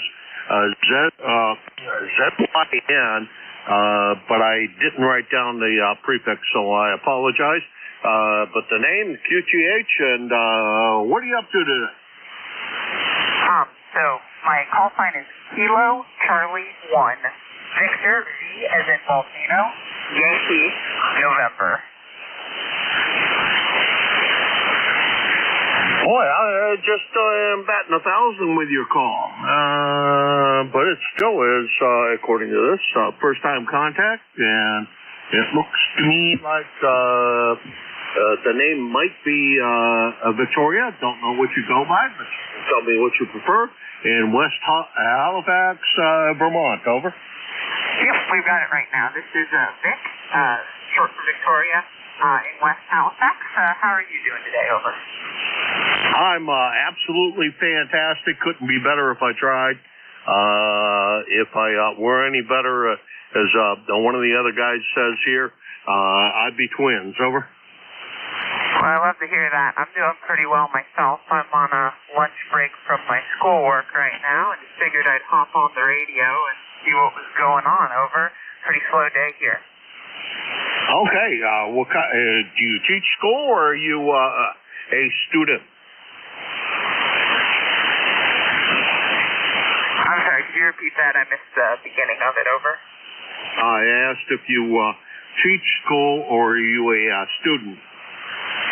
I'm a student. I'm going for electrical engineering. I'm about halfway through my degree at this point, so we're really in the thick of it, doing a bunch of calculus today, so having a great time. Over. Oh, yeah, that's tough. I will say that's a tough degree. I got mine at night school, and I recommend against that. I recommend going to day school and get it over with. 10 years to get your bachelor's degree is a little on the ridiculous side. Well, this is my third time back at school, so I'm getting up there in my number of years as well. I think if you count all the time that I wasn't in school, I'm at 9 years at this point for a bachelor's. So, no shame in that, I think. Yeah, well, life gets in the way and everything else. I was holding down a full-time job, and it was recommended by my boss that if I got my degree, I would probably do better in my career at the company I was with at that time. And okay, I'll go back and get my bachelor's, and the associate's degree that I had, they said was of no use. It was too old. It was not applicable to anything anymore. So they told me I had to start from ground zero, and I was also over 10 years old. So start from ground zero and repeat everything I ever did in my life. And it was fun. And I got a minor in computer science because went to UMass Lowell, and they were offering a minor in computer science with very little requirements for additional classes. And I said, "How the heck with this? This is only another 3 months of my life. I've already spent 10 years here. What the heck's another 3 months?" Yeah, well, I definitely hear that. I'm going to be heading up to Vermont State after this spring because I'm getting a community college associate's this first half of it. And they were willing to accept some of my work experience for a few credits. So I definitely, they'll offer you these things to make you want to go to their schools. But I think I'd probably better get back to it here. So I'm going to send it back to Net Control and 7-3 for now. Thanks for taking my call, and thanks for running the net. Over. All right, Vic. My pleasure. I'll tell you. Sure hope I get the opportunity to chat with you again soon. Very, very interesting things you got going on there. And after my last layoff, I went back to community college and got a certificate in automation, and then I taught at the community college that I got that degree or that certificate from for a couple of years. So it was a lot of fun. Enjoyed that a lot. But things changed, and I just had to do something else. Anyhow, now I'm retired, actually.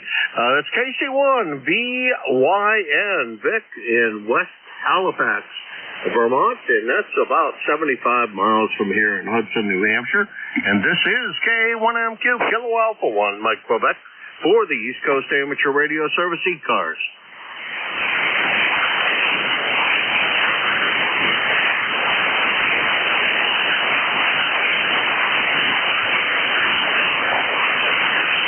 Noise levels dropped down to an S3.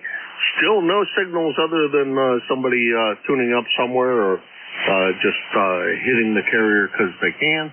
This is K1MQ, Jim, located in Hudson, New Hampshire, looking for check-ins for the East Coast Amateur Radio Service, also known as ECARS. K2NPN. KD2, not pointing in. Come on in. Good afternoon there, Jim. Yeah, a little cold here today. Well, right now it's not. It's 29 degrees, so that's a heat wave. Name here is Phil Papa, Hotel India Lima. And we're a lifetime member here. And just turned the rig on and I heard you in there, and I thought I'd just stop in and say hello. I guess we're going to get some more snow, and we've had snow forever, and I think we're going to have more snow forever, the way things have been going. So, how you doing? This is K2NPN.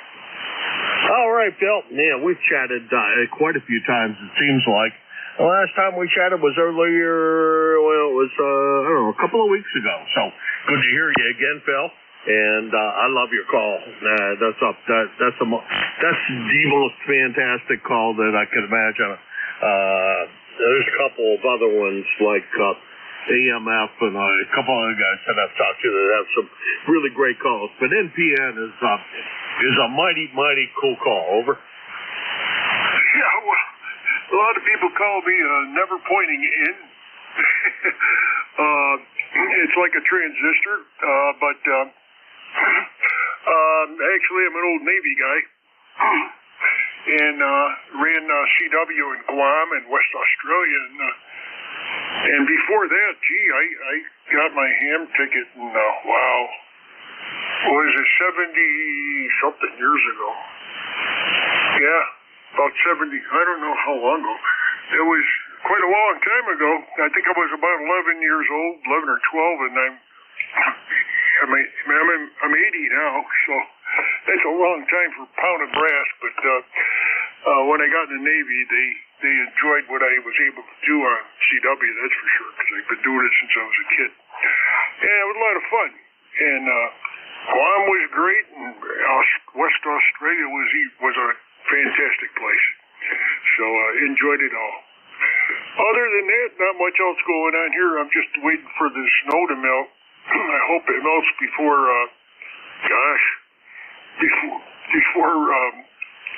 well, what do we got here now? We got February, March. I hope it melts before April. Get some fishing in anyways. So here she comes. Back to you, Jim. K2 NPN here. My brother asked sometime back, and I wonder if I made a note in my note folder. Because I talked to my brother right after that, and I asked him if he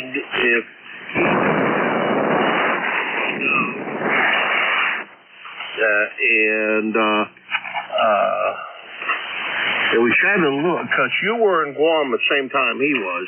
We chatted a little more, and he said that you guys weren't in CW, were just across the way, and periodically, actually, I guess quite often, they would take the teletypes from his side and pass them through a window over to your side. Over. Roger. Yeah, I remember that. Yeah, that was actually I was in charge of that area, and you used to reach in the window and somebody'd hand me some paper, and we do what we had to do with it. So that was he must have been there when I was there. Sure. I remember you telling me that. I remember talking about it, and I thought it was you and I that had that opportunity. But gosh, I just, as you were talking about, I could visualize it right in my eyes here. It was a great place. I probably knew him. I was there for quite a while, and I'm still getting a lot of emails from some of the guys that were there. So it's.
Good day, and I hope you stay warm, because it's cold out here, and we'll catch you down the log soon.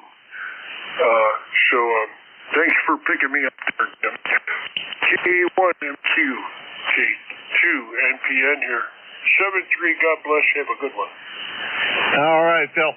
Well, thank you very much, and I will talk to my brother a little more about being there.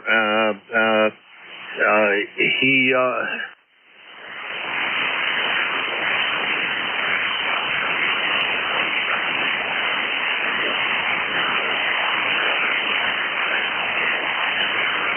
did pass messages through the window to you guys on the CW side, and so that means that you guys probably bumped into each other. You may not have known each other, but you probably bumped into each other. Phil, my pleasure, absolutely. Thank you very much for the very nice QSO, and I hope we do it again, and I'll tell my brother a little more and see what the heck he has to say. Anyhow, 7-3. Thanks a lot. Enjoy your lunch. That's K2 NPN. Phil in Marcy, New York. 20271 on the lifetime roster, about 200 miles from here in Hudson, New Hampshire. And this is K1MQ, Kilo Alpha 1, Mike Quebec 4 ECARS. November 1, X-Ray Charlie Yankee. Kilo Charlie 2 Alpha Alpha Kilo QRP. Okay. Okay, we got Scott, XCY, and we got AAK, QRP. I guess we'll pick up the QRP. I'm surprised with how crappy the band is. I can hear QRP. Go ahead. Yeah, this Kilo Charlie 2 Alpha Alpha Kilo. Name is John. 68 Troy, New York. Just running.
Does this.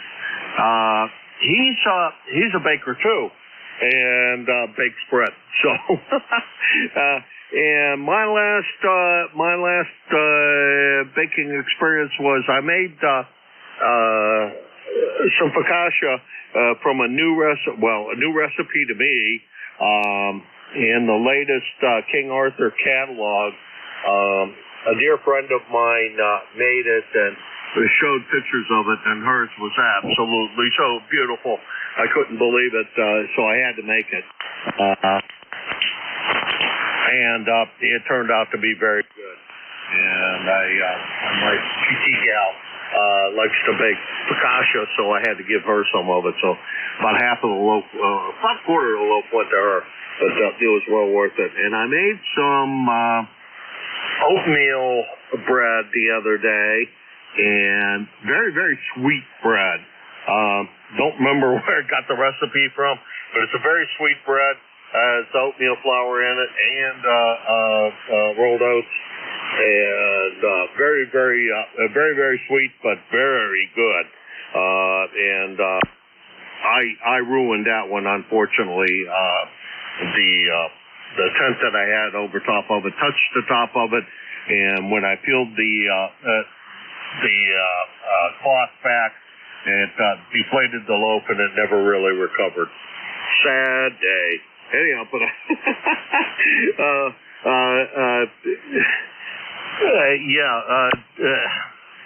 Art sent me a recipe for some bread, has raisins and et cetera in it, and I printed out that recipe.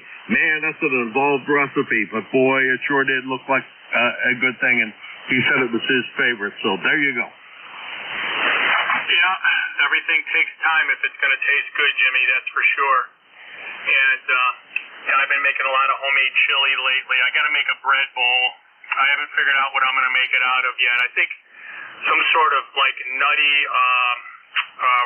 rye pumpernickel. I'm going to try and come up with some sort of combination, carve out the bread bowl, and fill it up with chili, Jim. I've been talking about doing that too.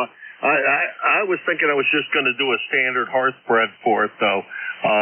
Just your standard round hearth loaf over. Yep, absolutely. I don't know. It's a lot of bread to eat, but I guess it's always kind of fun to eat out of a bread bowl. Put some cheese on it, put it underneath the broiler, and get that nice crispy topping on it. We had chili the other day. I should have done that. Oh, Scott. All right. Oh, Scott, we could talk about this forever, but I do have to let you run. Good to talk to you. And like I said, I'm pretty sure it was Art SWL that and I were talking about baking. He didn't know that I was a bread baker, and so he sent me this recipe. It's quite involved, but it looks like it ought to be just absolutely to die for, and I have to make it. Just going to have to gather up all the ingredients and manage to do it because it just looked too good. Anyhow, you take care, Scott. Always my pleasure, and thanks for stopping by. Absolutely, Jim. Enjoy the rest of the shift, and band seems like it's okay. I've been enjoying 10 meters lately. It's been wide open, both mobile and at the station, but nice to see the bands are somewhat waking back up. Okay, 73, Jim, from November 1, X-Ray Charlie Yankee. Well, Scott, I'm looking at the spectrum. Mid-cars and south cars, I can't even see on the spectrum. So the band is pretty lousy right now. But it seems like there's some holes that are, absolutely great. And it's pretty short distance stuff. Everything has been actually real short distance stuff. They got popped over 200 miles. So that's kind of an indication of what that's going on. But an awful lot of really strong signals like yourself. Pretty amazing. That's Scott. He's N1XCY, Cranston, Rhode Island, 10434 on the lifetime roster. About 75 miles from here in Hudson, New Hampshire. And this is KA1MQ, Kilo Alpha 1, Mike, Quebec for ECARS.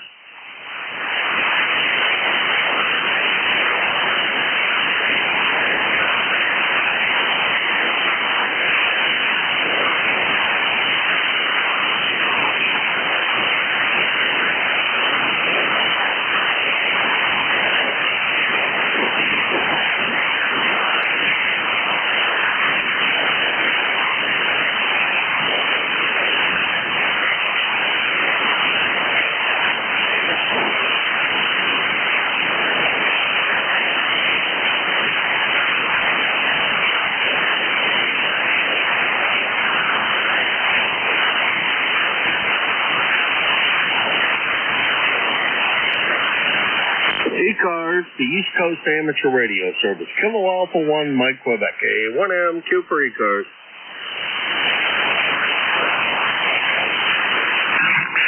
Whiskey 1, Sierra, Whiskey Lima.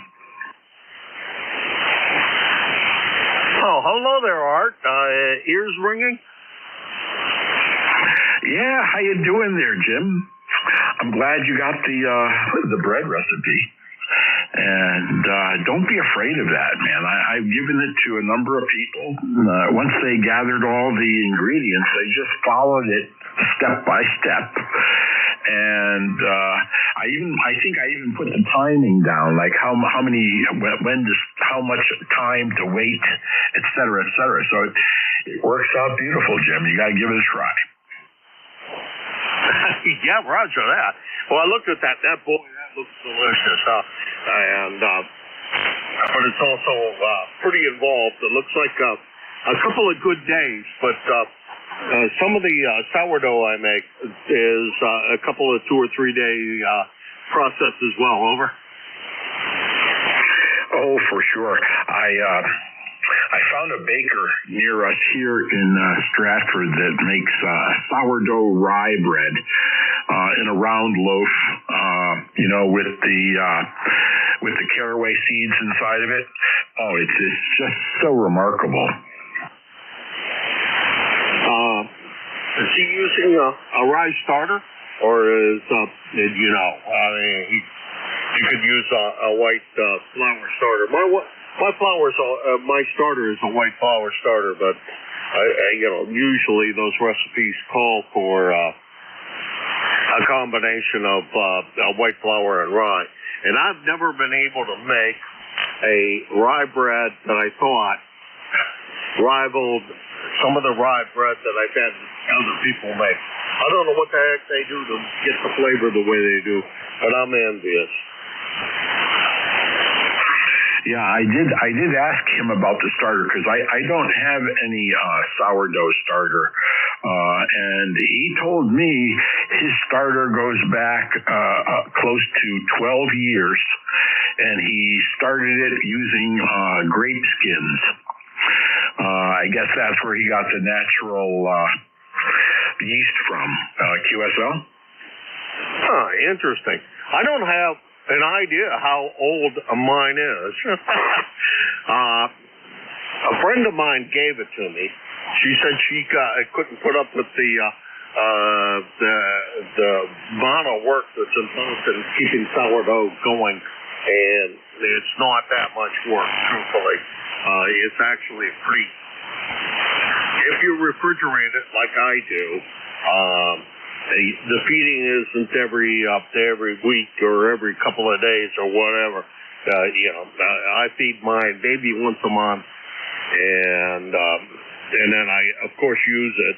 And we had some. I also made sourdough pancakes the other day. Oh my God, that sourdough was overpowering. The YL likes the sourdough pancakes, but I don't think she likes them that sour. Over. Oh, that's great, Jim. Well, I'll let you go. I'll be on the side and take over for 1 o'clock. And by the way, thanks for giving me those 2 other shifts next week and the week thereafter. QSL? Oh, thanks for grabbing them. Always glad to have somebody else grab them. You only have a half an hour now, so I started to think about that, and I'm like, well, anytime you can pick up an hour here and there is good. But that makes 2 shifts in one day. And a lot of guys don't like to tie up their whole day that way. But anyhow, Art, thanks very much for coming by. I appreciate it, and thanks for being in that control. I appreciate that too. 7-3. Yeah, 73, Chevy. See you in about 6 minutes, according to my clock. That was W1 SWL Art, Stratford, Connecticut. 10470 on the lifetime roster. And here's your NCS from 1 to 1:30 on Tuesdays, which is coming up now soon, 5 minutes from now. This is KA1MQ, Kilo Alpha 1, Mike Quebec. This is ECARS, and I'm looking for check-ins.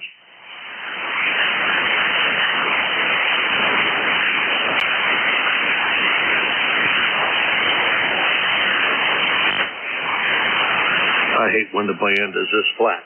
This is Kilo Alpha 1, Mike Quebec, K1MQ for the East Coast Amateur Radio Service. Kilo Bravo 2, Kilo Charlie 1, Hotel Oscar Golf. Okay, I got HOG, and there was another one in there? Kilo Charlie 1 Hotel Oscar Golf. I have Hotel Oscar Golf, but there was somebody else. Kilo Bravo 2 Sierra November X-ray. Okay, Sierra November X-ray. We got you. HOG, you get to go first. Hey, Jim, how you doing? This is Jim over in Hudson, New Hampshire. Yeah, we thought. Oh, wait a minute. I know this guy. You're not in my logbook yet, so I gotta ask you for the prefix because I only wrote down the suffix. I know that guy. Great signal coming over here. Over. Well, Roger. Yeah, I got the antenna that you built me up in the attic. That's working quite well. And I also replaced the antenna out in the back. I put up a vertical antenna, but this one is a newer one. Let me get the number on it.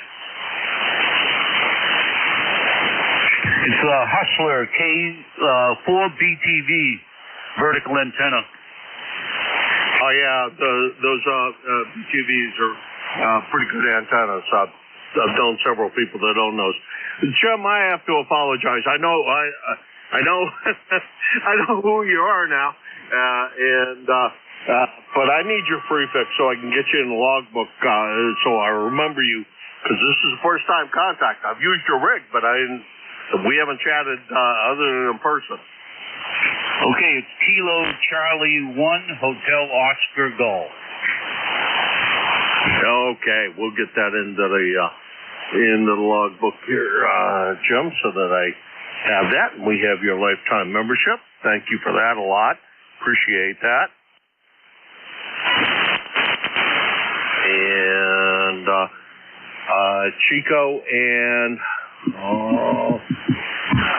Charlie. Is that the two dogs? Chico and Charlie. Chico and Charlie. Oh, jeez. Sorry about that, Jim. How are those two guys doing? They're a lot of fun. Okay, it looks like you're starting to fade on me, so I'm going to let you go. I'm working anyway. Hope you're doing well. 73 to you. All right, 7-3. You take care, Jim. Good to hear you. Don't work too hard. And don't let anybody wreck the rest of your day. Although you haven't got much of it. Well, I don't know. About half a day left. You take care. Good to hear you. And you're sounding fantastic. Good solid S9 to the other side of Hudson. That's KC1, HOG, Jim, Hudson, New Hampshire. The shortest contact of the day at 3 miles. And he is 105.84 on the lifetime roster. And Jim's got a couple of really, really cute dogs. And let's see, SNX, come on in. Kilo Bravo 2 Sierra November X-ray. How you doing today, Jim? Over. Okay, Bob, we're doing okay. A little on the weak side coming over here, but you're coming in well enough. Over. Roger that. I just pumped it up to 100 watts. It's seeing Blakesley. The sun's out. We had wind gusts up to 8 miles an hour. It's in the mid-30s.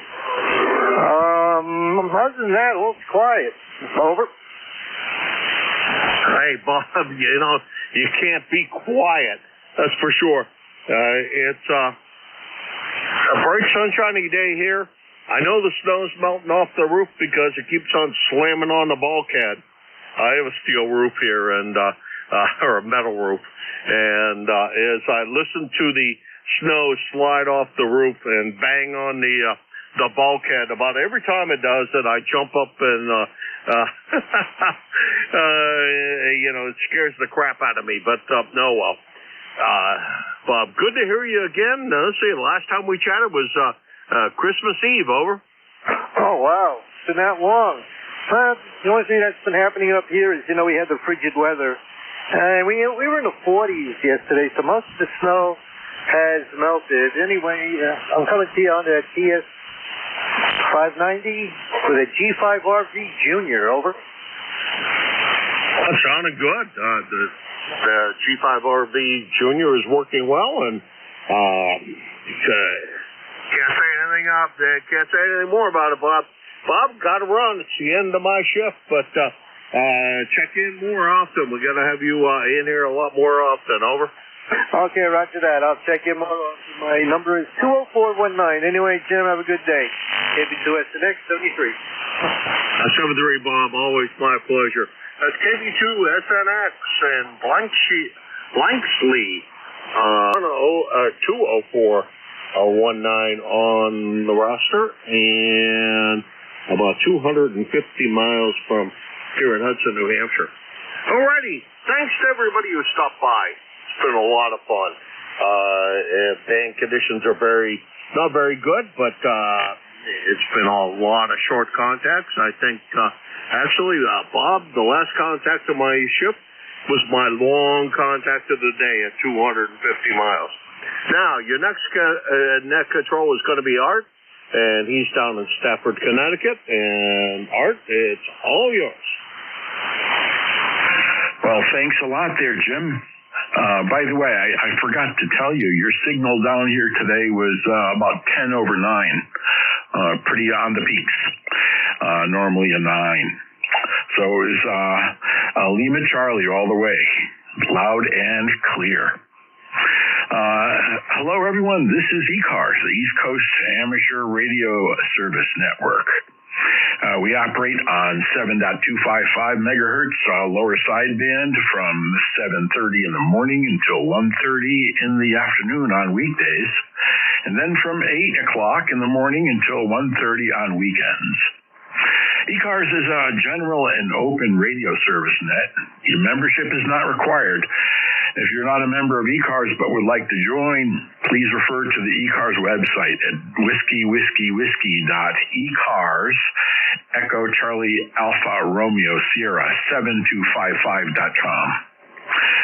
I am Whiskey 1, Sierra Whiskey Lima, Art, located in Stratford, Connecticut.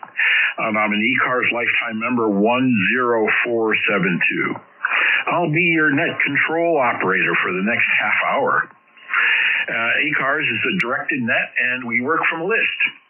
I'll always give priority to mobiles and QRPs because propagation changes and can change very quickly. And at this time, I was wondering if there are any stations who have a schedule to keep. If so, come now, please.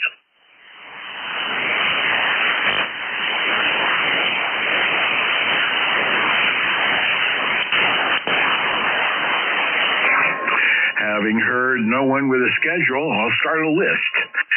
The list will be initially for mobiles and QRP stations. So if you're mobiles and QRPs, come now.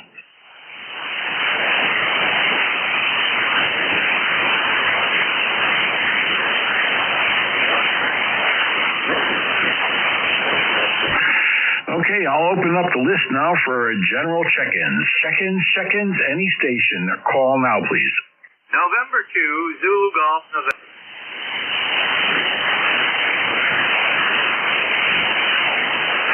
I have Jerry, November 2, Zulu Golf, November. Are there any others?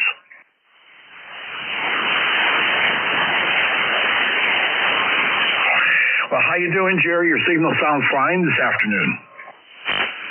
Roger, out we're doing just fine up here.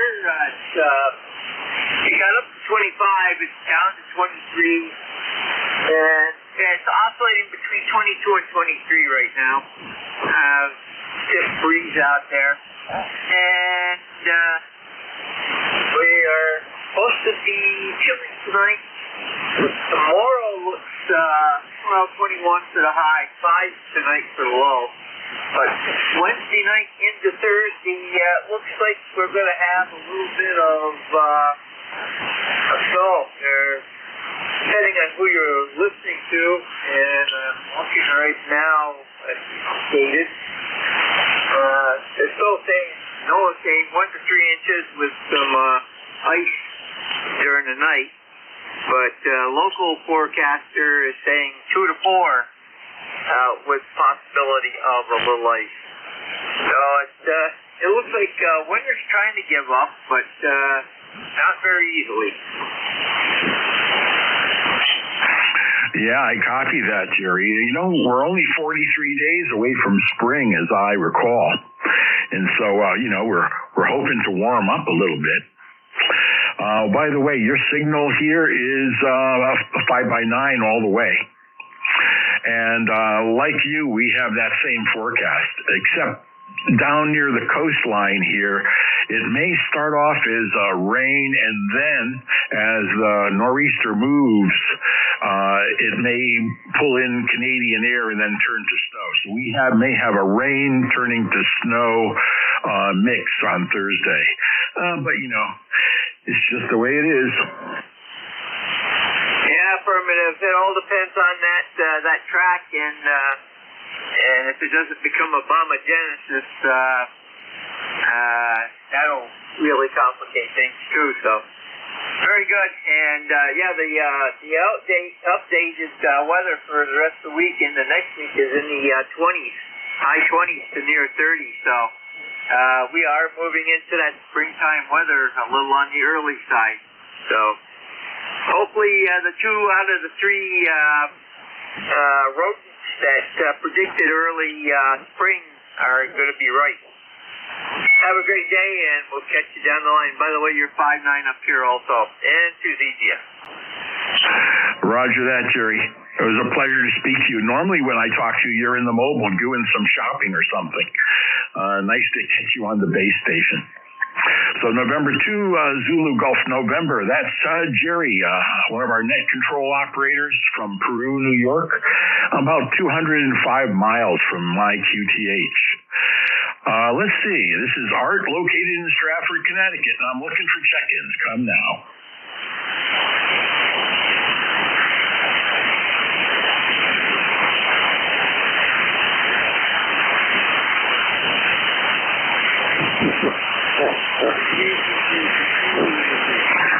This is ECARS. Check-ins, call now.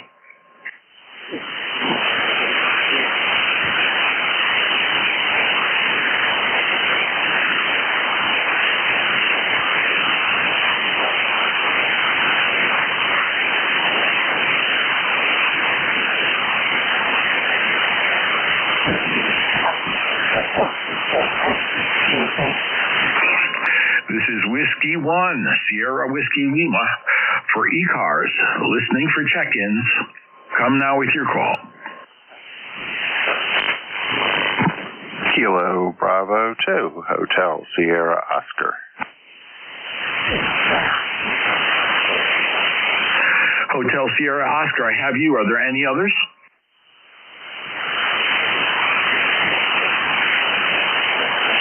Okay, Kilo Bravo 2, Hotel Sierra Oscar. Beautiful signal this way. Copy. Good afternoon. It's a beautiful day down here. You have a wonderful signal. Probably between, last time that you transmitted about between 20 and 40 over. And very good audio, so sounds like we're in the pipeline. Anyhow, name's Bob, down here in southern New Jersey, and my ECARS number is 21303. I just had to go out and unwrap the ladder line from my dipole from another antenna. The wind is really kicking up down here, and I wound up putting a string on it, and and tying it off so that maybe it won't flop around so much. But wanted to come in, say hello to everybody. Hope everybody is doing well. And I'll turn it back over to net control. B2 HSO. Yeah, Kilo Bravo 2 Hotel Sierra Oscar. Bob, yeah, I know what you mean about the wind doing some things with the antennas. I have a big horizontal loop, which I'm not broadcasting on at the moment, but I am listening on it. And it's about 75 feet on each of the 4 sides. It's up at about 50 feet. And what I have are taglines attached to it. So what is a tagline, I guess, is you're thinking. It's a glass donut through which I have a very thin piece of 100-pound test monofilament attached. And there's one of these on each of the 4 legs. So I can slide those taglines anywhere along pull down and let it go, and the antenna line will like jump because it's now like a slinky, and I can get it over and around various tree limbs because I am using bio towers for my supports. QSL. QSL. Well, if it's working, then that's a good thing. But it sounds like an interesting installation. Yeah, I got that idea because I used to use those glass donuts for my outriggers on my tuna boat. We would be trawling, for surface tuna, and the glass insulators are used for the outrigger lines. Oh, okay. I got you. Yeah, well, you know what? If it's working and it's keeping everything where you want it to be, that's a good thing. And I never thought about that. I know a lot of people talk about putting the springs on them just to give them some movement if the trees are blowing around. Oh yeah, for sure. It's I've been very fortunate. That horizontal loop has been up almost 2 years now without any mishaps. But I have to actually every once in a while lower one of the ends down and bring it back up just to make sure the tree isn't growing around it. Roger. Yeah, that happens too. That happens a lot. It's amazing, and especially if you have some of the softer woods, it'll definitely, between it cutting down through and the tree healing itself and growing around it. Oh yeah, you've been there before, Bob. I can tell. Well, my friend, do you have anything else for the net? I'll let you go. I think are pretty good. Got to get back outside, and there's a pesky tree that in the summertime just grows like crazy, and so we dug down, and I'm going to take a sawzall to it, see if we can cut it off below ground level, and maybe drill a hole in the top of it and pour some salt in, and then cover it back up and see if that takes care of it for this summer. Oh, yeah, that sounds great. Hey, Bob, I have a question for you. I'm showing your QTH as Egg Harbor, New Jersey. Is that the same Egg Harbor where the boat works for Egg Harbor Yachts was located? Negative. Egg Harbor City is where the boat works were, and Egg Harbor Township is where I'm at. Oh, okay. Yeah, because they used to make some wonderful boats. I guess they're still in business, but I'm not sure. I kind of pass by there quite frequently because my son lives out that way, and Monday, Tuesday, and Wednesday I go pick up his son from the school bus. He's in kindergarten this year, so I go over there and pick the grandson up and make sure he's safe until Mommy and Daddy get home. And I do pass by there. The place is still there, and I don't see a lot of activity around it, though. Yeah, well, times change. Well, we'll see you, Bob, and thanks so much for checking into the net. That's Kilo Bravo 2 Hotel Sierra Oscar in Egg Harbor Township, New Jersey, about 172 miles from this QTH. All right. Pleasure as always, and have a great rest of the day. And thank you for all you do with the net. KB2 HSO 73. Yeah, 73's Bob. This is Whiskey 1, Sierra Whiskey Lima. Operator Art listening for any other stations to check in. Kilo Delta 2, Whiskey Yankee Yankee.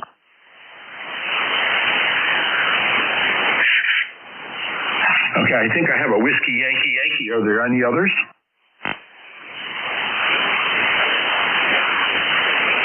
Okay, Kilo Delta 2, Whiskey Yankee Yankee. Come on in.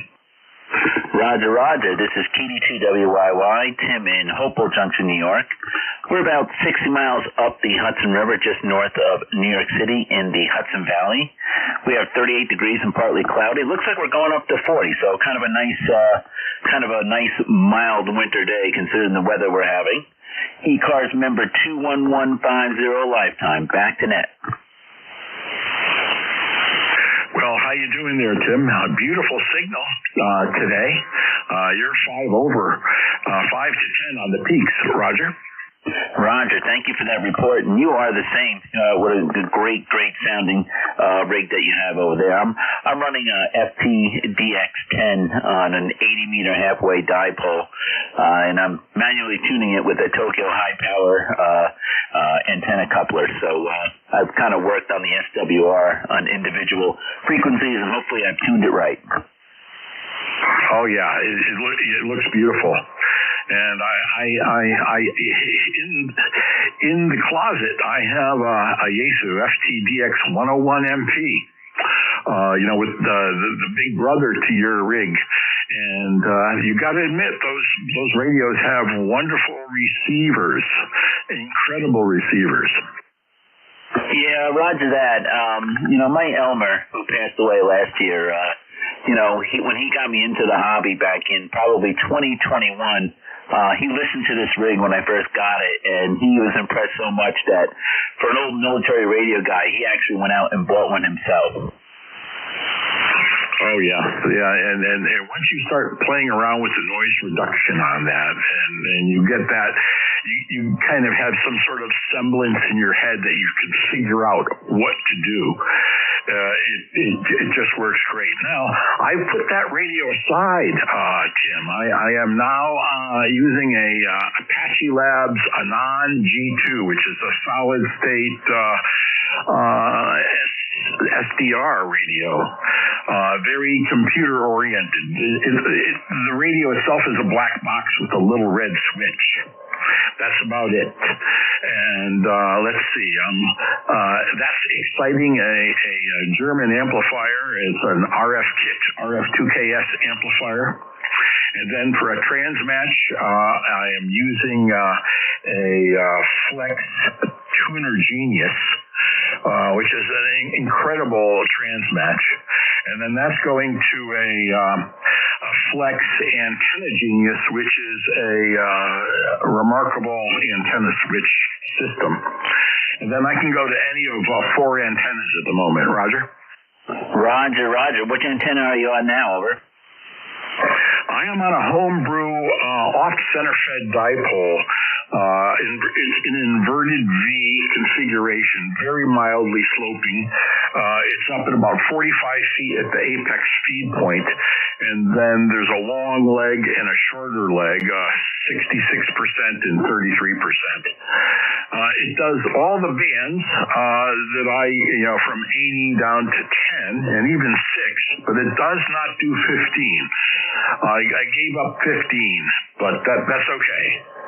Roger that. I'm a new ham, and I'm still working off this antenna that my Elmer built, and it seems to do really well. I was actually on a 60-meter net that he used to get on too, a military radio net on 5357 channel 5, and I can even tune this antenna to that frequency. Oh, that's great. Well, that Tokyo high power transmatch is a very capable transmatch, wide-banded transmatch. Yeah, it allows me to, I'll go in there. I got a spreadsheet, and I'll just tune different frequencies, and then I'll kind of note the the tune and the load and what have you, and it allows me to kind of jump around. I mean, my SWR is showing barely 1.5 right now, so I'm pretty happy with it. Oh yeah, well it's doing good. You're sounding great. You're not splattering. Everything is doing good. You have it dialed in really well. I'm pleased to give you a wonderful report. Well, thank you very much. I really appreciate you taking my call. I'll let you go. Maybe you can get a few more stations in before 1:30. I'm going to jump on a 1:30 conference call myself. This is KD2WYY, sending it back to ECARS Net Control. Roger, Kilo Delta 2, Whiskey Yankee. That's Tim in Hopewell Junction, New York, about 36 miles from my QTH. The band seems a little short today. Are there any other check-ins? Come now with your call.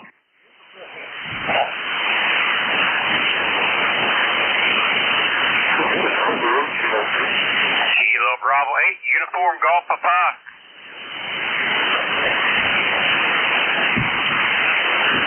Okay, I heard a Uniform Golf Papa, and I think I heard somebody else just prior to that, but I couldn't make it out. Come on back.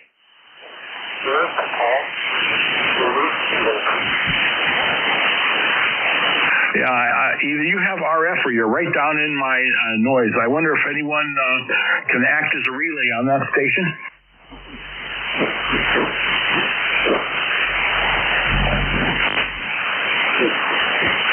Yeah, no luck on that. We'll try back a little bit in a while if that's okay. In the meantime, we'll go to Kilo Bravo 8, Uniform Golf Papa. Come on in.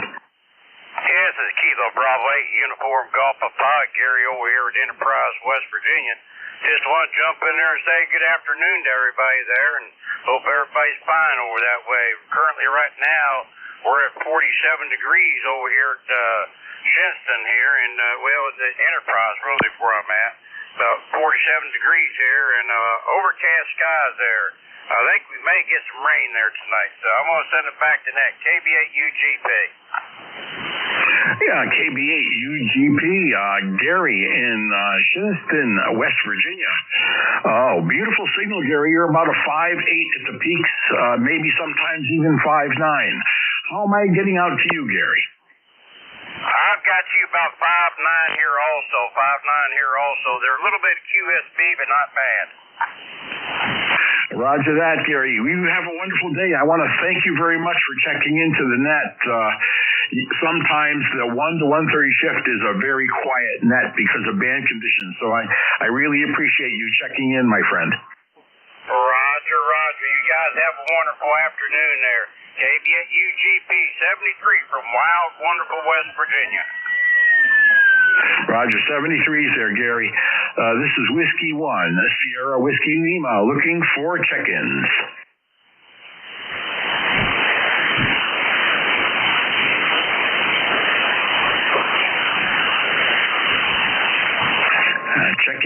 Check-ins, any station. This is ECARS, call now.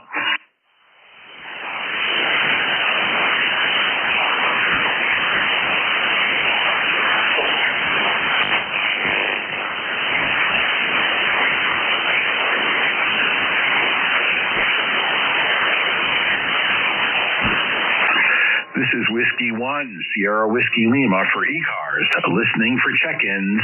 Call now.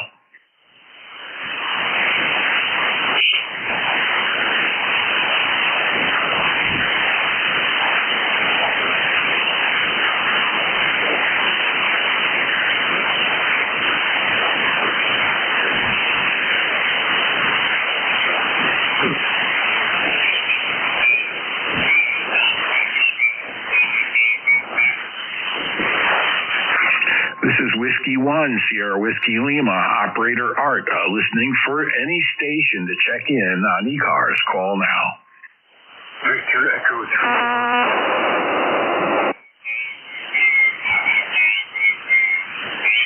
I heard a no Hotel X-ray? Yeah, Victor Echo 3, Hotel X-ray Foxtrot, VE3HXF. Roger, Victor Echo 3, Hotel X-ray Foxtrot. How you doing? Yes, good afternoon, Arden, to everybody on frequency. I think I spoke to you a couple of weeks ago. Name is Gordon, Bracebridge in Northern Ontario. How are you doing? Oh, great, Gordon. Yes, indeed. We talked on the 15th. How are you doing? I'm doing well. It's a beautiful day here, 15 degrees and sunny, which is quite nice. And I'm looking forward to spring at this point. Well, Gordon, it's only 43 days away. Spring is 43 days away. Right now, it's getting colder here. It was up to 42, but right now I'm showing 39 degrees. I have partly sunny skies and just a very, very light breeze. And after my shift is over, I'm probably going to be doing some food shopping to make dinner tonight. It's my turn to make dinner. The XYL has an evening off. Oh, very good. Well, I hope you enjoy making dinner. I do a lot of barbecuing. Here's a question for you. A friend of mine just bought an RT 7000 with DLE for diversity reception because he does a lot of noise. In your teaching, do you use diversity reception at all? Come back with that, Gordon. You got stepped on there. Okay, I'm sorry about that. A friend of mine just bought a 7000 I'm using for diversity. Do you use diversity reception on your G2 transceiver? I heard you say a directionality on my transceiver. Can you say that again? Yeah, do you use diversity reception? Do you use the secondary antenna in diversity reception? Oh, yes, exactly. That's what I just did to get you dialed in a little bit better. I'm transmitting and receiving on an off-center fed dipole and then totally receiving on a big sky loop, 80 through 10 meter square loop up at about 55 feet. Okay, very good. Okay, great, because I know the Apaches have an awful lot of features on them. Well, Art, I won't hold you. You sound really good into Northern Ontario today. Well, thanks a lot, Gordon. Hey, Gordon, are you a member of ECARS? No, I'm not. I probably should be, but I'm not. I have checked into it on and off for years. Well, that's okay, Gordon. You're always welcome here. You don't have to be a member, but we appreciate membership nonetheless. You have a wonderful day, Gordon, and your signal here is a 5.9. At the peaks, sometimes as low as a 5.5. Okay, you're coming in very well here. You're coming in 15 over 9, but I see you're running power. 7-3, I'd have a great afternoon. Thanks for running the net. Yeah, thank you, Gordon. That's Gordon, Victor Echo 3 Hotel X-Ray Foxtrot in Bracebridge, Ontario, about 386 miles away from my QTH. And we're looking for check-ins. Check-ins for ECARS. Come now. Whiskey Bravo 1, Golf Lima. Whiskey Bravo 1, Golf Lima. I'm running up close to the end of my shift, and we have to stop the net, so we have to make this quick, unfortunately. No problem there. I heard you calling, so I thought I'd shout there. My ECARS number is 10528, and I'm located in Central Maine. And you got a good signal into Central Maine. So with that, I'll say 7-3 and take care, and hope to catch you some other time. WB1 GGO signing clear. Yeah, thank you very much for the shout, Don. I appreciate it. Your signal here is a 5.9 solid. Lima Charlie, loud and clear. And so I'll say 73, and I want to thank you very much for checking into the net. Sometimes it's very lonely here at the after lunch bunch. Roger? Roger. Okay, 73. So this is Whiskey 1, Sierra Whiskey Lima. I'll be shutting down the net. Thank you very much. This is ECARS going QRT. 73 to all. Have a wonderful day, and it's 43 days until spring.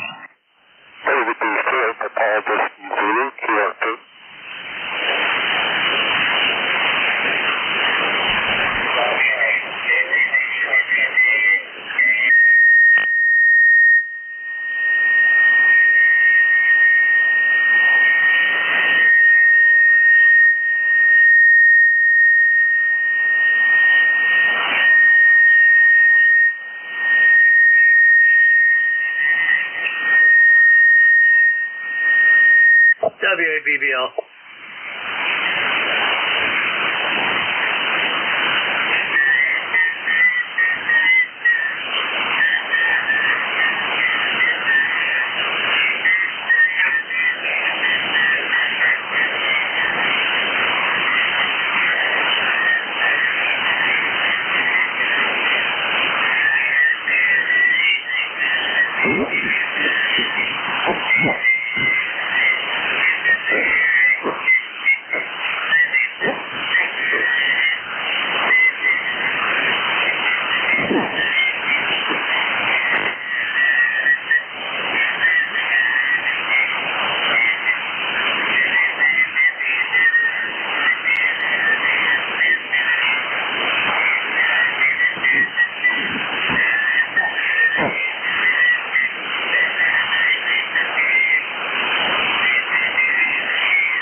12123. KA8YOR.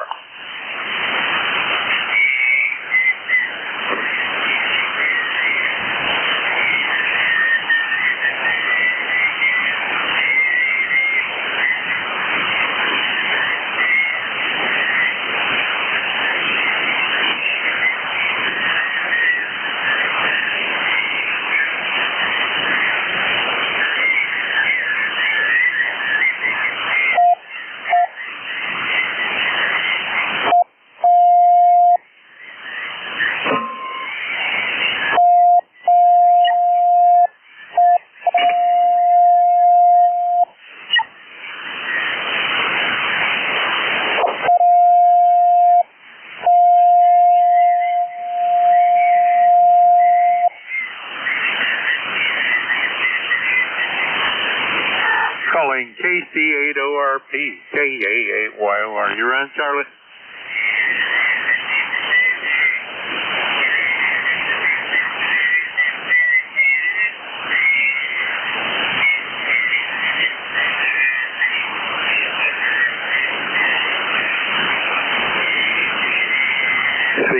CQ, anyone listening on the frequency? KA8YOR. Over.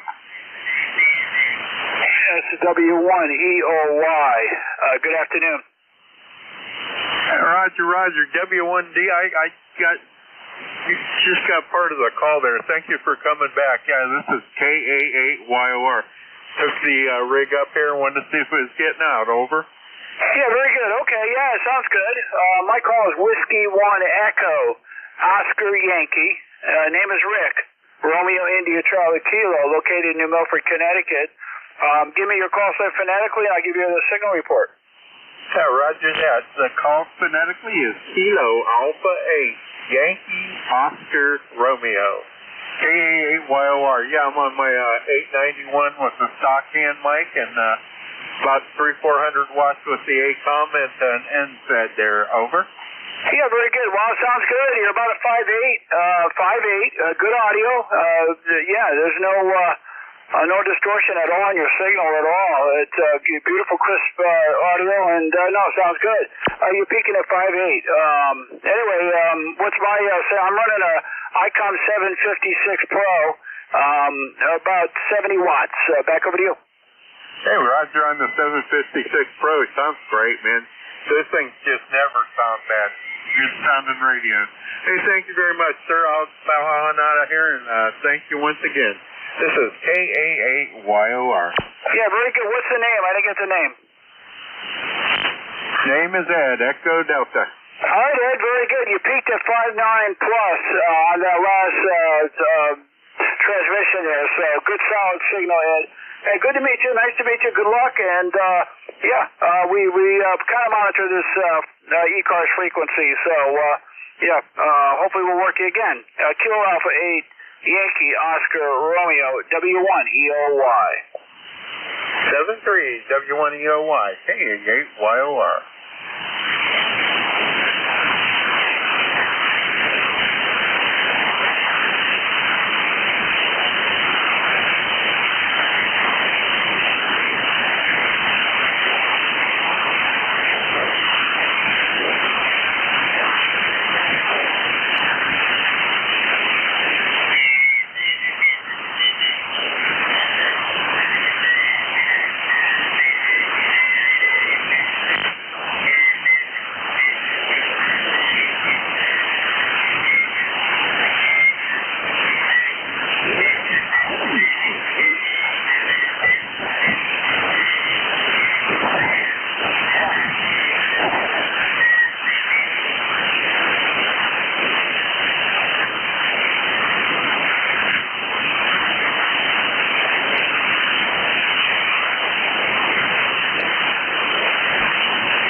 set the frequency. QR set the frequency. Is this frequency in use? QR set the frequency. QR set the frequency. Is this frequency in use? LOCQ, LOCQ, LOCQ.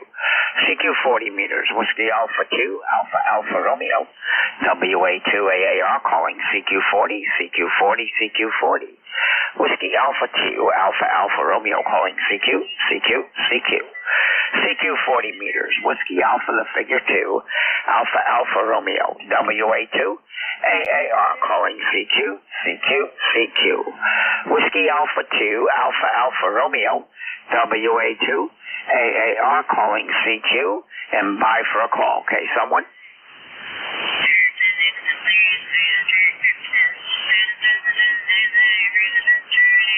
Hello CQ, hello CQ, hello CQ. CQ 40, CQ 40, CQ 40. Whiskey Alpha 2, Alpha Alpha Romeo, WA2 AAR calling CQ 40 meters, CQ 40 meters. WA2 AAR calling CQ 40 and bye for a call.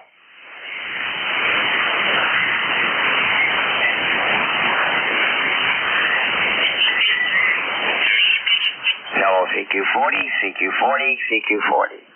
W Whiskey, A Alpha, the figure 2, A Alpha, R Romeo. WA2 AAR calling CQ 40 meters and bye for a call. Okay, someone? WA2 AAR, WB3 AGL. Okay, the WB3 station, say again, please. You're slightly off frequency. Say again.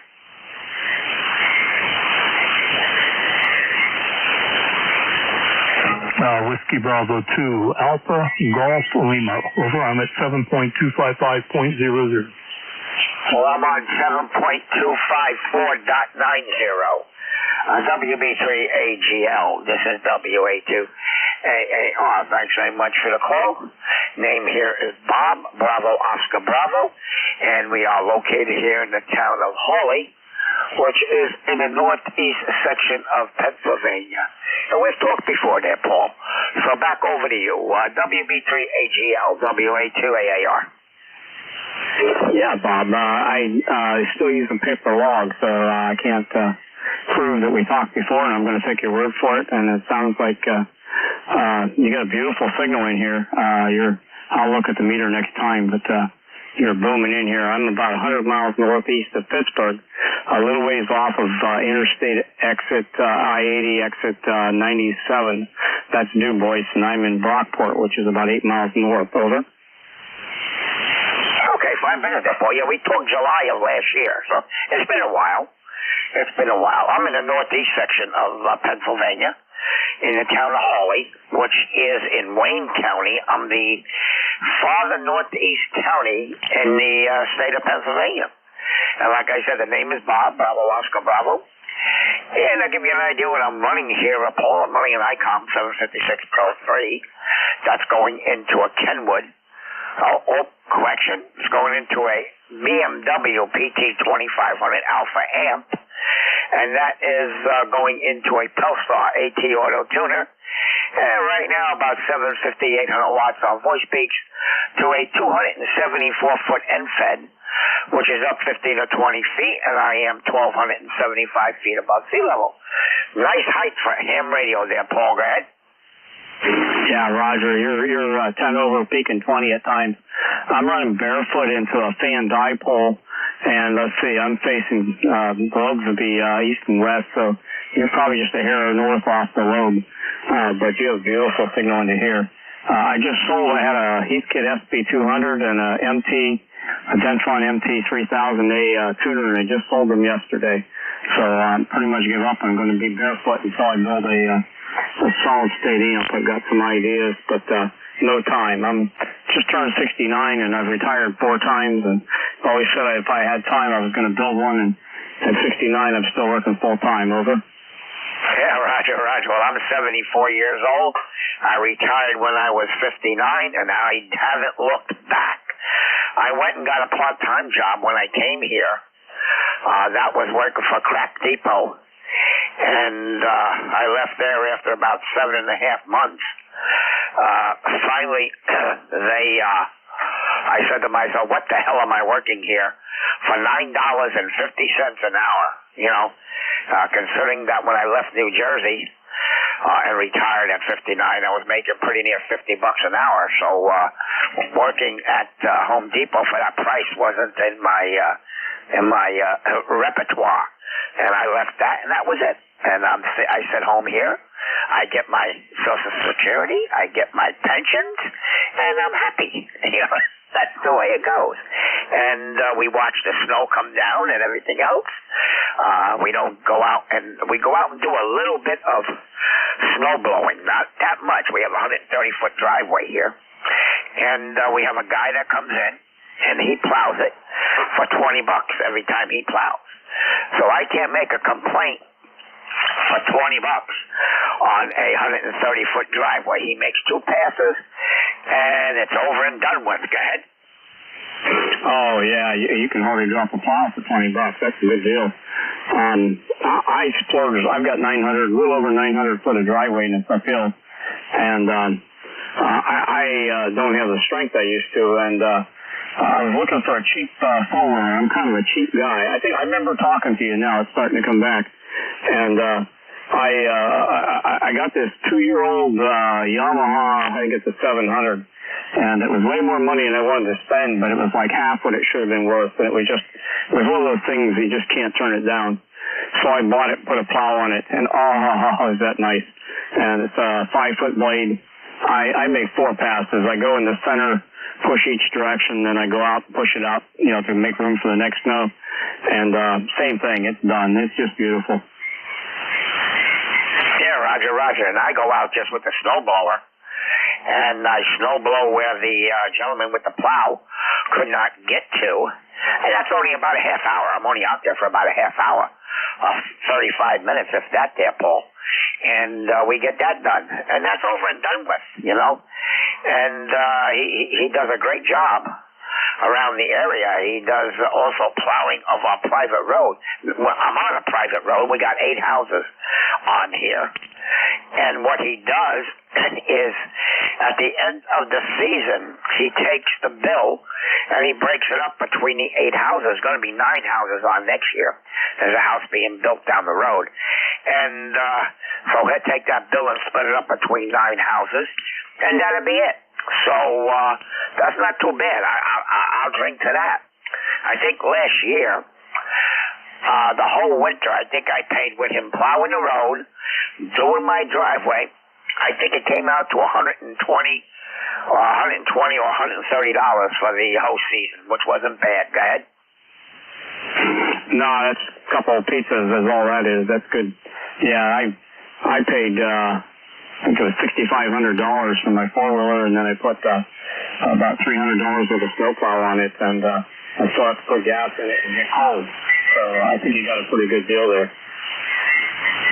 Is this a closed cab 4-wheeler?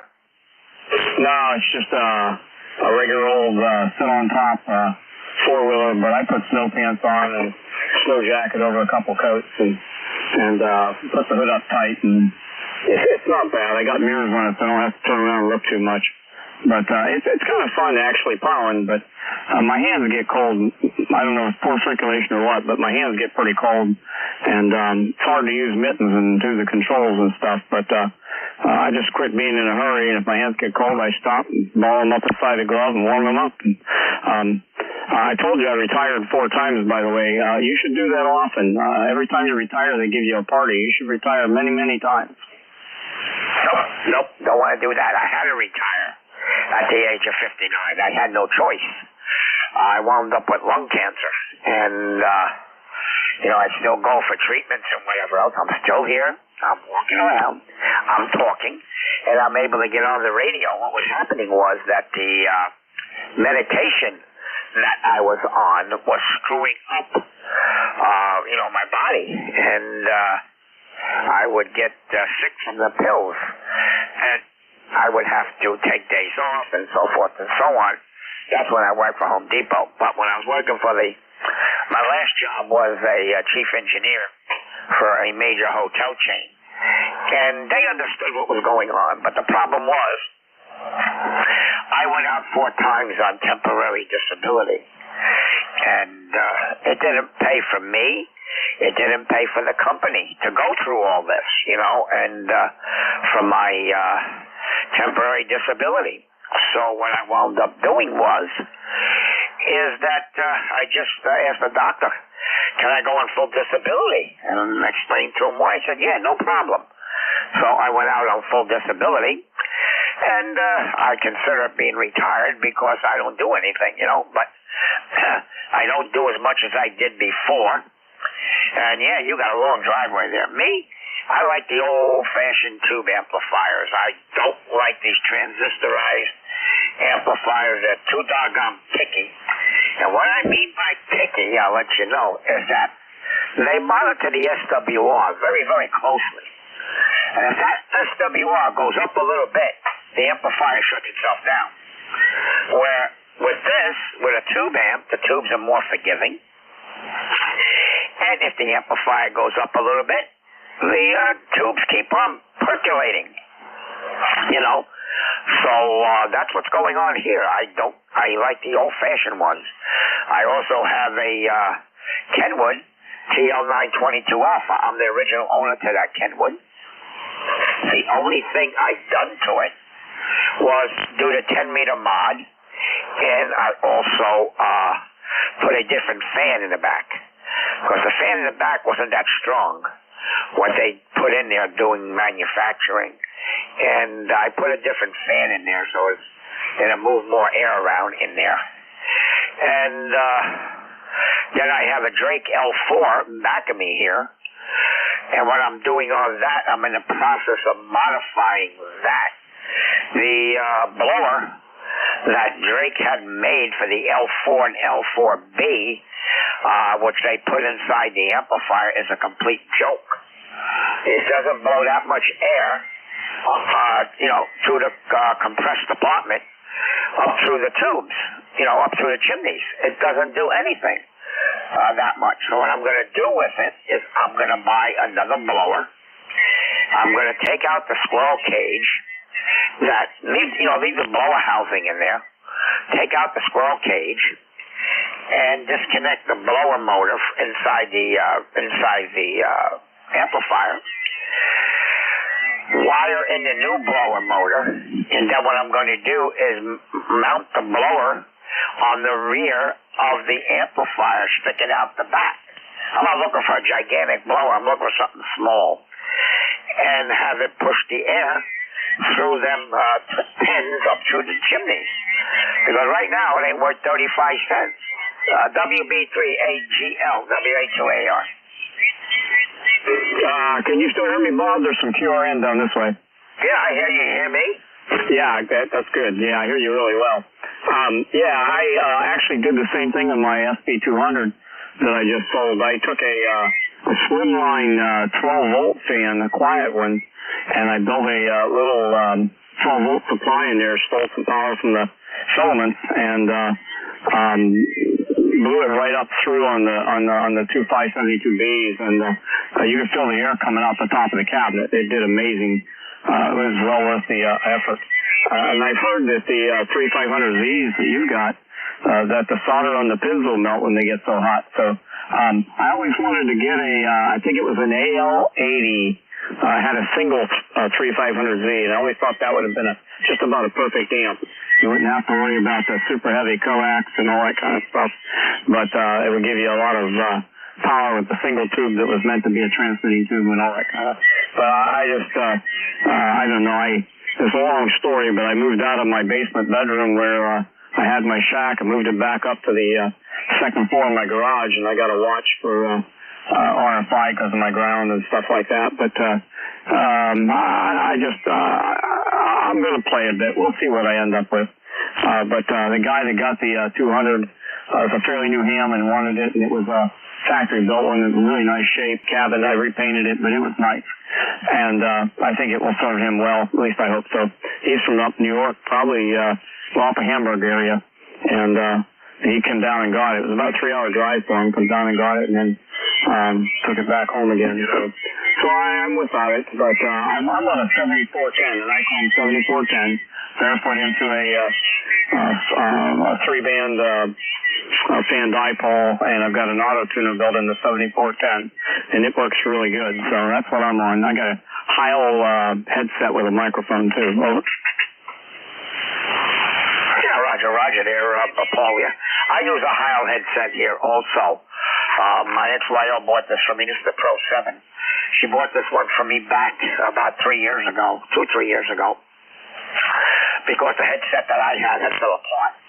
So she bought me this one, and I did not like the performance of the microphone at all here. And when I put it on my scope, see, Heil was not my first choice. My first choice was a different manufacturer. I don't like Heil for one reason. And what I did is I took the microphone part and I put it on my scope. And I wanted to see what the performance was of it. And I did that, and it's okay. Then I got one of my cartridges out that I have here that I get from a station in New York. And I put his cartridge on the scope. The comparison was not even apples and oranges. So I had to modify the Heil headset where the microphone is, because what Heil did, before Heil used to have a screw in it. Used to be able to take a screw, put it in there, and unscrew it, take it apart, and replace the cartridge. So what he did on this headset is he fused it together so that you can't take it apart. There's a will, there's a way. I took a Dremel. I took the cartridge part off of the headset. It has 2 screws. I put it in my vise. I took a Dremel with the cutting tool in it, and I cut around it until I got to the point where the 2 pieces go into the headset for connection. I had to use a X-Acto knife. It took me a while to get through it, but I did get through it. And after I did that, I opened it up, unsoldered his cartridge, threw it in the garbage, put mine in there, and that's what I'm using right now, is a modified version headset. And everybody said the audio was good and everything else. I leave it the way it is. Even when I go on AM, every once in a while, I'll go up to the AM portion. And everybody says the audio sounds good.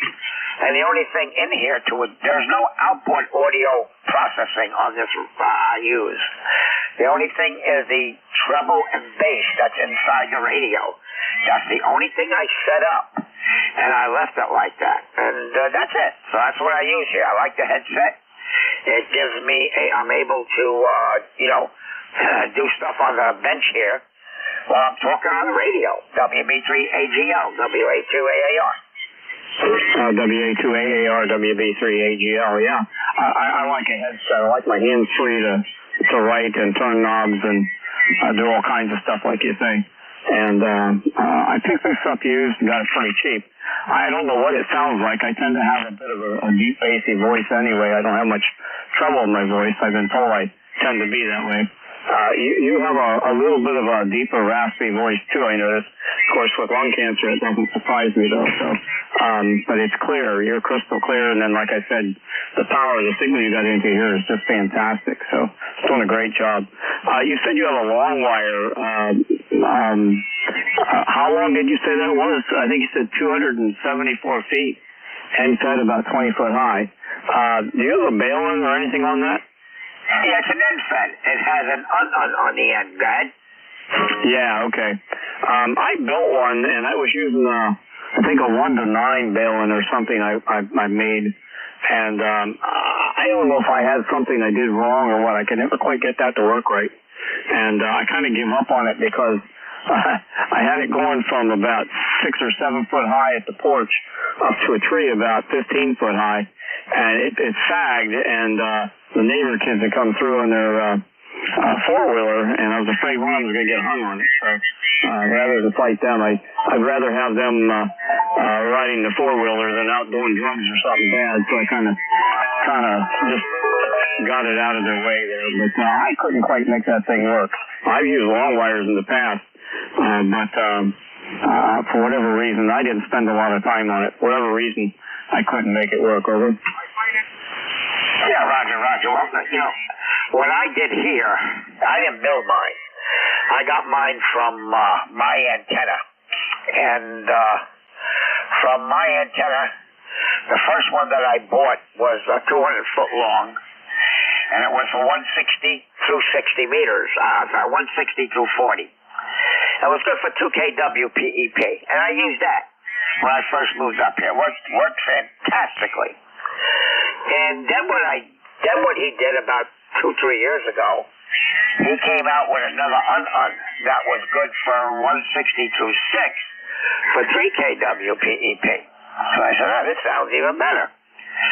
So what I did is I took it and I put that online. And, I swapped it out, and then I added another 71 feet of wire onto the antenna.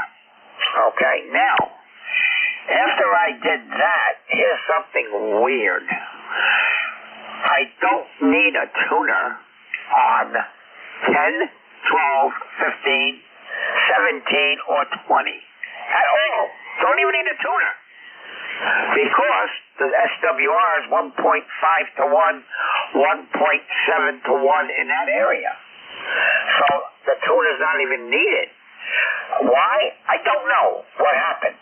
But when I get up here to 40 and 80, I haven't been on 80 in a while, and I don't go to 160.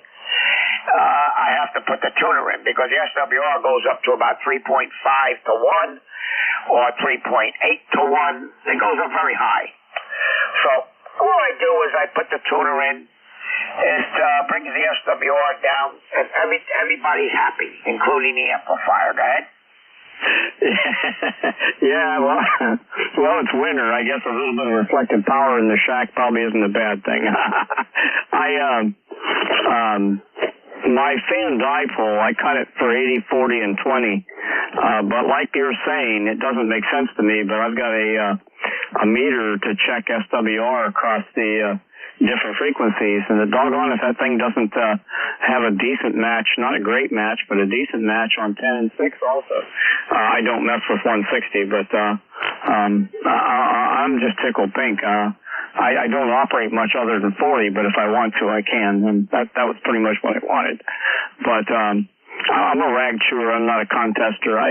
I like talking to people far away, but I don't go chasing DX or anything. So and that was get part of the reason I got rid of the amp too. Was I needed room and I needed money, and I figured I can rag chew somehow with somebody, and I can always find something to talk about. Somebody said my motto is help. I'm not talking and I can't shut up. Over. Okay, 5 minutes there, Paul. Well, I've been licensed going to be 54 years this come March. And the first 10 years of being licensed, I was a technician, full tech. Not a technician conditional, a full tech. And I did all my contesting and everything else back then, the first 10 years. Then I got my general. And then I came and went on the air, and all I do was rag chew. I like to rag chew. And I did chase some certificates back then, because back then there was a book that was out that would tell you all the certificates that were available and when you needed to work them. And I did. And I got a bunch of them hanging up on the wall. There's still more put away. And we did that. And we also belonged to Air Force Mars back then. And we did foam patching for the Azores for Air Force Mars.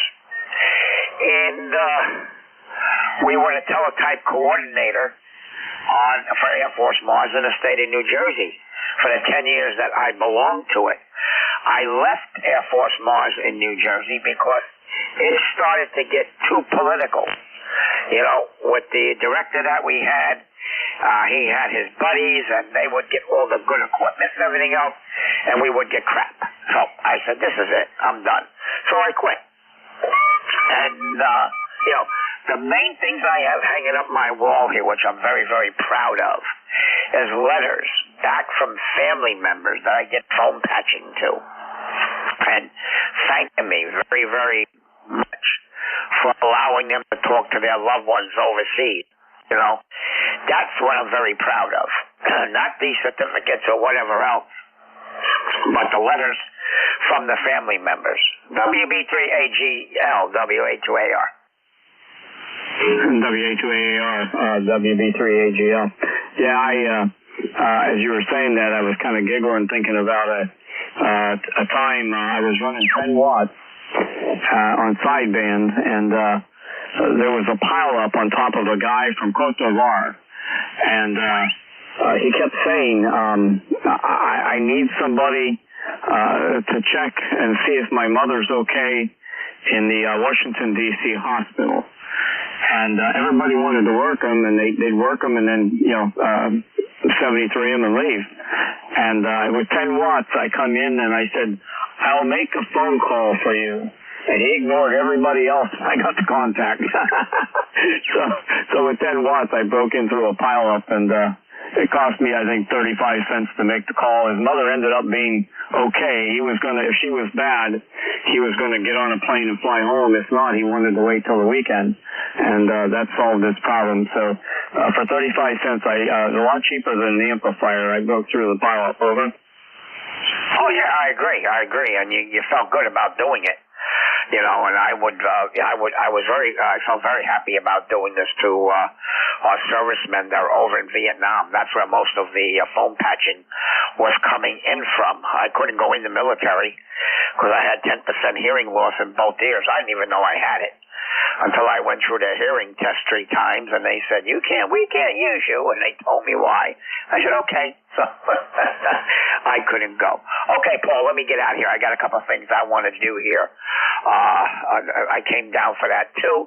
I said, let me give a CQ and see what's going on. So let me get out of here. And thanks for the contact again. We'll look for you again. We're always on 40 meters in the afternoon. And, it's, we get on, and yesterday the band wasn't that good. So we just were listening to some stations. So let me say 73 to you. Take care. God bless. And we'll look for you again later down in the logbook. WB3AGL out there by Pittsburgh. This is WA2AAR on the other side of the state over here in town of Hawley. Take it away there, Paul, for the finals. Yeah, Bob. I really enjoyed this. I remember enjoying the last time too. The more we talked, the more I remembered it, and it's the kind of conversations I like, a fun conversation. And I operate somewhere between 7150 and usually around 7260 as high as I go. I've got an 11-year-old soon-to-be grandson, my 26-year-old great-grandson, my 26-year-old grandson just got engaged, and they actually moved in the basement. That's why I lost my bedroom ham shack, and that was good though. And the 11-year-old soon-to-be great-grandson was out here yesterday, and I let him talk to somebody on the radio, and I think he's hooked. And so I'm going to try to mentor him along and see if we can get him a tech license before they find their own home and stuff. I'll get him set up with a 2-meter rig or something, and if you're on, I'll maybe get you to talk to him and just he's kind of a neat kid. He's not bad. So, Bob, again, thank you. I enjoyed it, and we'll talk to you again. WA2AAR, WB3AGL, saying 73. Roger there, Paul. I can't go down that far. I don't have an extra or advance. I only have a general. So sometime I go as far down as 180. Go ahead. Yeah. I've got an advance. I've had an advance for almost 50 years, and I refuse to go to extra because they don't have the advance anymore. So I just hang on to it out of spite. Over. Yeah, I don't blame you one bit. Okay, 73s, take care. God bless. WA2ARB, temporarily QRT. 73, Bob. Bye-bye.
YOR. Hello, radio.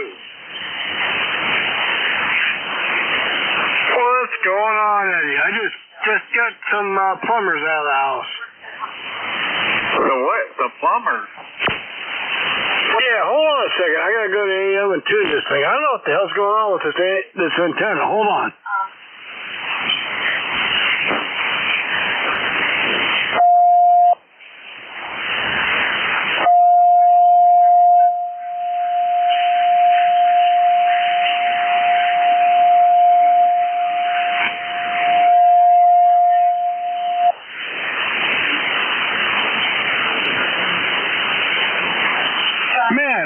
My antenna fixed. The tune on this thing goes way out of whack, and I haven't even been on here. I'll be darned. Huh. Yeah, I hooked this up today. Got this 891 on the amplifier. Everything going. See, about 400 watts output. And, of course, the stock hand mic, I got to get a couple of, I can use my desk mic, or my studio mic on this. And getting ready, getting the other one all ready, boxed up, and ready, packaged to ship her off. Ship her off? Where are you shipping her off to? I thought I told you, another country. It's shipping it to that other country, California. I didn't see that. When did you tell me that? I texted it to you earlier. Yeah, you gotta, if it's more than a month old, you gotta ship it to California. They send you a shipping label, and FedEx comes and picks it up at your convenience and ships it out to California, and they fix it and ship it back to you free of charge and deliver it back to you. Oh, that's a DX10. Yeah, and that's not through DX Engineering. If it's more than a month old, DX Engineering doesn't have anything to do with it. I read some of that. I'm having problems here with toilets and stuff, and I read some of it, but I guess I didn't read it all. Yeah, it's probably babbling on. You know how I get. But anyway, getting ready to ship it off as soon as I get my confirmation shipping label. Ah, cool. Well, I had toilet problems the last couple of days. Yesterday, I passed out again here in my front room and had those kind of problems and got through that. And then when I woke up from that, I had toilet problems. So I got this morning, I had to call a toilet company to come out here and fix my toilet. And they just got through here a little bit, so everything's looking up. Oh, man, yeah. Sounds like you've been through it all. So how does this radio sound? I know the mic probably doesn't sound as good as my other one. Sounds good to me. You're 5'7", no problem. I guess that's good enough, huh? Yeah, I wouldn't mess with it. Yeah, I can up the power a couple more 100 watts, but I don't think it really needs it. No, not between me and you, it doesn't. I worked a guy in Argentina on it, but I wasn't even running the amp on that. I was on 10-meter FM simplex again today. What radio is that? This is a Yaesu FT891. Oh, man, that sounds good to me. I really didn't realize you'd changed radios. Oh, yeah, man, the other one turned into a brick. Oh, it sounds good to me. I wouldn't mess with it too much. Yeah, I'm not. I stopped down at Montanese Hardware. You know, they got everything there in Ravenna. And said, you got any modular couplers? And they said, yeah, we do. Here they had them for phones, but not for the RJ45. You know, it's a little bit bigger plug on these mics. So I got to get one of them. I'm just going to order one today here in a little bit. Talking about the hardware just the other side of the railroad tracks? Roger. Right in my backyard. I love that place. That guys, they're amazing in there. They're slow and steady, but quicker than me. Yeah, you just stand there for a minute and they'll go get it for you. Yeah, I feel guilty just standing there. I start wobbling back towards them. The old men come running back. I say, hey, just take your time, take your time.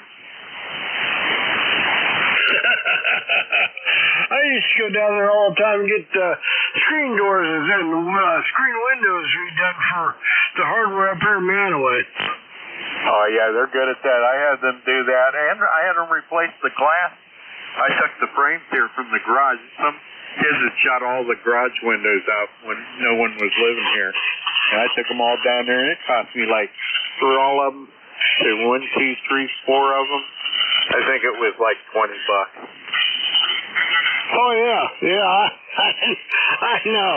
And I told Eric and Will up there at the hardware store, I said, I can do these screens for you for less than what they're charging you for. So, you make up your mind. If we can set up a table here and I'll make the screens, so you can keep using them. Oh, he took me back here and let me watch him do it, man. It was pretty cool. Oh, he had a hell of a nice table, didn't he? Oh, it's set up great. They just measured all out. It's just like what you'd have in shop. Yep. And we had one like that up at the hardware Manaway. Well, I bet they do a lot of business with that. Well, they didn't want to deal with it. They just wanted to do it like send it someplace else. I'll be darned. Well, it's a dangerous thing.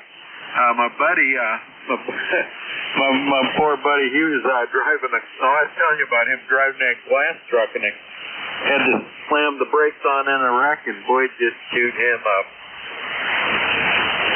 Oh, man. Yeah, a friend of mine was involved with some New York City buildings, and he wanted to know if I wanted a job hauling glass in New York City. And I told him, I don't think I'm interested in that. Yeah, man, that doesn't sound like no fun, does it?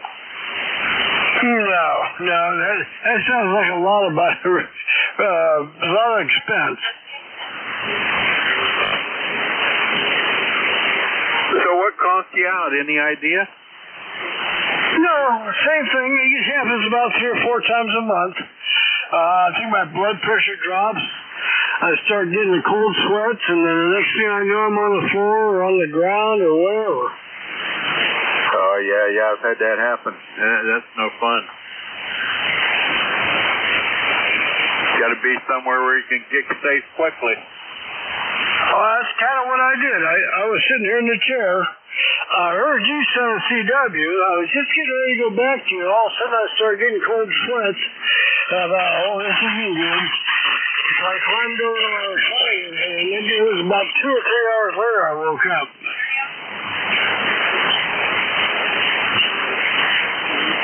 Crazy stuff.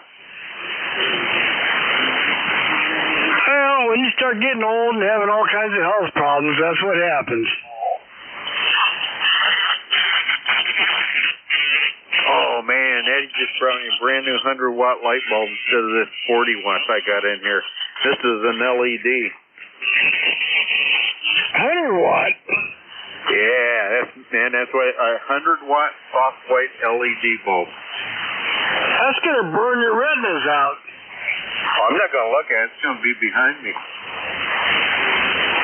Nice. Need more light in this place, for soldering.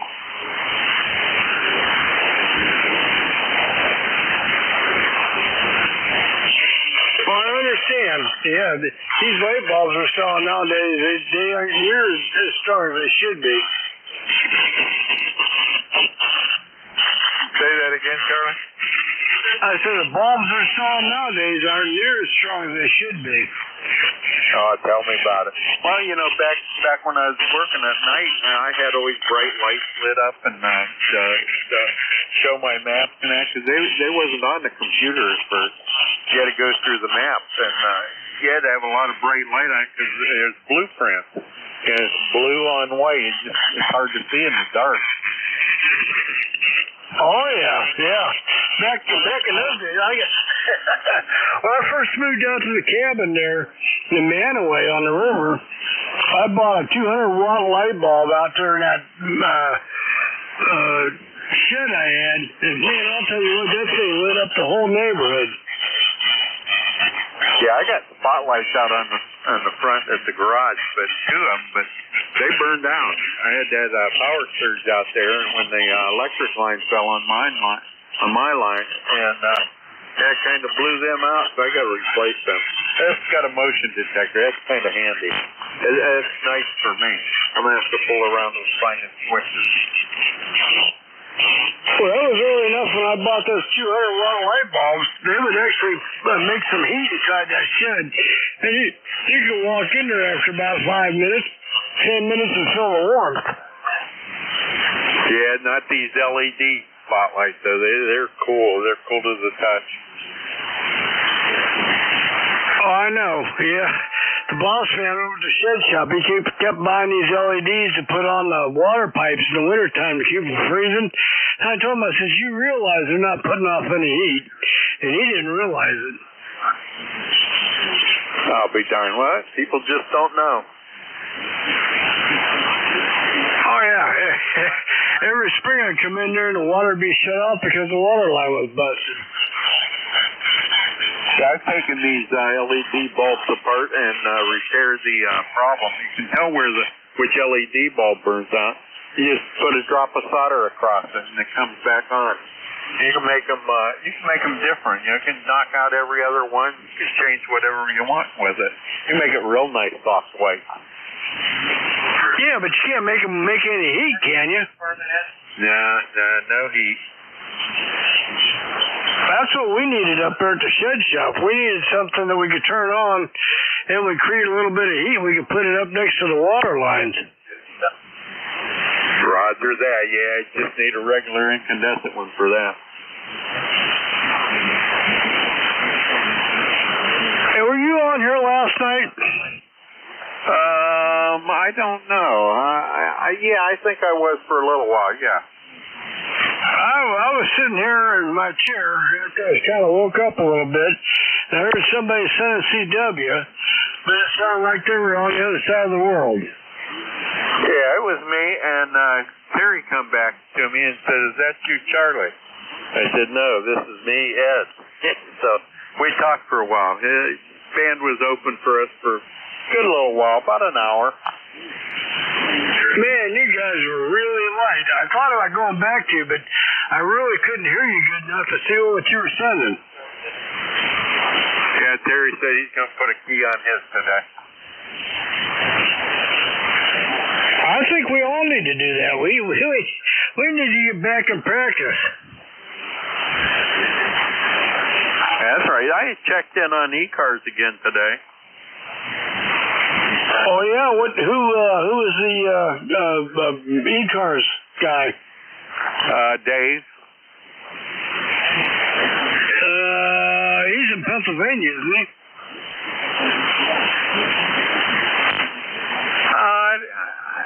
He's a three-lander, but I guess WA3GIN. I'm not sure where Dave's at. Okay, I think he's Philadelphia, but I'm not sure either. K3YTR. Yeah, I was on there just checking it out. He gave me a clue. Said, "Don't talk straight into that mic, that stock mic. It doesn't sound as good. Just kind of talk across it. It sounds a lot better." You or me? Me? Like right now, I'm talking across it. Where right now I'm talking right into it. He said it didn't sound as good this way. Oh, I can't tell the difference. Okay. Yeah, he was catching the beads, the popping beads. You know, when you get up real close on these hand mics, how they do it. K3YTR. Well, you know, as long as I can copy the QSO, I'm not too worried about it. You don't have to be premium quality to me as long as I can copy it. Oh, same with me. As long as it's copyable, who gives a darn, you know? Communication quality. Can't do a whole lot with sideband radios. K3YTR.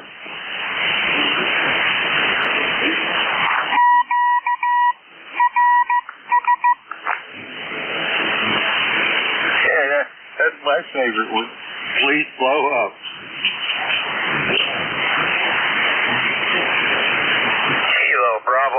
Uniform Golf Papa. KBA-UGP. How you doing, Gary? Not very good, Ed. I'm in a terrible shape. Shoot, what the heck happened to you there, brother? I fell last Wednesday, re-injured my neck, and my scoliosis got worse. Oh, my God. I go in the 14th, and they're going to see what they're going to have to do to get my neck straightened out. They got a herniated disc and one pinched off. What happened? Did you get on the ice or something? Yeah, me and the dog was out there, and I went to grab the stick out of her mouth there, and my feet flew out from under me, and my head hit the concrete. Oh, jeez, I've done that, man. Just knocked the crap out of you. I hate that. Wow. So, you've been hospitalized for it? I went up and had x-rays done the other day there. No, they didn't hospitalize me. They wanted me to get into my specialist, Dr. Biondo there in Clarksburg. And I'd hang on there, man. I got that thing in my ear there. Anyhow, I got to go in there, and then they're going to see what they're going to have to do from there. Oh, wow. Well, hopefully they get you squared away for too long. Yeah, sorry to hear that. Yeah, the nurse up here, Tanya, she asked me what my pain level was from 1 to 10. I said, you see them smiley faces over there? She goes, yeah. I said, draw number 11 on and put X's on his eyes. I hear you. Somebody else was setting some CW out there. Yeah, that was Gary there. KBA-UGP. He told me to please blow up.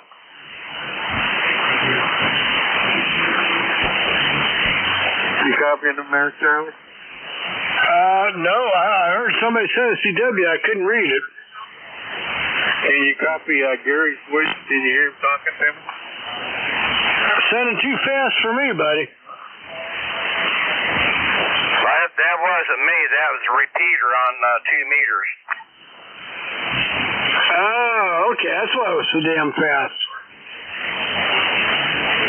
Coming through your earphone, huh? Yeah. Kilo Charlie 8, Oscar Romeo Papa.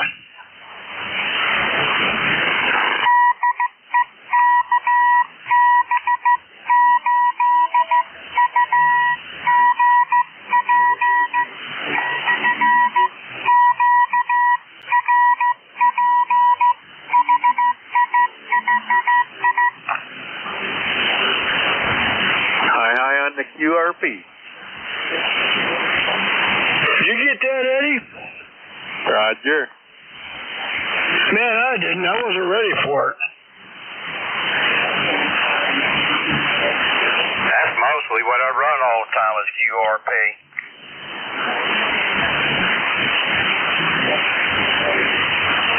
Well, you know, it's CW. That's all I do. I'll tell you what, I'd rather do that than anything out there. I'm just about getting tired of going on nets anymore. It's the same old. I feel like a number, not a person. Yeah, and you know, I find every once in a while, Gary, you'll click with someone that'll, you actually talk, just kind of chat back and forth. Yeah, I do that, but I get on that Ole Miss net and them other ones there, and it's all prim and proper and everything. Oh, I know, yeah. There's still a bunch of good ones out there. I'm still a member of the Wolverine net. I get on there, and I actually got 2 certificates from 2 different time periods. Got to get that squared away. And I get on the Breakfast Club, but it's been a couple of years since I've been on there. And then before Breakfast Club, I think I'm member number 41 there. I still like to talk to them guys. And I'll go and talk to Doggy and Jimmy and the guys. So yeah, I still enjoy it. Roger. I got on net early. I mean, it was early this morning. I couldn't sleep. I think it's probably about around 7 o'clock or something like that. I usually sleep in, but it was a Christian net there. They're in, what was that frequency? 3883 or something like that. I tune around there. I don't know if that's exactly where I was at, but I heard those guys before. Yeah, it sounds pretty, a lot of logical stuff going on there. You ever tune into the Insomnia Net? No, I have not. Them old boys, they come on at about 3 o'clock in the morning. I'm thinking the Before Breakfast Club, it's got to be like 3 or 4. Actually, they start listening about midnight.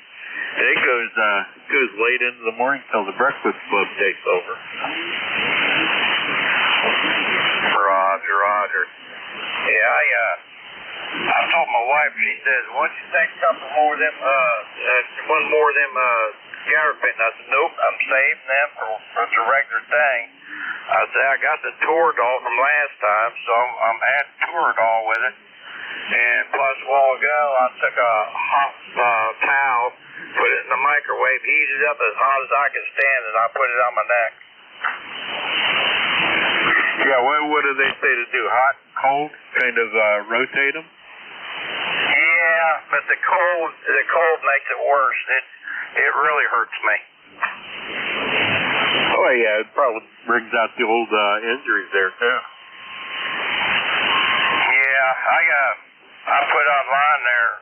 Someone wanted to see what my neck looked like before they worked on, and I said, "Good grief, it looks like a train wreck." I said, "Yep."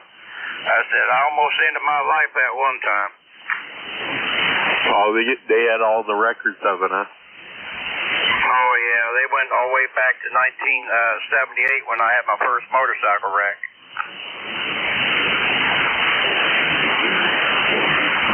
Well, I've been pretty lucky in that respect. It's just been lots of road rash. Me, I've had over 64 bones broke. Getting right up there with old Evel Knievel. Yeah, I hit an oak tree. This oak tree is a virgin oak tree, and I hit that oak tree doing 65 miles an hour, what they estimated. And I wrapped me and the bike around the tree. My right leg, not my right leg, but my left leg was up above my head, and my right leg was impaled by the kickstand and plus broken 4 places. It blowed my ankle out. I broke all my ribs on that side, fractured my skull, my cheekbone, and popped my right eye out. Of course, they saved it and stuff there, and I think it blowed out my right ear. Jeez, what the heck happened? That tree jump out in front of you? Who did you ride with? Well, it was a 250 Elsinore, first power band bike I ever was on. And see, I used to dirt bike race professionally there. I went to Baja and Reno 500 out there, raced in that. I come in, I think that was 28th place in that. And, but anyhow, as a new bike, I usually race Yamaha, 250 class. But they wanted me to try out the new Elsinore, and I got on that thing, and I wasn't prepared for that power band to kick in like it did. No, that was a killer bike. That was one of the ones that everybody got hurt on. Whoever rode them, only the very, very good didn't get hurt on those. Where did you ride? Were you from Akron? Where are you from? I'm from West Virginia here, but I would travel around the United States there with my team, and we go out, different places and ride and stuff. Oh, okay. We had some clubs up there, Chain Gang, Misfits, and some of the brothers and all that stuff, and they all had dirt bike races like that too. I was just curious. I might have known you. What years did you run there? Back in the 70s? 73 through about 78. Yeah, you probably met me there. I was up there at Akron one time up there, racing up there. And I think I come in 5th place up there. Them younger boys up there, they're a little bit more experienced, a little bit more faster. I bet we crossed paths. I remember we drank beer together somewhere. Probably have. But yeah, like I said, I fell on that ice the other day and everything. It's even got my voice messed up. I don't know if I damaged something there too, because I whiplashed my neck, I think, when I done it. But I just feel like I've been hit with a Mack truck. You and me both, brother. I'll tell you what, friends of mine got me a statue before I got out of the hospital when I had that first wreck. And the statue, this guy's all bandaged up. He's got one arm missing. He's got an eyeball missing. And he's, got on one crutch and everything there. And it says, I've been shot, I've been hit, I've been run over, I've been burned, I've been impaled. It says the only reason why I'm hanging around is to see what happens next. Oh, that is great, man. You can't beat that. Yeah, it's a statue. Probably, I think it's probably about a foot and a half tall. They're made out. I think it's made out of plastic or something like that. But yeah, I thought it was kind of cute.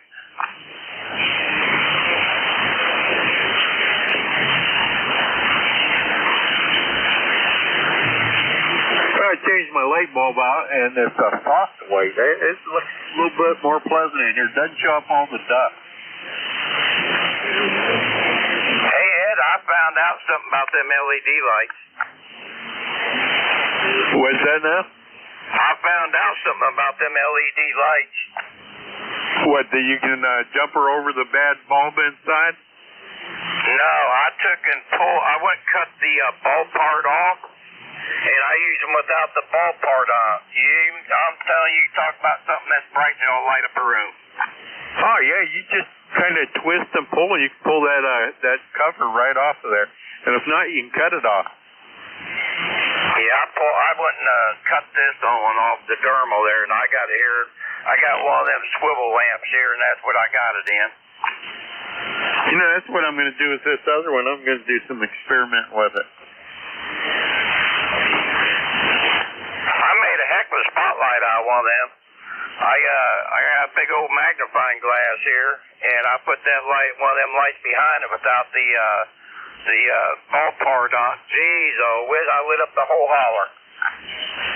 Oh, I bet. Well, look how that would reduce the light, just that cover on it. I know one thing. I had one. It was one of them curlicue bulbs. That stuff got caught on fire. That wasn't an LED, though, was it? No, it was one of them curlicue bulbs. They call it an LED, but it's not. It's one of them Chinese curlicue bulbs. It's wound. Got the coil or something like in them. And I had one in there in my kitchen there, and I couldn't figure out where all this noise was coming from on the radio. And so one day I went in there, and I had this radio on, and I went in there and shut that lamp off, because I never shut the light off, never. And I shut it off for some reason, because I smelled something. I thought bugs got up there. And when I shut that thing off, the noise quit. And when I tried to turn it back on, it wouldn't come back on. So I took that bulb out of there, and that son gun had the plastic cover and everything on the back side melted. Huh. Now, my mom had some of those. I told her to get these LED bulbs, and she bought those curlicue ones instead.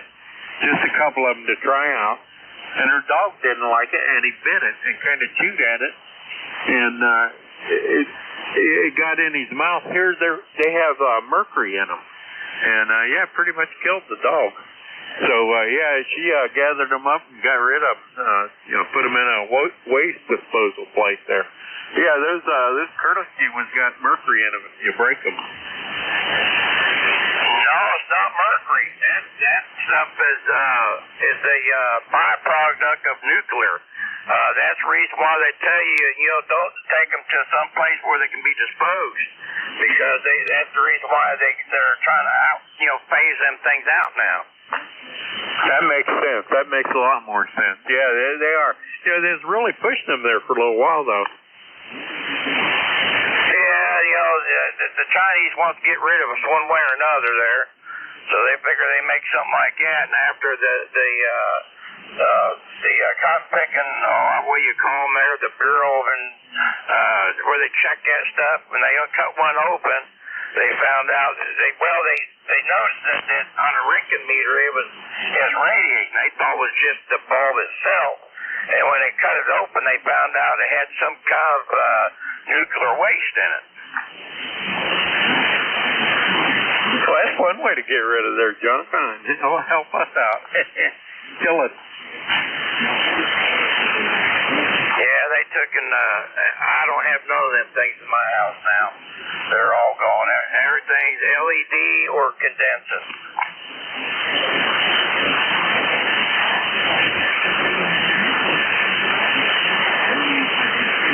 Yeah, me too. Yeah, I'm trying to eliminate all this junk.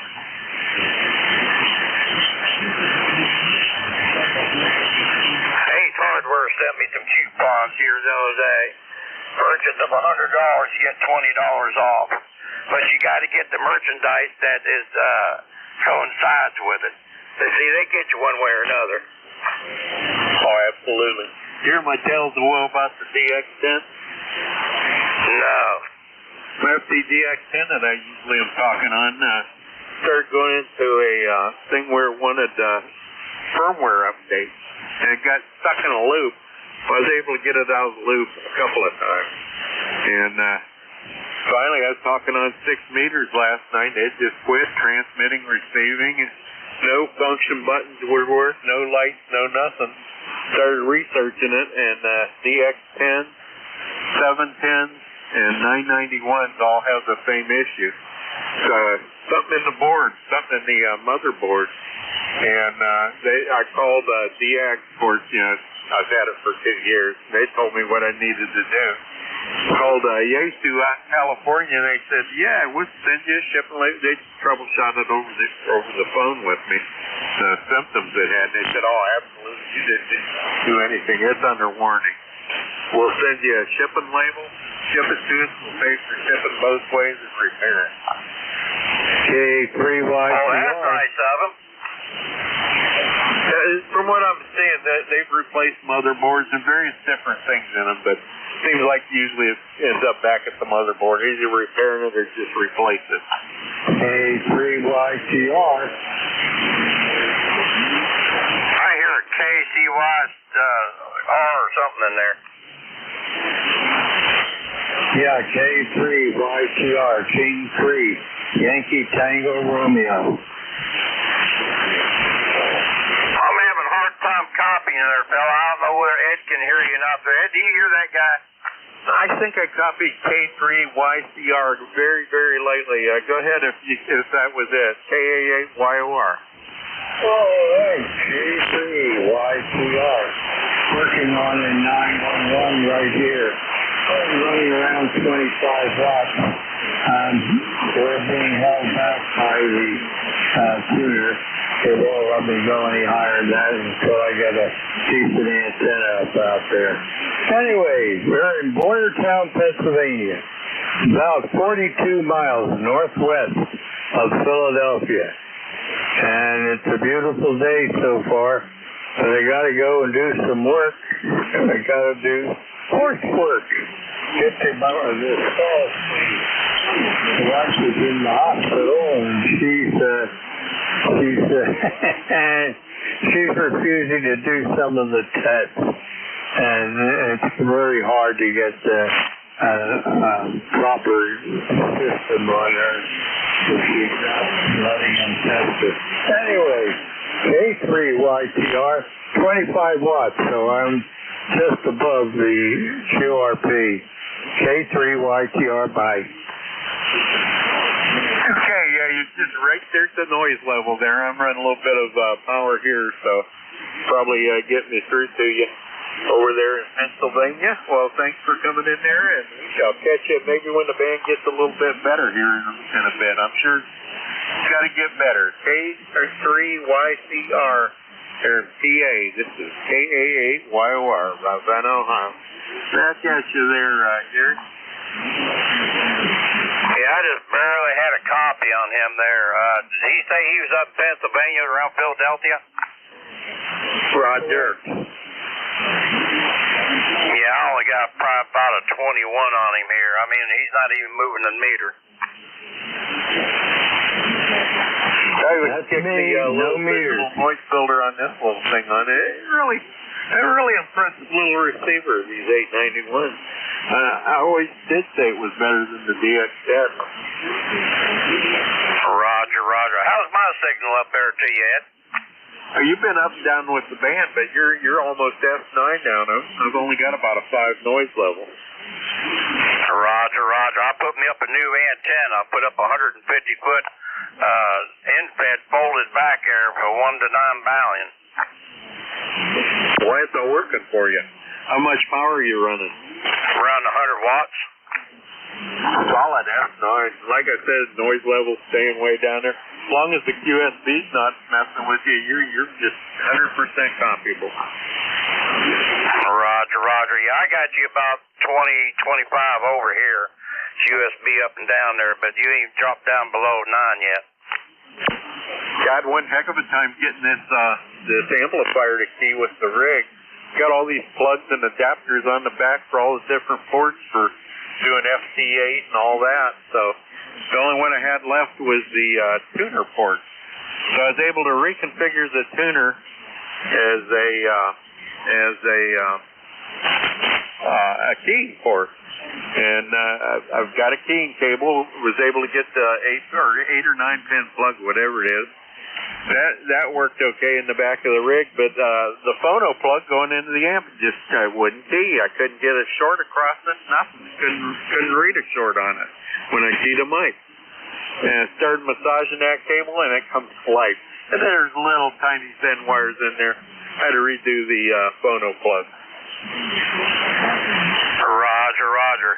Yeah, I'll tell you, my G90, I went and got one of them cables with the 8 pins out there from Ace Hardware there for always that thing called daggone to go into a router and stuff like that. Yeah, that's what I use on my radio, and I'll tell you what, they work good. Oh, yeah, that's what I'm using. I got it jumpered over with a coupler. My coupler went bad. I put my studio mic on this, so I got to get another RJ45 coupler. I can't find them anywhere here in town, so Walmart doesn't have them. They all want you to order them, so I'm just going to order them from Amazon. Get a couple of them. Yeah, Walmart, they're kind of, if it ain't their brand or something like that, they won't order nothing like that. Or if they do order, then it's forever getting it. But yeah, I go with Amazon or eBay on there. I'll tell you what I'm looking at here. It's just for a receiver. I'm looking at that Tuscan 330 there, PLL there, and it's got upper and lower sideband on, and plus it's got filters on the thing there too. Really? Is it just a small handheld? Yeah, just a little receiver, pocket receiver. It's probably about 6 inches wide, probably about 1 inch thick, and about 4.5, maybe almost 5 inches tall. Right, I've got a couple of them. I've got a couple of the Tuscan, and these are just, and I've got some Garmin brand. I'm into that stuff. Yeah, but these are all just AM or AM/FM. They does short wave band, but yeah, no sideband. That would be cool. Yeah, I got one Tuscan here, the PL360 there, and it's one of that tall, skinny one they make there. It's just AM and FM, shortwave, and I mean, yeah, it's a nice radio there and stuff there. But yeah, I want to take and get that one with the sideband in, so I can have something to monitor with. The only thing I don't like about the radio, it takes a special battery for it, but they said the battery you can easily get them. What are they asking for that thing? It was $79.95. Oh shoot, that's worth it. Just get the sideband. I mean, I've got some old ones that have a a BFO on them, kind of tune sideband in. They're not handheld though; they're old AM. But yeah, that's no fun doing either. But it's doable. Yep. Years ago, I went to Radio Shack, and they had a shortwave there called the DX440, and I got it. It was affordable, and they had sideband on it. Of course, they had a BFO on what they had on it. But man, I mean, tell you, that's a good radio. I ended up trading it off like a dummy. I wish I'd have kept it, but it's an awful good radio. Yeah, I was looking this up on the internet. Yeah, it's all digital. That's a nice looking receiver. Not too big and bulky. That's pretty nice looking. $79. Yeah, I'm gonna have my buddy order there for me because he's gonna order some other stuff there and things there. So I'm gonna probably end up getting it. Stuff. I was gonna get me another trans receiver there about the nap. I got enough of them. Yeah, I still wouldn't mind getting one of those, one of the better SDR kits, you know, the ones that does 5 watts, all band, all mode, you know, something, a couple hundred, $250, $300 in that range. Yeah, I got I got 2 of them over here. Well, 3 really. But I got the little brother to the G90, which is G1M, but it's a 4-band, 5 watt. And then I got the USDR 8-band there. It does 5 watts. Then I got another SDR there that does 5 watts, and it's an 8-band. What do you think about the USDR? You like that one? Oh, yeah, I take it up POTA all the time there, you know. And then I do what they call pedestrian mobile there. I got an antenna that I put in my backpack, and it sticks up like the old Army antennas there. I had to put filters on it, though, because it kept getting RF back into it.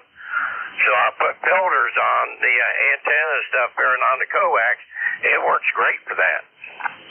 K3YQR again.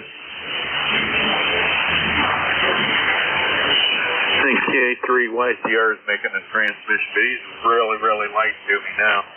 Yeah, Terry's got one of them. He says he likes it. You know, his first when the knob fell off, the tuning knob, he shipped it back through him because it come through Amazon, and they sent him another one. So he has. I don't think he had to send the other one back either. I think he's got a broken one and a good one. Roger. The thing about them, too, they got a PA on the back of them there. You can hook an amplifier up to it. And this one guy, he hooked up a big old amplifier to about 500 watts there, and that thing works great. Which, on the USDR? Yeah, you hooked up an amplifier to it. I was talking to a guy yesterday on 10 meters. I was telling about my DX10 problem. He's really into it. KC8 was his ZKI, the QRP guy, and he was running a G90 with just 20 watts, and I was communicating with him. Where most of the guys around him that are running 400 or 500, I can't hear. That's pretty amazing if you got a good antenna on them. K3YQR again. I heard somebody come back in there again, but I can't pull them out. SPA, but it's still light here. I wanted to say I have a KX3 and a KX2, and that's what I use for QRP. I can't pull him out of there. Yeah, me neither. Right down the noise floor. Can't pull it out. Yeah, that G90, I got one of them there, and if you put a good antenna on, what I like about the G90, it's got that automatic antenna tuner on. That thing will tune up through a cotton picking lumen shovel. But I use it too for POTA and stuff like that, and for field day because of the automatic antenna tuner on. Now every now and then it will go into a tangent, and you got to reset the whole thing. But other than that, it's a good radio.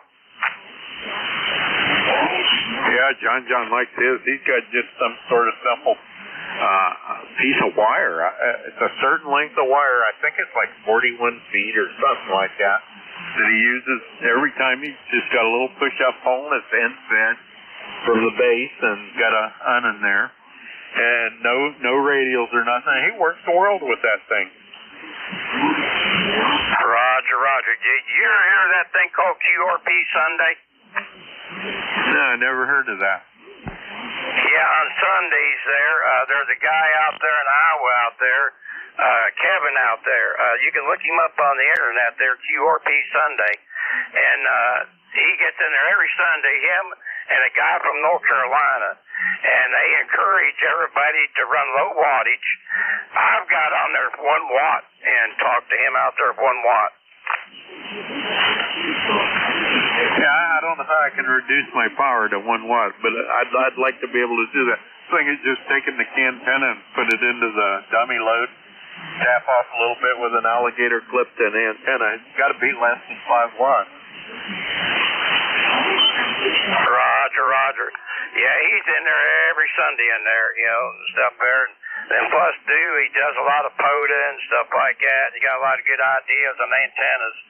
But he uses a G90 sometimes, and if he's at his home QTH, then he's running, 100 watt plus, but he encourages everybody else to run QRP.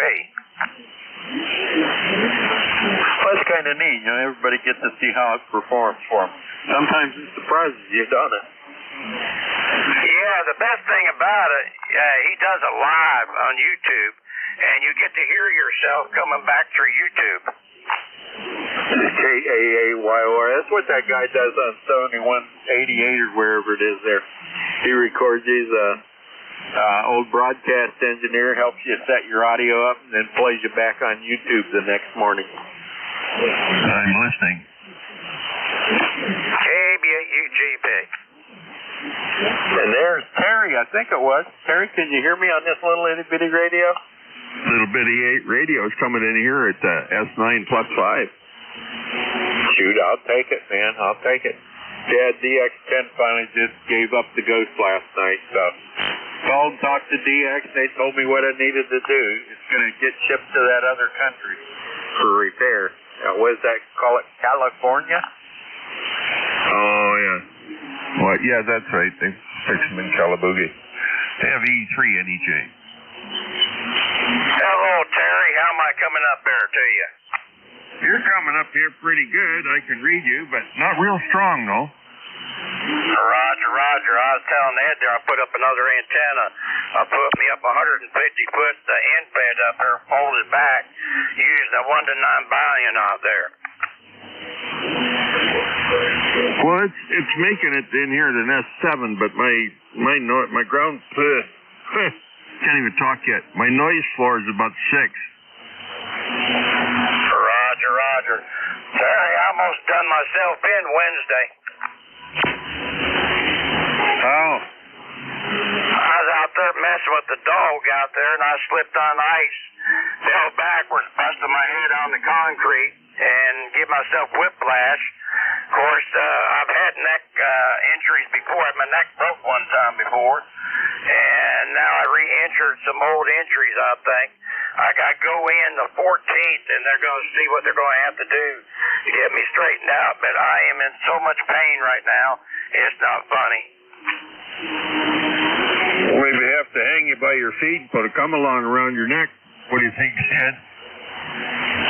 I hope they do something like that. Daggone, I mean, it's really bad. But I got scoliosis of the spine for one thing, and it didn't help it. And I think when I hit my head or done something, it done something to my voice too, because I can't hardly talk now either. I noticed that. Sounds different, doesn't he, Ed? Yeah, he sounded like old grizzly bear, kind of growly. There's a guy today told me I had RF in my radio. I said, no, it ain't RF. I said, it's just the way I'm talking. Oh, yeah, you can just tell it's gravelly in your voice. Kilo Bravo 3, India Victor Kilo.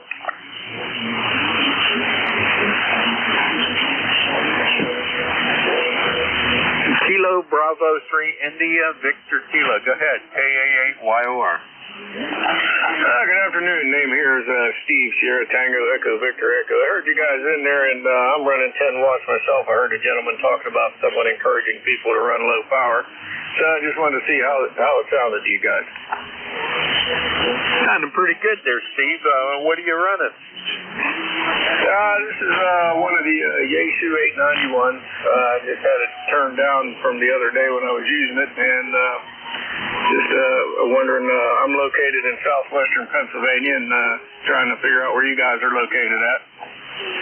Hey, you're running about an S7 in here, S7. I'm in Ravenna, Ohio. It's over near south of Cleveland, about 30 miles or so, near the Akron area. And name here is Ed Echo Delta. I'm also on an 891. I'm on a FT891 going into an amp, an ACOM amp at about 400 watts. And then that infed here. So hope my audio sounds as good as yours. Steve, there, over. Yeah, a couple of you guys are moving in here, 5'9", about 20 over, so you're doing pretty good into it. I'm about 60 miles southeast of Pittsburgh, Pennsylvania. Roger on that. We're doing a good trip back here for sure. Okay, just running like a G5 RV antenna with it, so just heard you guys in there scanning through the channels and just see how it would do. I'll back out and let you guys get back to it. KB3 IVK, I'll be clear. Hey, take care, buddy. Yeah, that keep that 891. I'm sure liking mine. It's been a good backup rig. Catch you later, buddy. KD3IVK, KA8YOR. Back at you there, Terry. Well, you guys are all running low power. I got about 400 watts on this. Life's too short for QIP for me. I don't have that much time left over. I think I could turn this one up a little bit. I'm only doing a couple 300 watts or so. Yeah, that's nice. S9 plus 10. I don't know. How do I turn this off on this rate? This one's got so many menus. I heard that guy in Pennsylvania that he was 10 over here. Was that the guy that was just here? Yeah. Oh, he was about an S6, just sitting on the noise level. Yeah, my noise level right now is only a 2. Yeah, I like it.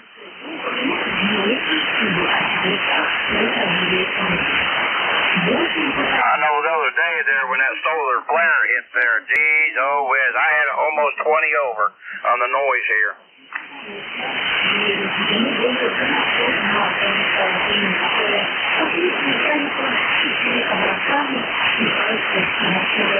What's for dinner tonight? KA8YOR. There's about 800 there, Terry.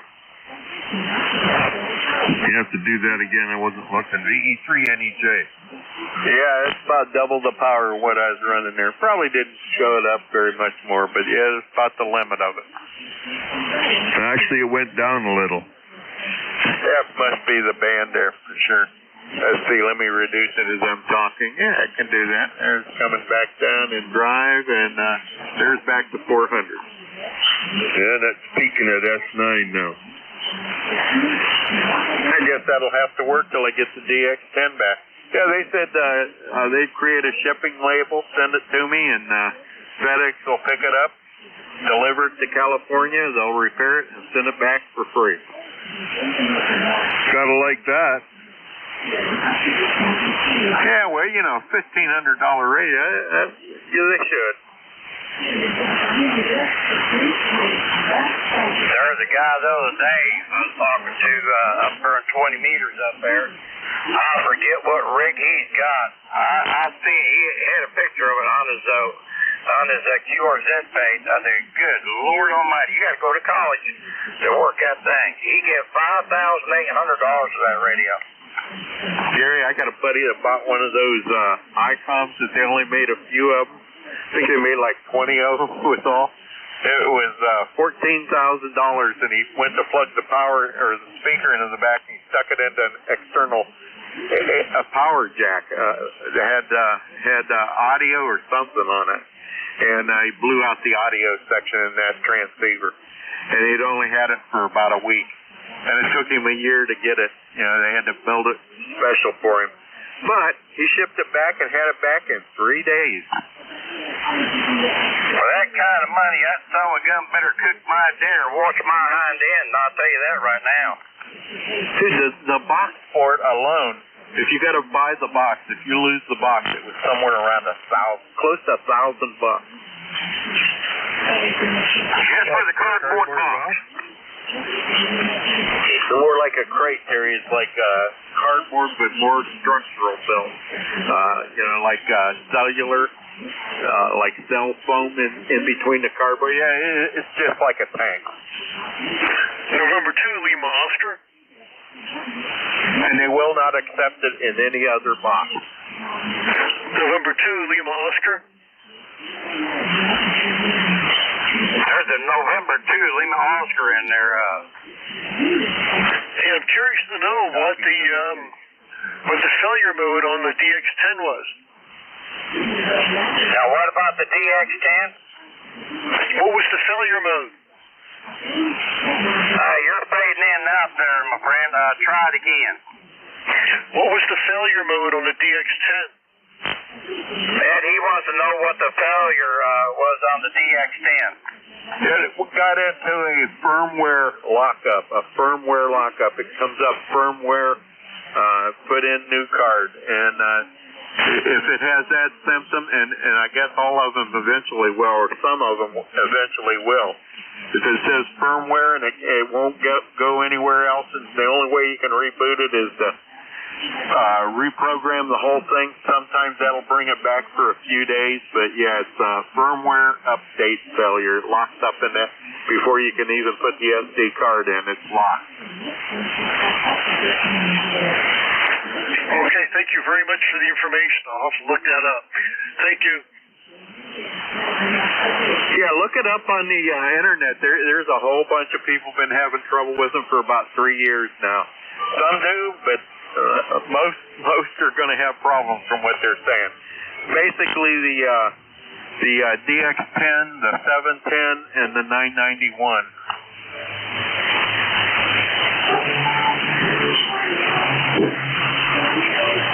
I got that to look forward to.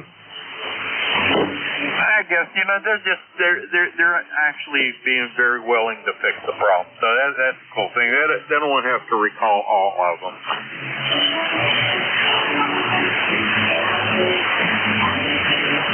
Well, so far this one's been okay. I have done an upgrade on it without fail or without incident.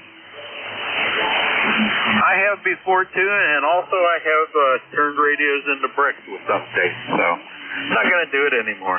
I bricked a bunch of those TYT radios. They're easy to do. Yeah, they troubleshotted on the phone with me, had me do a bunch of tests and that, and they said, "Oh, well, definitely, nothing you did wrong. It's a failure. We'll take care of it for you." Wonder what failed. I'm thinking the motherboard, something in the motherboard, something surface mount that they don't want to repair. They just replace the whole board. Oh, okay. You know, sometimes technology can be a real pain in the rear, I'm telling you. I found that out.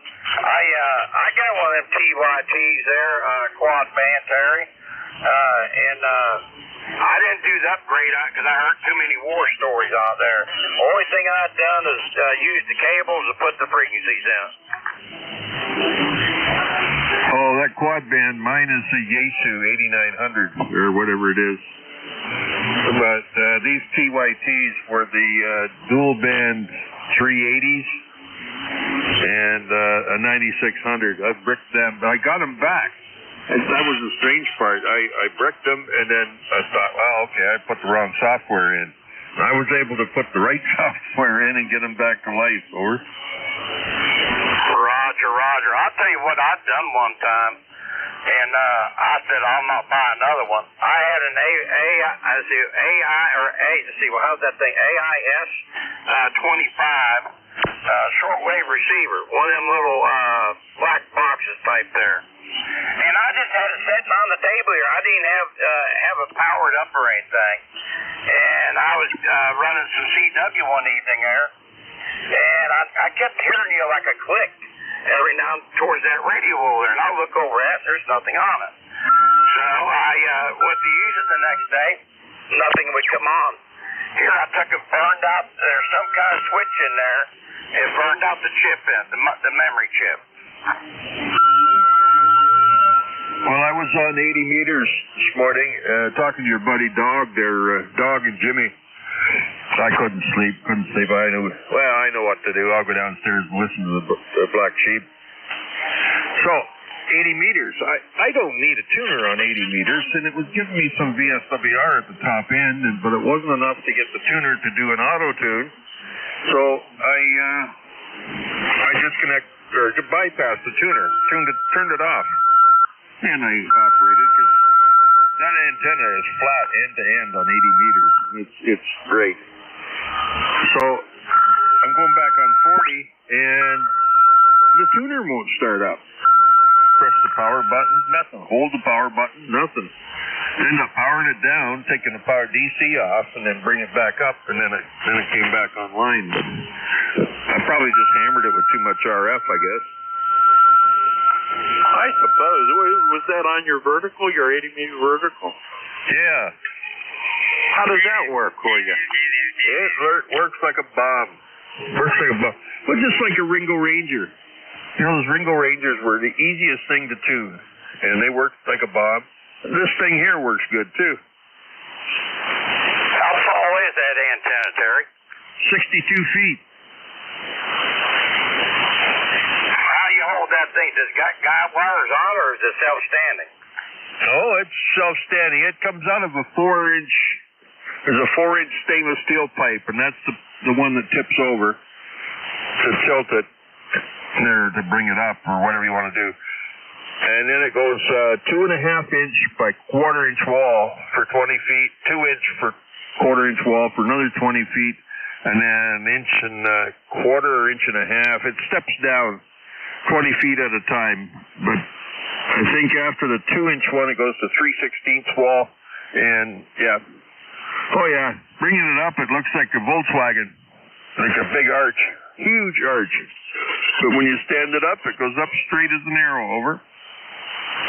Roger. I thought about getting one of them for over here, putting it out here in the yard.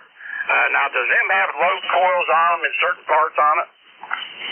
It's got a big coil in the bottom. Look on my QRZ page. You'll see the coil in one picture. It's 20 feet of 3/4-inch 6061 T6 aluminum. And we just run it through. I said to the boys, make it about 12 inches in diameter and push the tube through till you run out of it. So that's what we did, and then I put it on there, and it works like a bomb. I built the thing because I got a lot of money in it. I got over $1,100 in aluminum in that thing, but it works. Roger. Yeah, I like to have something like that, to work the band like that and everything.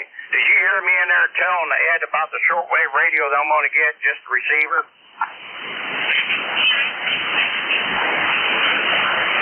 I missed that, Ed. Can you relay? I wanted to know if you heard about the receiver. He's going to get a shortwave receiver.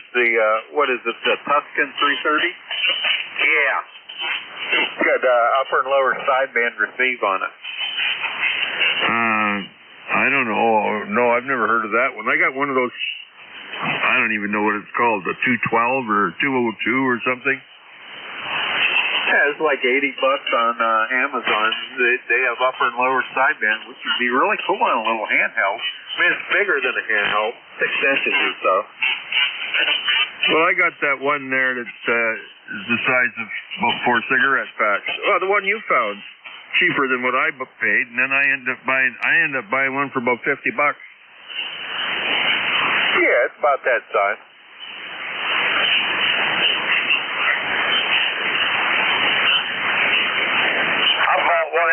ECARS one time. It tunes from the LF all the way up to 1 gigahertz. And it was it looked about like a size of a handheld scanner. And it had dual digital readout on it. That thing had more bells and whistles on it you could shake a stick at. I bought it at a yard sale, and the guy was an ex-FBI agent. And I had that thing. I mean, there wasn't nothing I couldn't hear on it. And I took it out one day, field day, and I had it sitting on the table, and I said, "No, I got to go take a leak." So I took off, and I come back, that son of a gun was gone. At field day. Yep, on field day, nobody would admit it. Your fellow hams. Yep, and that was the last field day I went with them guys, too. I guess. I looked that radio up with Across News. Now, this radio was made back in the 80s, and that son of a gun was over $1,000. Isn't that a shame? You should be able to leave your wallet open and nobody touch it. You know that? Oh, yeah. Stuff like that gets me all riled up, over. Yeah, it's like that guy got burned on here this past summer there with that HR 25. He made it look like it was working, on Facebook there. But here he had another radio plugged into the SWR meter and the watt meter, and then he would take and turn the modulation meter on that radio. Made it look like he was talking on it. And he keyed on the radio at the same time. Well, I did not know this. Anyhow, he burnt me for $125, but I wasn't the only one he burned that day. He got 9 other people, and the cops are still looking for him because he burnt a sheriff deputy's daughter. Sold her a CB, which didn't work. So now they're still after him. I think my voice is about ready to die. It sounds like it.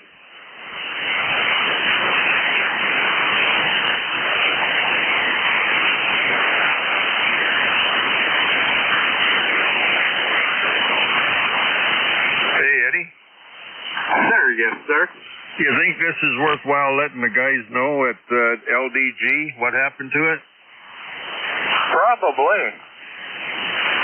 I wonder what that would be, because the power's going through it. It was just on bypass.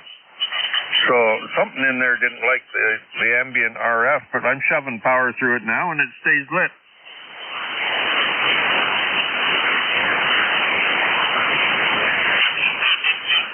Did you disconnect the antenna altogether on it when you was running the other radio? Nope, just shut off the tuner. And you had it in bypass mode. Did I have it in bypass? No, I just turned the tuner off to take it right out of line. It's totally off. And it went, yeah, I was just shoving power through it out to the antenna. And it should have been just sitting there idle.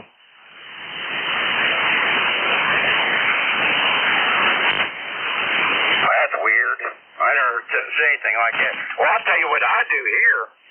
I got a touch screen laptop. And if I have an outboard monitor hooked up to it, the keyboard and a mouse, and when I get on 160 or here on 40 meters, it shuts it right off. I mean, every time. And I don't care if I'm running 5 watts to 100 watts. He'll shut it off. But if I disconnect everything from it and just use the laptop by itself, it doesn't do anything to it. So I don't know what the thing's, what's going on with it. I suppose there's a way to properly put this thing in bypass, but I didn't. I just shut it off. Maybe I screwed it up there, Eddie. Hey, you never know. It sounds like, this electronic stuff gets kind of fickle. Well, I'll tell you, I'm not the feather plucker. I'm the feather plucker's son, and I'll be plucking feathers till the feather plucking's done. I'll fix it. There you go. Tell you what, the band's getting better, man. You're like 40 over 9, and Gary was like almost 30 overnight. Gary, you come up there a bit there, Gary. Yeah, you come up too. You're 60 over right now, so ain't Terry. This is a stingy meter on this 891. You guys need to turn your beams to the east so I can hear you. WH3T, good afternoon. Hello, Bill. Hey, Bill. Hello, Bill. How's everybody doing today? Lovely. Terrible. I blew my DX10 up. So what did you blow? Blew my radio up. My Yaesu, my FTDX10. It's turned into a brick. I think you've been trying to do that for a couple of weeks, haven't you? It's been kind of funky, yeah, definitely. I went ahead and called DX, and they sent me out to California, and California said, we'll send you a shipping tag, FedEx, and they'll pick it up for you, and we'll fix it and send it back to you free of charge. Wow, how long did you have it for? 2 years. You can't beat that. That's pretty good warranty. Wonder if my ICOM's warranted, the one that I blew up.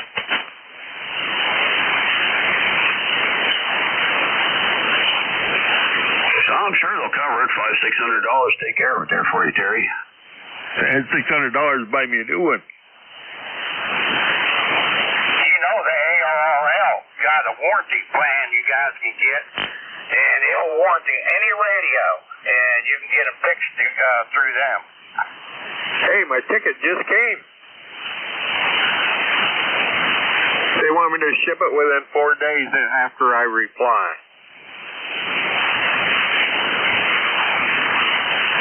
You got FedEx pickup, right? Yeah, they're going to come get it. Right on.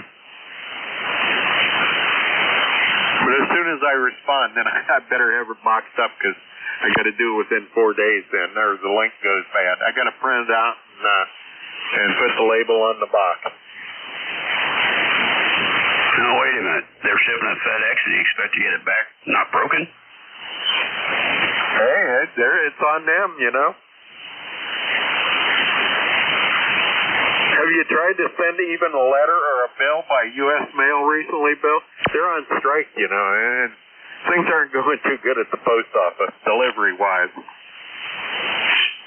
Well, I know how much we spend on UPS per day, and it's outrageous just for letters. Cost me $20 to send shotgun shells, one box of 410 shotgun shells, 5 of them, 5 shells. Cost me $20-some just to send it to UPS, and they're the only ones that'll ship ammo. Man, what kind of shotgun shells was they? It was Remington 410 shotgun sluggers.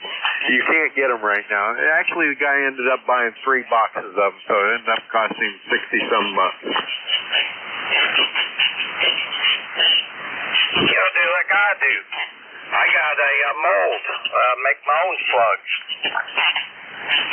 Yeah, well, you know, this guy had an old family here that had been passed along from his grandpa to his dad to him.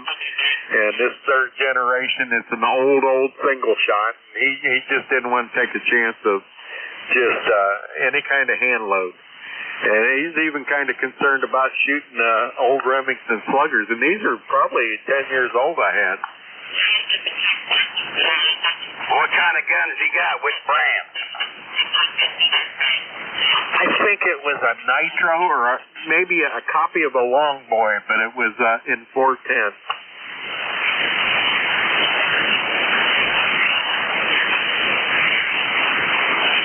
Yeah, I think I'll be a little careful. Larry can see why I shot through it. 410.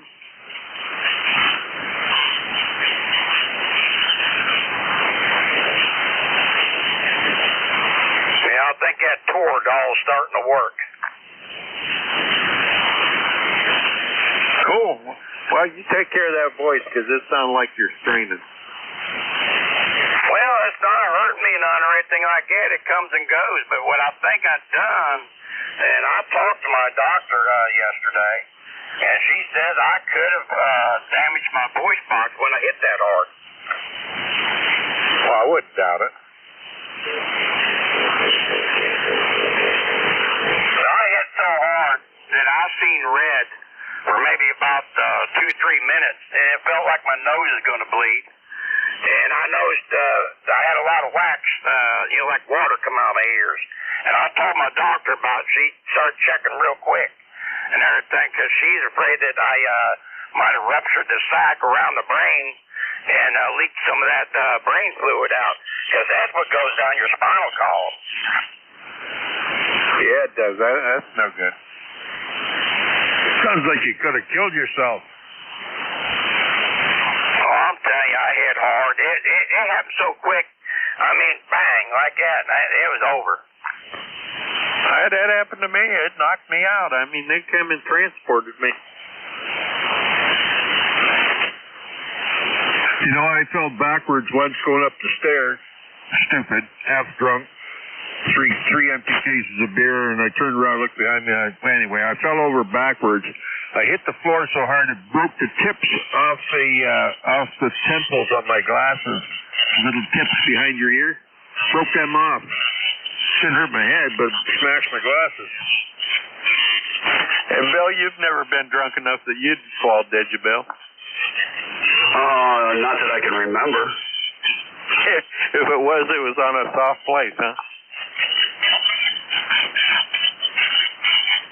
No, I did break my collarbone that way. Trip fell backwards. Oh, gee. Well, I learned I can't carry 4 empty cases of beer up the stairs. So. Anyway, I don't drink no more, so that's not a problem. I wonder if Charlie's still out there. Charlie was out there, but I think he was feeling a little bit puny. He passed out yesterday in the chair and was out for several hours. You still out there, Charlie?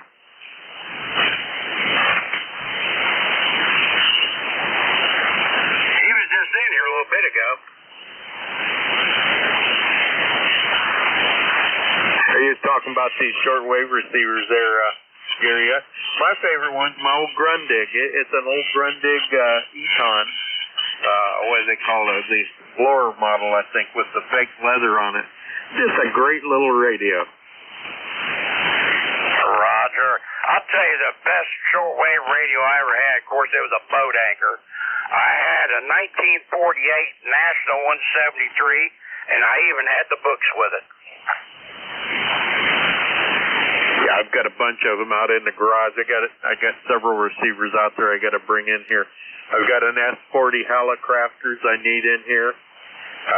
What else? I don't know. A bunch of various different. One of those, I can't remember who made them, but I know you got to be careful. It's got a AC on the ground. The 110 is on the ground. You know the ones I mean? Oh, yeah. Chassis. They're unforgiving, too. You take and think you got them on the right polarity there, and you go to hook a ground to it, you find out a whole lot of sparks real quick. Yeah. One of them. Got a couple of them I got to bring in here.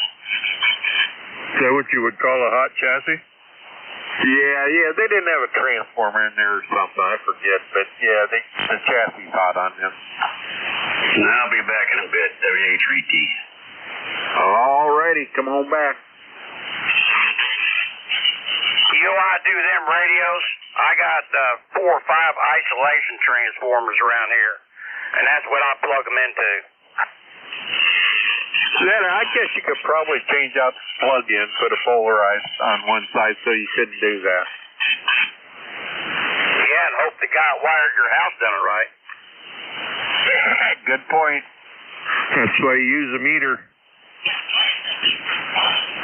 Oh, come on now. What, you think we're like technicians? Okay, use a light bulb then. That'll work too. You ever see one of them Enco radios what they used to make for the barracks and years ago for the Army? There's a shortwave receiver. I think they had about 3 or 4 bands on them there, and I think it was something like about a 4-tube radio. I never had much military stuff, just a couple Collins 6-meter transceivers.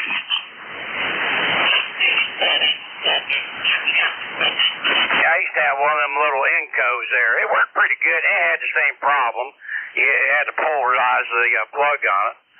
But I had it for a long time, and a friend of mine, he didn't have a shortwave there, and he wanted to get into amateur radio. So I told him, I'll just give you that thing, and that way you can listen to, us guys on the web, who are on the net and stuff there. But I told him what he had to do there, so I gave him an isolation transformer to go along with it. He had that thing for quite a long time there. He got his amateur radio license and stuff, but he had that radio for a long time before he gave up the ghost.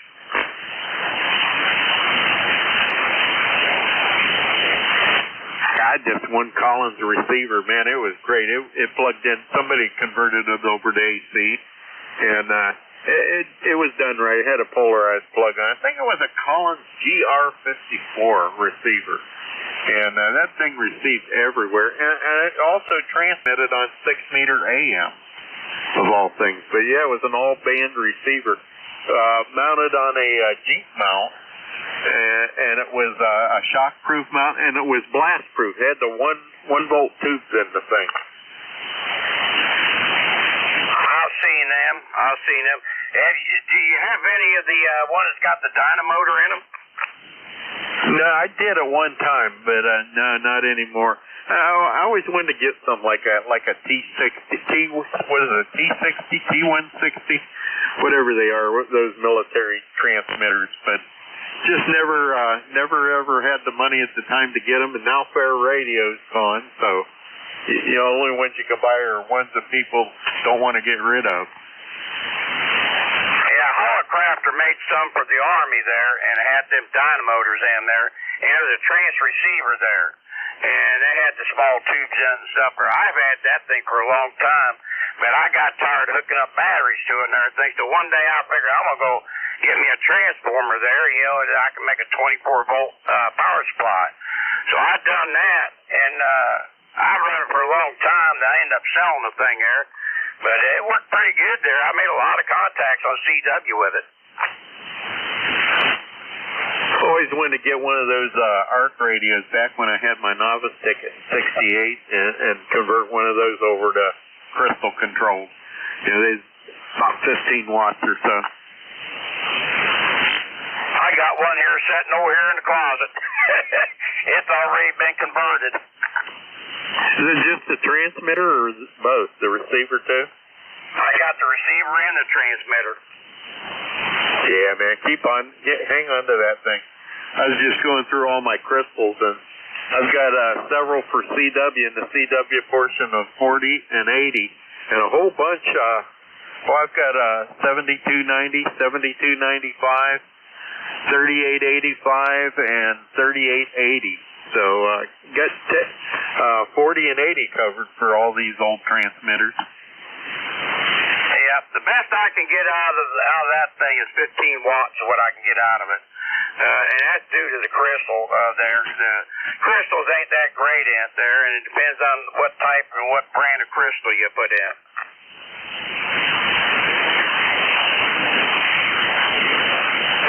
Yeah, that GR54, I knew a Collins collector, and he wanted it. I said, "You sure you want this thing?" Because, it doesn't do that much. But he didn't care. It was something he didn't have in his collection. He offered me big money for it, and I said, "No, if you want it that bad, you could just take it." Yeah, my buddy down the road here, he's studying to get his generals there. And everything there, and he's just about got a whoop there, except for a couple things there he needs to brush up on. And I'm going to take him up to Fairmont up there, and we're going to get his generals there. Then I'm going to show him the ins and outs and stuff there. I like to find, I used to work the tables at them Hamfest. I would buy something for $5, trade that thing off for something better, and keep on going until I got what I wanted. Yeah, that's how you do everything in life. Well, that's how I do everything in life. I start out with this kind of motorcycle, work my way up. Started out with a Cobalt and worked my way up to a pickup truck. So yeah, that's how you got to do it. I had a guy one time. We went to the Hamfest. Of course, he wasn't in our group, and he thought it was a full-blown HF rig. He bought a Century 21 with a digital readout. And I was looking at it. He knew I was looking at it. He ended up getting it anyhow. So I knew what was going to happen. So I got home, and he said, this thing's only operates the CW. I said, I'll tell you what. I said, I got an old 2-meter sideband that I'll trade you there for it. He said, okay. So I traded that 2-meter sideband to him and got that Century 21 there, and it worked beautifully. Of course, I burned out the finals in there the first year I had it. Cause I'd run the thing full bore half the time. But I ended up putting new finals in, and I ended up selling it, and I wish I'd never done that. There's so many things over the years I've gotten rid of I wish I still had back and never run across them again. I did get a hold of an old Hot Water 7. The predecessor, before they had the Hot Water 8s there, and it was only 3-band there. It works good. I still use that thing. Of course, it's only about a watt, but I made a lot of contacts with that little booger. Yeah, I just here about a year ago. I just sold my Hot Water 8, and it was a mint condition when. You ever see the price on them things now? I asked $100, and I said I'll pay for shipping, and if you want to donate any back toward shipping, you can. And the guy was excited. He gave me my shipping money back too. $100. Yeah, them cop pickers are going for $200 and $300 now.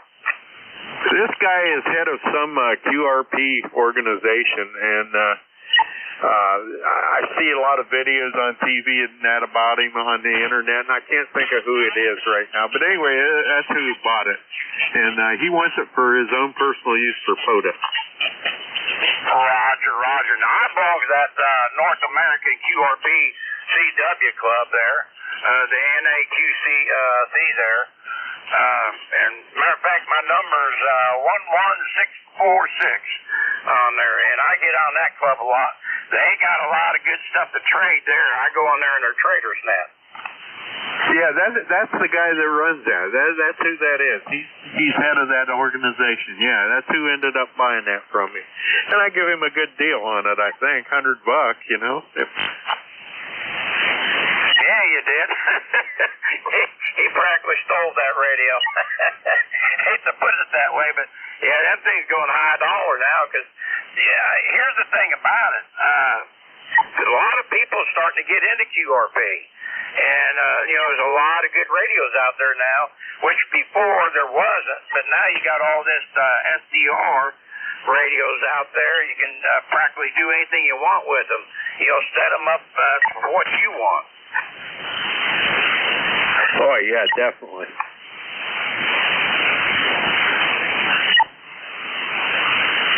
It's like that one USDR radio that I got. I took and redone the firmware on it and been using up there. And I'll tell you what, I love that little radio. What's that SDR? Yeah, it's called the USSDR 8-bander. And what I do with that thing, I hook it up to my mag loop. I got a mag loop that'll work from 60 meters all the way up to 15 meters. Terry got it. That's the one you got, wasn't it, Terry? What's that? SDR, USSDR. I should go upstairs and get it because I don't know what the name of it is. It's like $120 or something, isn't it? Well, I've seen them anywhere from $50 to $150. Yep, that's the radio.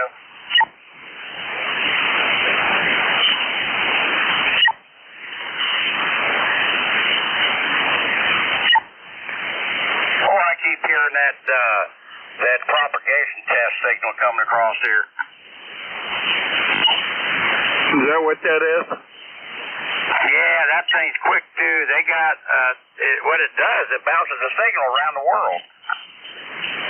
That's what it looks like. I can see it coming and going on when I got the scope. You know, I'm not on the scope on this radio. I don't have it up. But, yeah, I always wondered what that was. That's what someone was saying. It's propagation stuff. Yeah, when I was shortwave listening there, hot and heavy, I used to get that Popular Communications magazine. And I would listen to that thing come across there. And plus, too, I used to follow the numbers lady. Nobody never figured out where she's at. Yeah, what is that? That's crazy, isn't it? Yeah, she gives them random numbers, 5 sets of numbers, and she'll do it for about 20 minutes. And nobody's never figured out where in the world she's at. Yeah, I know. It's pretty wild.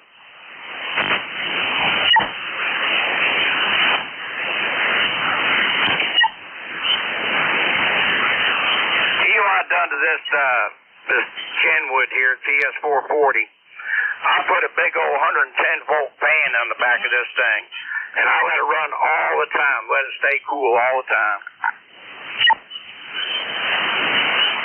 Yeah, just keep them going longer. That's a good idea.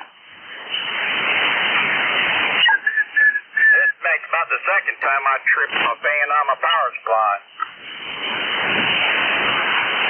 Just from long key down? Yeah, I'll tell you what, when I get on the Freedom Net, I'll key down and probably stay keyed right over a good 6 to 8 minutes.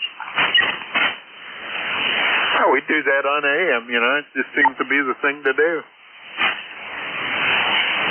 Yeah, I've run this radio here on AM. It runs about 25 watts out, you know, and it swings the modulation to 100.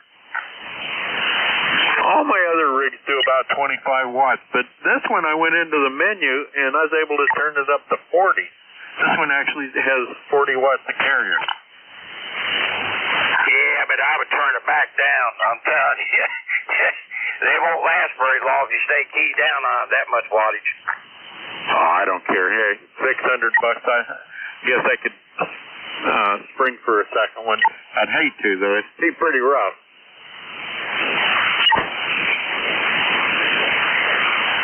That's like that old Johnson Viking I got in the closet there, that Mark IV.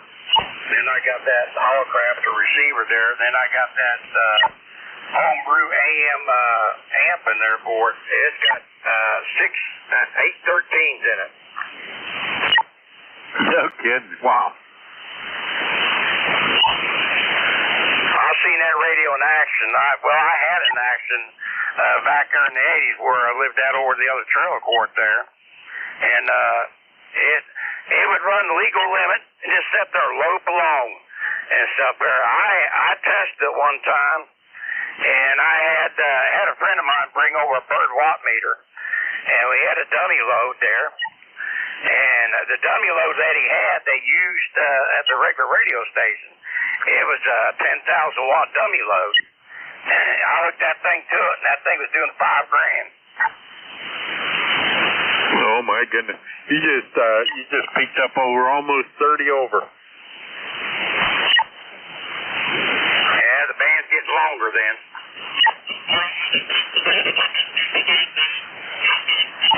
Terry, did you make it back yet?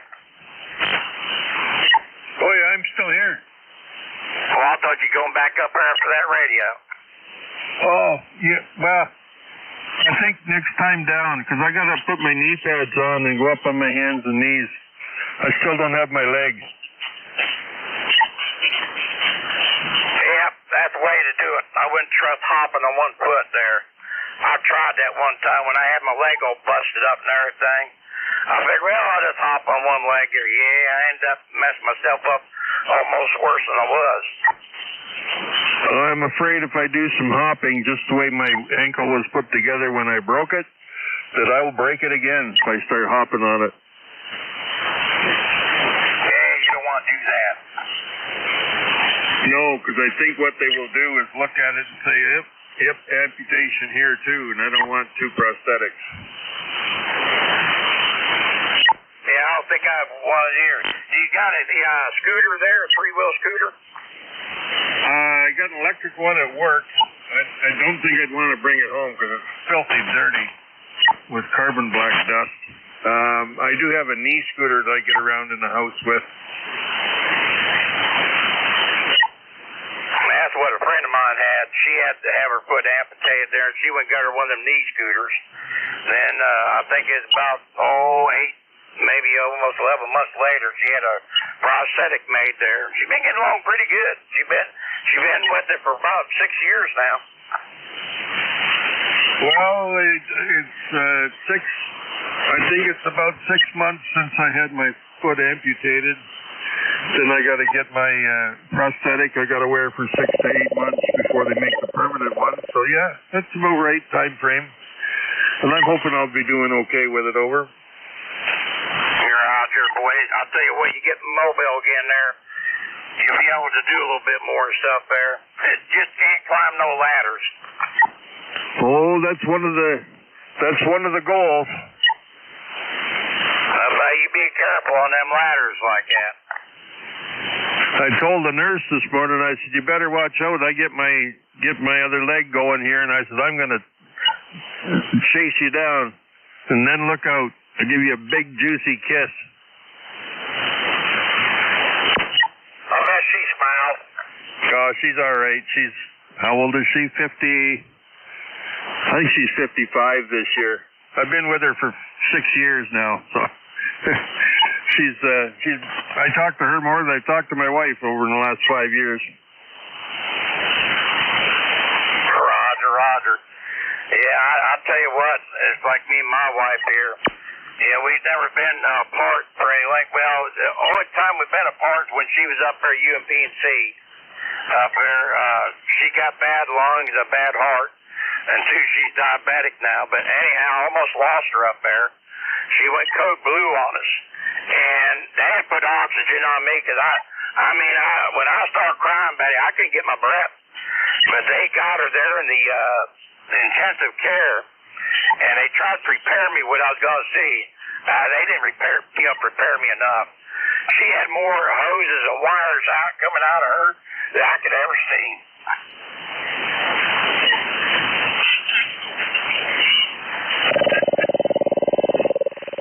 Yeah, I've seen them going down the hall in the hospital.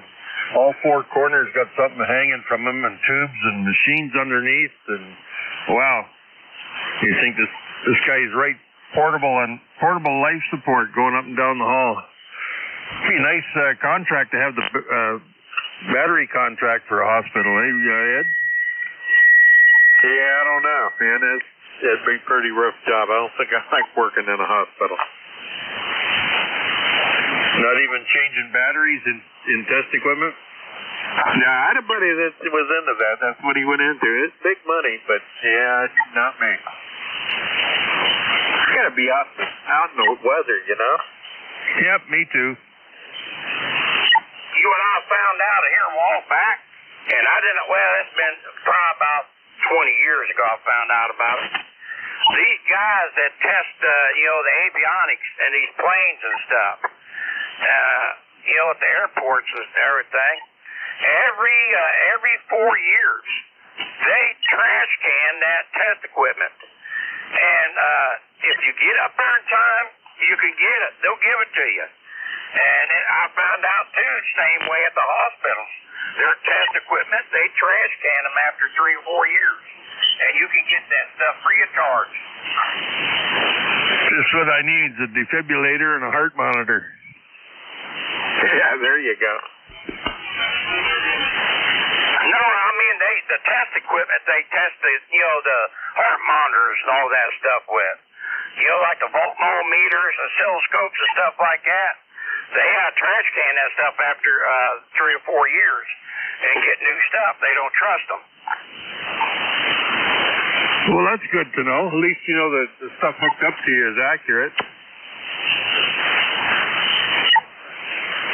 Yeah, I went up here at the airport up here, and I got a real nice voltmeter up there, digital, and got a real nice scope up there, too.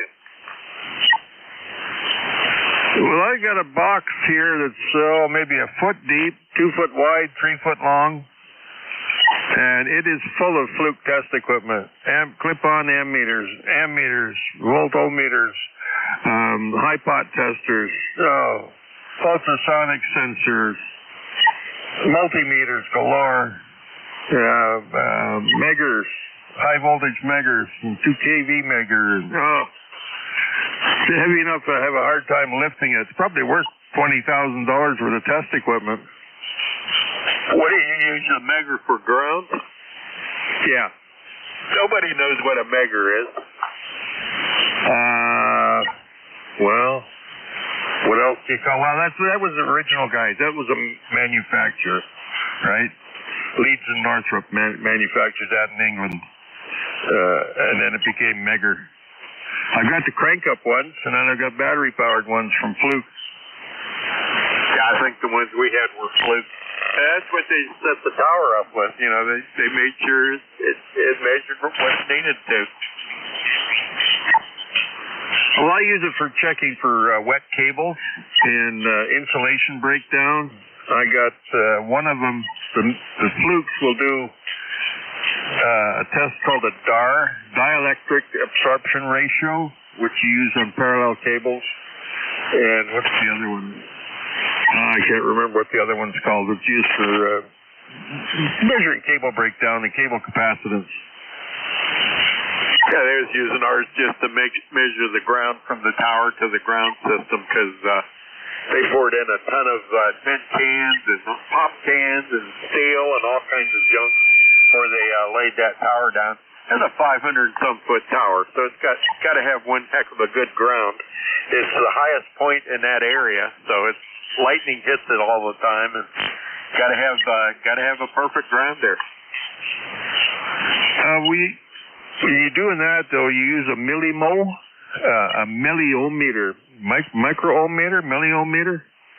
something like that. It's powered, and it gives you the reading in milliohms or microohms. Yeah, I got one of them crank meggers there. I used to use there while I was checking electric motors and stuff like that. And I also, I used to check coax too there with it, and it worked great for that. Oh yeah, if you got a wet coax, you'll see it. I used to use it to light the guy up on the other end of the wire. You got guys hooking up wires at one end, and I'm down at the other end cranking the megger. Motor lead usually. You'll light the guy up, and sorry, I was on the wrong cable. I meant to go on the motor, not on the feeder. Which was a load of crap, because I was after knocking him out of the panel. Oh, heck yeah, even our CDRs will fight too good.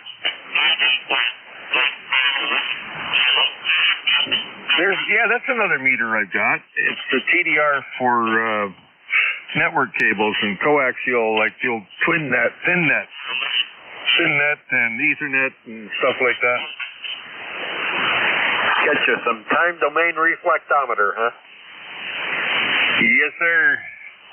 I got me one of those too. N8YX in the group. How you guys doing? Wow, man, there's a signal there. 60 plus. There you go. You're sounding good there, N8YX. How you doing? This is Steve, right? No, it's Fred out here in the Seville area. Go ahead. I'm sorry. Yeah, you're John Fred. How could I forget that?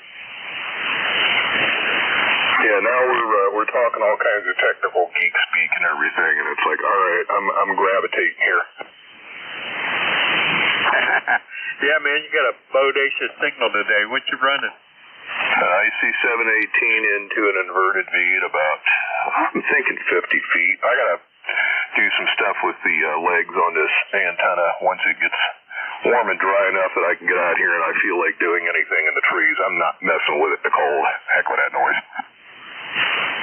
That's a great radio. I just gave my 718 to my cousin for a backup for him.